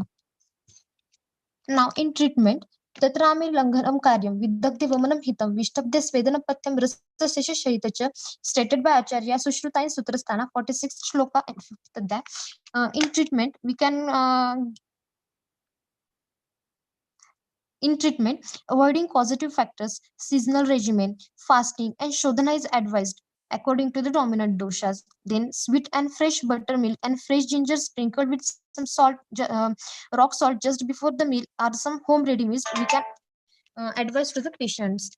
Now in amajirna, we can give fasting to the patient, and also if doshas are Utlishta, then Vacha and Sendava Yukta Vamana can be given to the patient. In Vidagdha Ajirna, woman is advised with Madanphala. In Vishtabdha Ajirna, Svedana and Tapsvet can be given to the patient. In Rasashesh Ajirna, Langana, fasting is advised. Some Aushadhi Kalpas are mentioned in text in by Acharya, like Ingvashtak Churna. The contents of Ingvashtak Churna, Suntha, Maraj, Pipali, Ajmoda, Sendav, Jirak, Hinga, these act as a Deepan Pachana of and hence can be used as a Jataragni Vardhaka in Ajirna. Next up is Shankhavati. Shankhavati contains Chinchak Sharpal, means Twakak Sharp. Also, 5 types of Lavana, Shankha, Hingu, Vyosh, Shuddha Parat, Gandhaka, and Vatsanaba. These acts as Deepan Pachana, Swadu Utpadaka, and Kostashuddhi Shamaka, and hence can be used in Grahani Roga. Agnitundi kalpas like Agnitandivati, Lashanadivati can be used in Rasashesha Ajirna. Thank you. Thank you, doctor. Next, I invite Dr. Abhinandan Sheetal Dhotre for the paper and poster presentation. Dr. Abhinandan, are you there? Yes, sir. Hello. Hello, doctor. Please share the screen, doctor. Am I audible, sir? Audible, doctor. Sir, please, can you share my screen? Okay, doctor, 1 minute.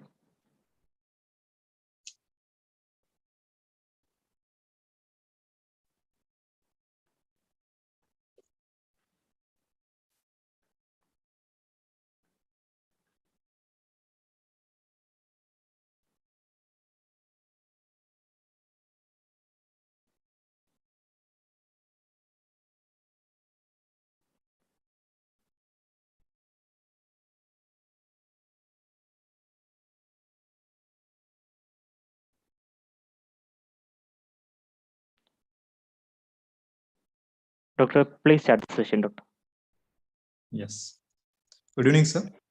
I'm given a presentation on Gurudarsi, a disease review. I'm a Dr. Abhinandan Shital Dutre from the Department of PANCHKARMA, second year. Okay. Introduction.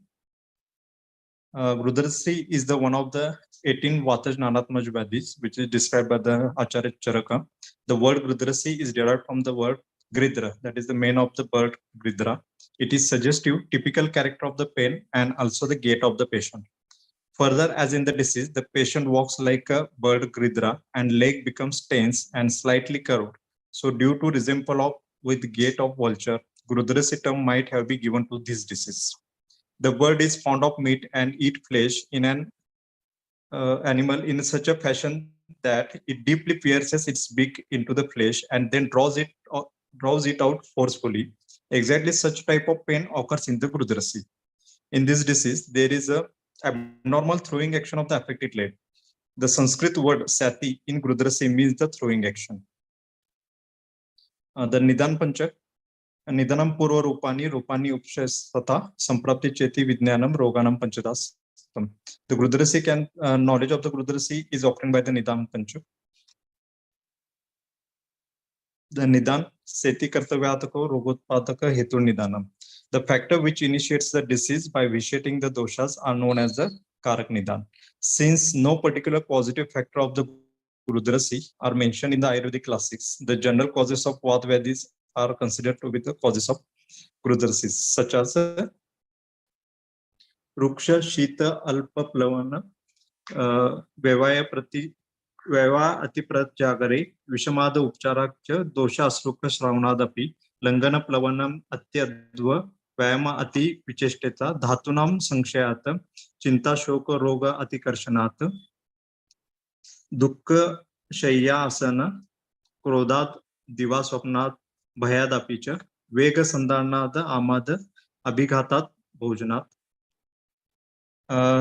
The Aharta Nidan of the excessive use of Ruksha, Alpa, Shita, Lagu, Khara, Dravyas in Ahara, excessive use of Katu, Tikta, Kashaya, Rasatmak Ahar, Anashan or Alpashan or Langan, Vishamashan, Viharta Nidan such as Ati Vyaya, Ati Vyayam, Ati Chankramana, abnormal postures like standing, sitting, sleeping, traveling, jerky movements in the traveling, Vegavarod, Ati Jagran, Divasupna.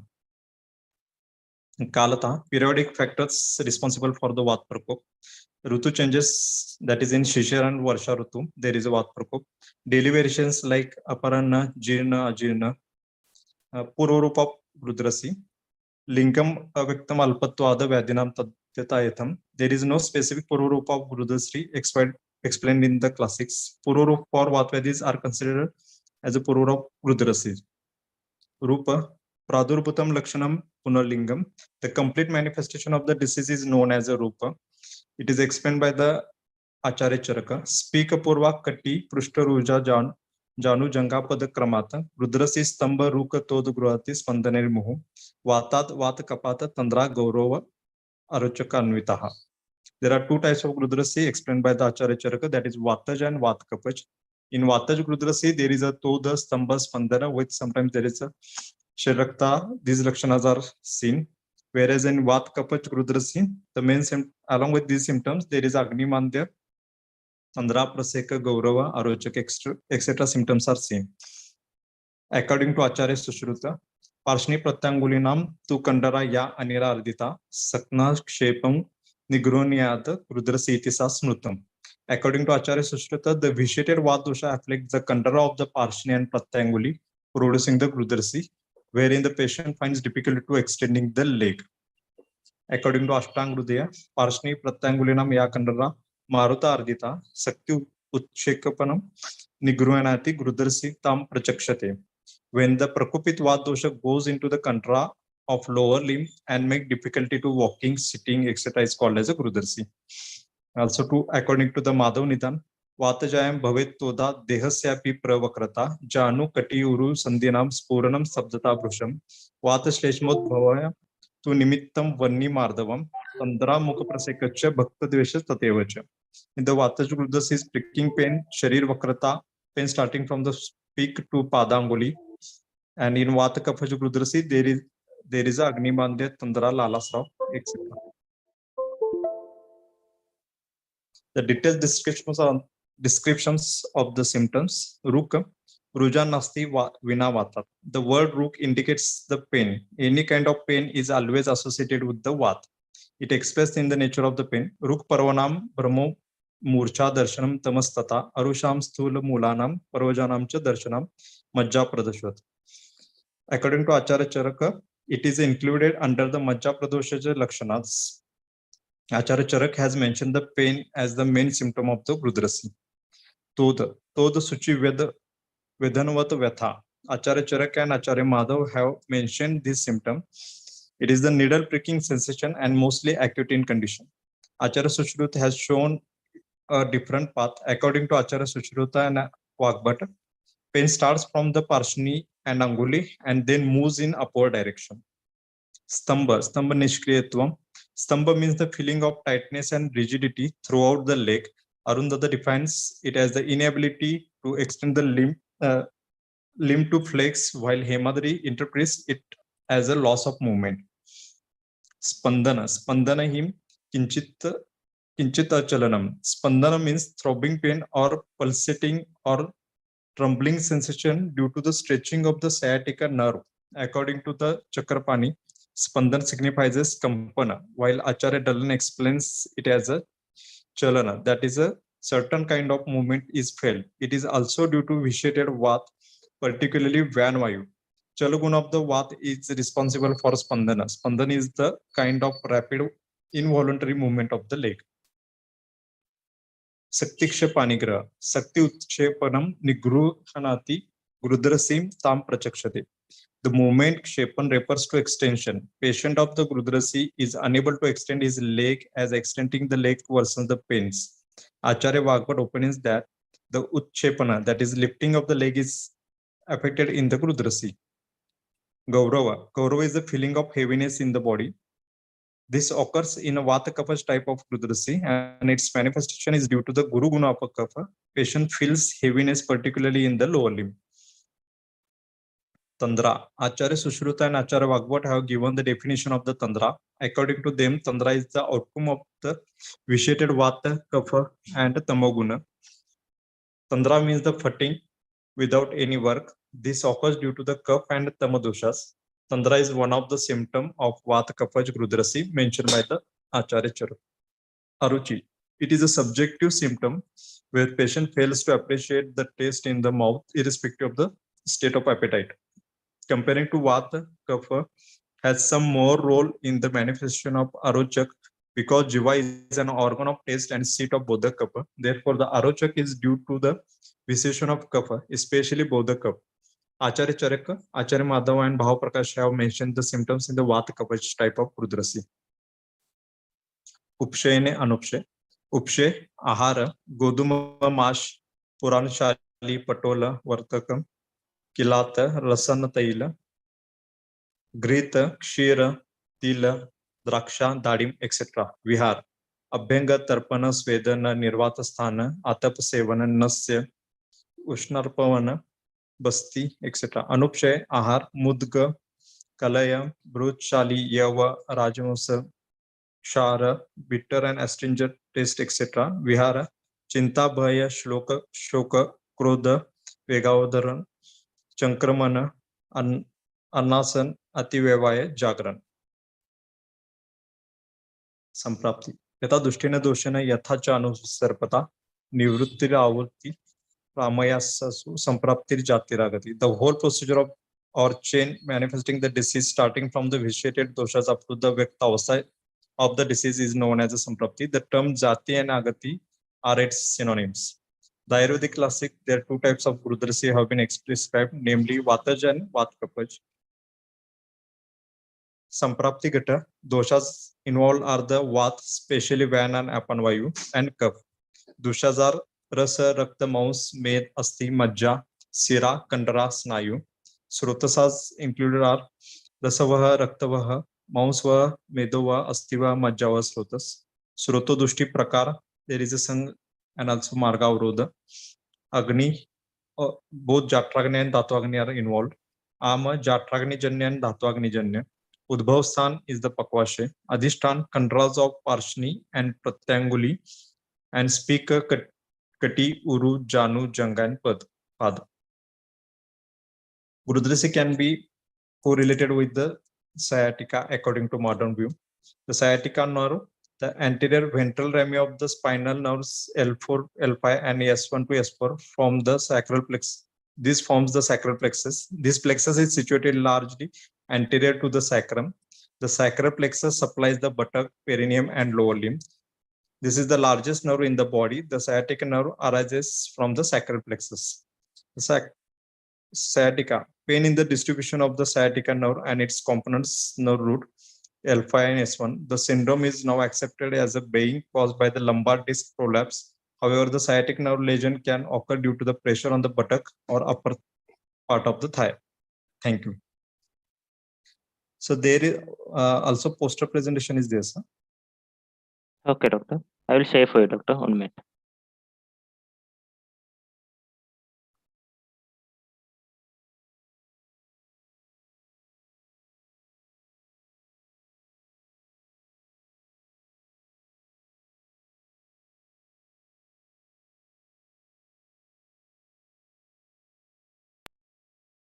Please start, doctor. Yes.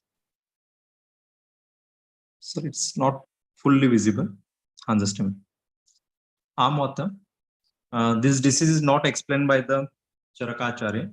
The details of the Amvata is found in the Madhav Nidana. Here is the both Am and Vat are differently vitiated and then forms the Amvata disease.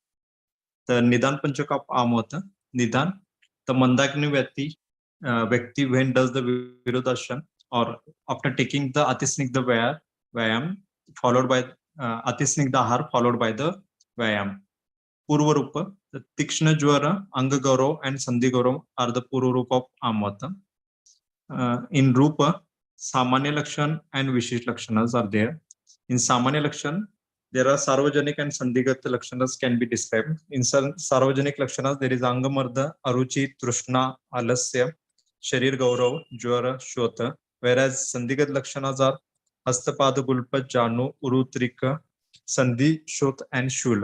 Along with that, there is a Tivra Sparsha Satva, Arakta Varnata, and Ushna Sparsha at the Sandhi. The specific character of the Amvata is described as the Vruchik Danshvata Vedna. There is a Kriya Alpata, Sashula Kriya, and Kriya Hani. Whereas in Vishish Lakshanas can be described in Vataj, there is Atyadik Pida. In Pittanubandha Amvat, there is a Daha and Arakta Varnata. Whereas in Kapanubandha Amvat, there is a Staimita and Gaurava. Upshe, Yava, Kulatta, Shama, Kodrav, Raktashali, Karvelak, Patol, Jangal Mas, and Ushnodak. It is Anupshara, Dadi, Matsya, Guda, Masha, Ishtamay Padartha, Asatmya and Vishamashan, Virudashan, Jagaran, Divaswap, Vegadharan, and Marutsevan. Samprabdyapta Amvata. Here is the, because of Vayamadi Chalaguna, separate Vat Prakop, and taking Nitya Snigdha Annapan, there is Amutpatti. From this, there is a Samvayu Nirmiti. The Samvayu is does the Sarva Sharira Sanchara through the manis and take a Sthana Samshraya at the Slishma Sthana like Sandhi, Amashay, Shira, Uru, Kanta, Trikpadesh, and Ruday. The Chalaguna of Vayu causes the Sancharitva. So there is a Sanchari Vedna at the Sandhi, and this forms the Amvat disease. Thank you, sir. Thank you, doctor. Next,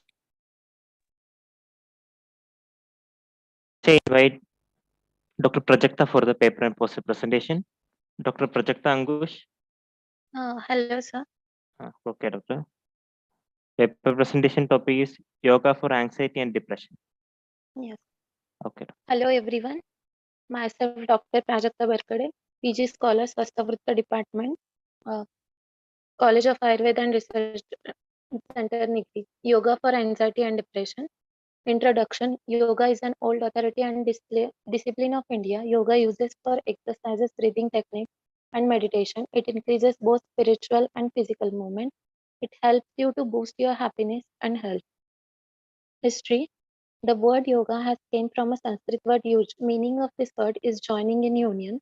Yoga is known by Indian ascetic. Ascetic is practicing from 900 to 500 BC. In the reference of Brahmins, yoga has developed as a way to attain the euphony between the heart and soul on the path to godly understanding. Across the way, yoga was created for ending the disease such as diabetes, blood pressure, chronic pain, or physical injury. But now yoga is very popular outside of India. Hatha yoga is first yoga all over the world and it was created by Lord Shiva. Yoga helps to get rid of many problems and diseases like depression, fatigue, and it helps to enhance the energy level of the body and minimizes cholesterol level. Causes of depression and anxiety. Depression occurs when a person is habituated to a system or something and it no longer exists. This creates a gap and depression occurs. Also, it is occurred due to regular failure in daily life. Anxiety causes a person to become hypervigilant and increases risk of health diseases in future. The problem of depression can also occur genetically. Moreover, hormonal fluctuation can also cause depression. Poor nutrition is another cause that gives rise to anxiety and depression. Health problems like thyroid, liver diseases increases the rate of anxiety level of a person. Different side effects of medicines and emotional trauma causes anxiety in a person. Regular consumption of drugs like cocaine increases the level of anxiety in a person. Depression. Many studies show there are so many benefits of yoga. Those with depression, students getting a lot of stress, then his mood converts to anger and fatigue. If he does only 20 sessions of yoga, then he must be feeling stress free and depression free. Yoga helps to increase the brain derived neurotropic factor. It is a type of making a protein that really needs your brain. It increases thinking power, also increases memory speed and learning speed. Yoga gives us a brilliant role in elevating and slows down our mental chatter by doing breath work. Through practicing yoga, we become more silent and grounded. Anxiety. There are so many causes which leads to anxiety and it does impact on life. The symptoms of anxiety can affect your mind, body and well-being. The main feature of anxiety as typically escorted by negative thoughts and physical symptoms. These negative thoughts and feelings are very hard to manage and it can decrease our quality of life. Mainly self-care activities and relaxation techniques are ready to help you to feel calmer and pleasant in control. Some techniques involve progressive muscle relaxation, visualization, and breathing exercises.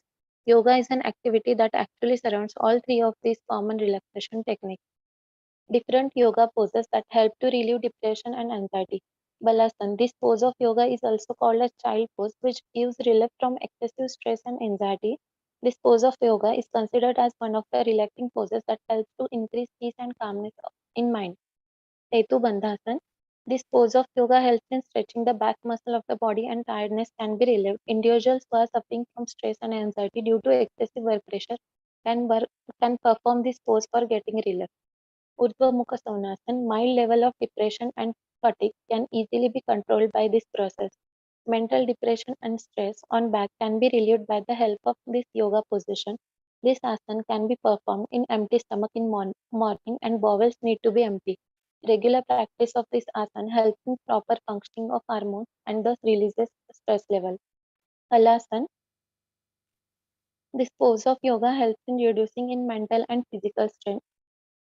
Uttanasana. This asana helps in proper functioning of nervous system and improves energy level of body. It increases calmness in an individual and reduces anxiety. Shavasana.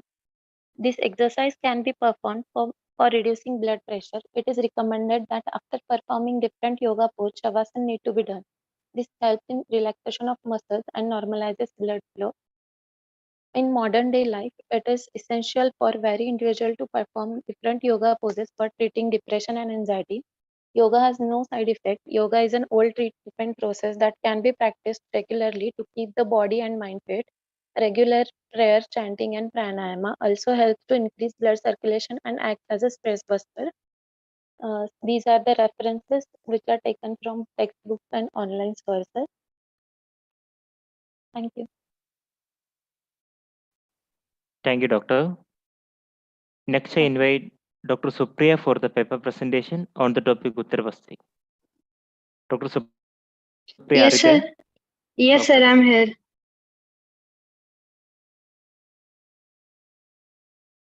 Please share the screen, Doctor. Sir, my screen is visible.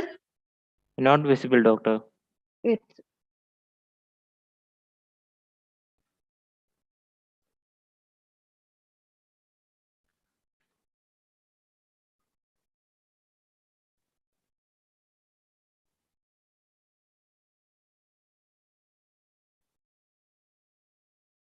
Sir, now my screen is visible. Screen is visible, Doctor, but your PPT is not visible, Doctor. Now, sir. No, Doctor, not visible, Doctor.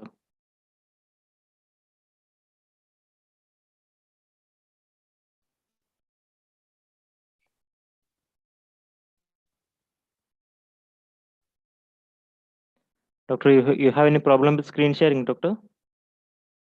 I'm doing, sir. Okay, Doctor. If you have any problem with screen sharing, I will share for you, Doctor.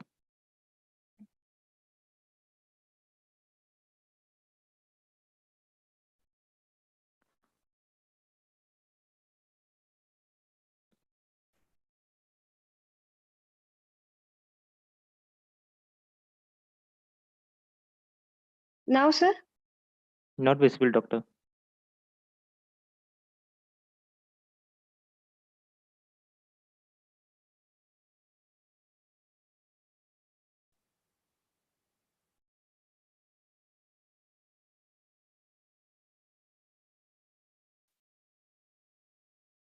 I think now is visible, sir. Yes, Doctor. Now screen is visible. Can you please turn on your PPT? Yeah, sir. Okay, Doctor. Now Hello. visible, Doctor. Okay. Hello, everyone. Myself, Dr. Supriya, PG Scholar, Department of Prasuti Tantra and Istri Roga, SGM College, Bangalore. My topic is Uttarvasti. These are the content, definition, indication, Uttarvasti Yantra, duration of the treatment, Oshti for Uttarvasti, Matra for Uttarvasti, Parmana for Basti Netra, procedure, and Updrava Chikitsa. The description of the Uttarvasti is available in all the Ayurvedic classic except the Kashyap Sahita and Behel Sahita. Definition of the Uttarvasti is Uttar Marga Diya Manata Kiva Shresh Gunata Uttarvasti. Means the Basti which is given by Uttar Marga. Uttar Marga here means Muttar and Yoni Marga. So which Basti is given by Uttar Marga is known as a Uttar Basti. So it is Shresht in Guna. That's why it is termed as Uttar Basti. According to Vagbhata, Uttar Basti has both Snehana and Shodhana effect. Because of the Snehana effect, so it is considered as the Anuvasan Basti, and because of its Shodhana effect, it is considered as a Nirhu Basti. Indications. According to Acharya Vagbhat, indications are Basta Rogeshu, Narinama, Yoni Garbeshu, Yoni Vyapat Asrigdra, Yoni Vibhransha, Shule, Mutra Krich Vikareshu. So, Uttar Basti is indicated in following: Basti Roga, Yoni Vyapat, Ashrigdra, Yoni Vibhransha, Yoni Shula, Mutra Kricha, Mutragat Roga, Artha Vikar, and retention of the placenta. Uttar Basti Yantra consists of two parts, Basti Putaka and Basti Netra. Basti Putaka औरभ शोक्रव अपि बस्य रास्य पूजिता तद लाभे परियुचिता गल चरम तु परीक्षणाम तस्य लाभे वृत्ते पादो मृदु चरम तो अपि वा. According to Shushruta, the Basti Putaka should be mridu and laghu. For the Uttar Basti, Aja, Mesha and Shukra Basti is the best. In the absence of this Basti, we can use Gal Charma of Pakshi and or other Mridu Charma. Basti Netra. Pushpanetram ite Uttarabasti Netrasya Sankhya. According to Acharya Charaka, the netra of the Uttarabasti yantra is termed as the Pushpanetra.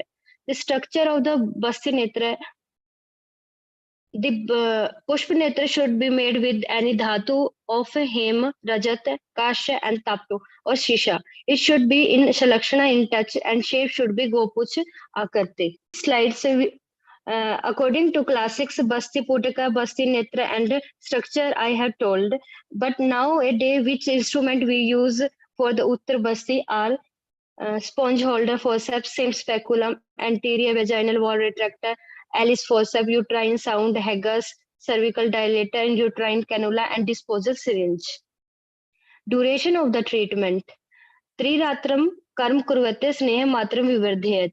According to Acharya Charak and Bhakta, Uttar Basti should be given for 3 days in increasing dose of sneha. According to Acharya Vagbhata also said that it should be stored for 3 days and then again should be repeated for 3 days continuously. The ideal time for the Uttar Basti is during the Ritu Kala, because during the Ritu Kala, mukh of the yoni and garbhasha is open and so it receives the sneha easily. Ausdi for the Uttar Basti. So Ausdi for the Uttar Basti can be sneha and on kavat both. The sneha is considered most useful in the useful for of the disease of the garbhasha. The matra of the sneha should be increased by half and 1 karsa respectively. Matra for the Uttar Basti. According to Acharya Charka, Uttar Basti matra is a half pala, and according to Vagbhata, Uttar Basti matra is a 1 shukti. According to Acharya Shushruta, Acharya has told Uttar Basti matra for sneha substance and kavata substance differently. Sneha substance in a male will be 1 pala and in female 2 pala. And kavata substance matra in male 1 prishrata and in female 2 prishrata. Parman of Basti Netra.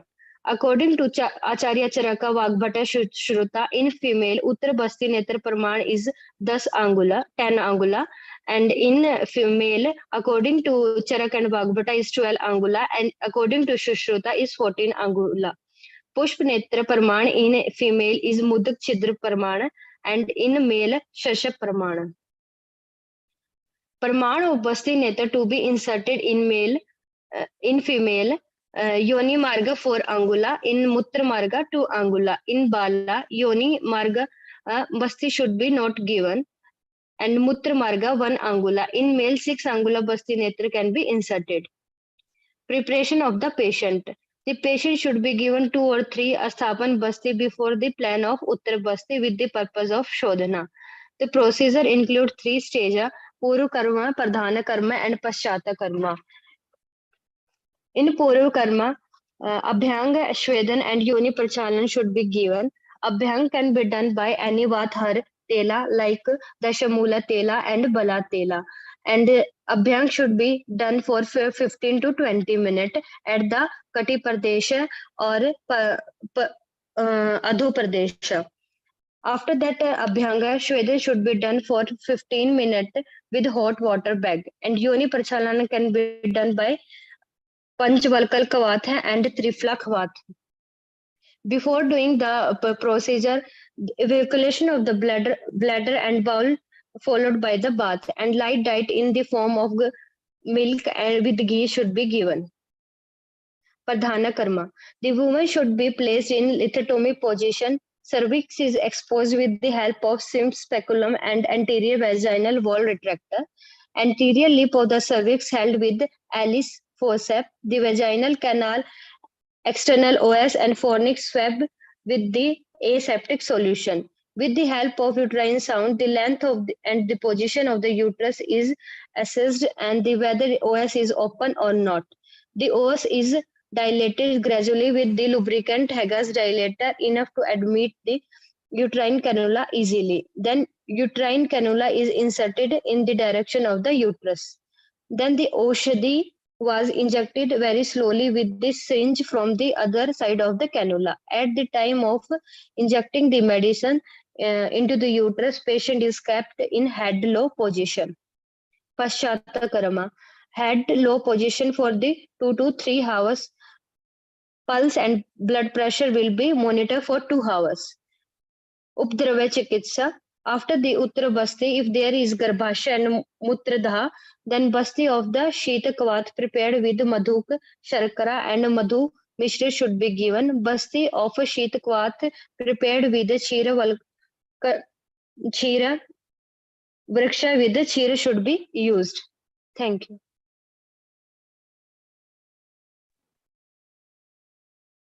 Thank you, doctor. Thank you, doctor. Thank you, sir.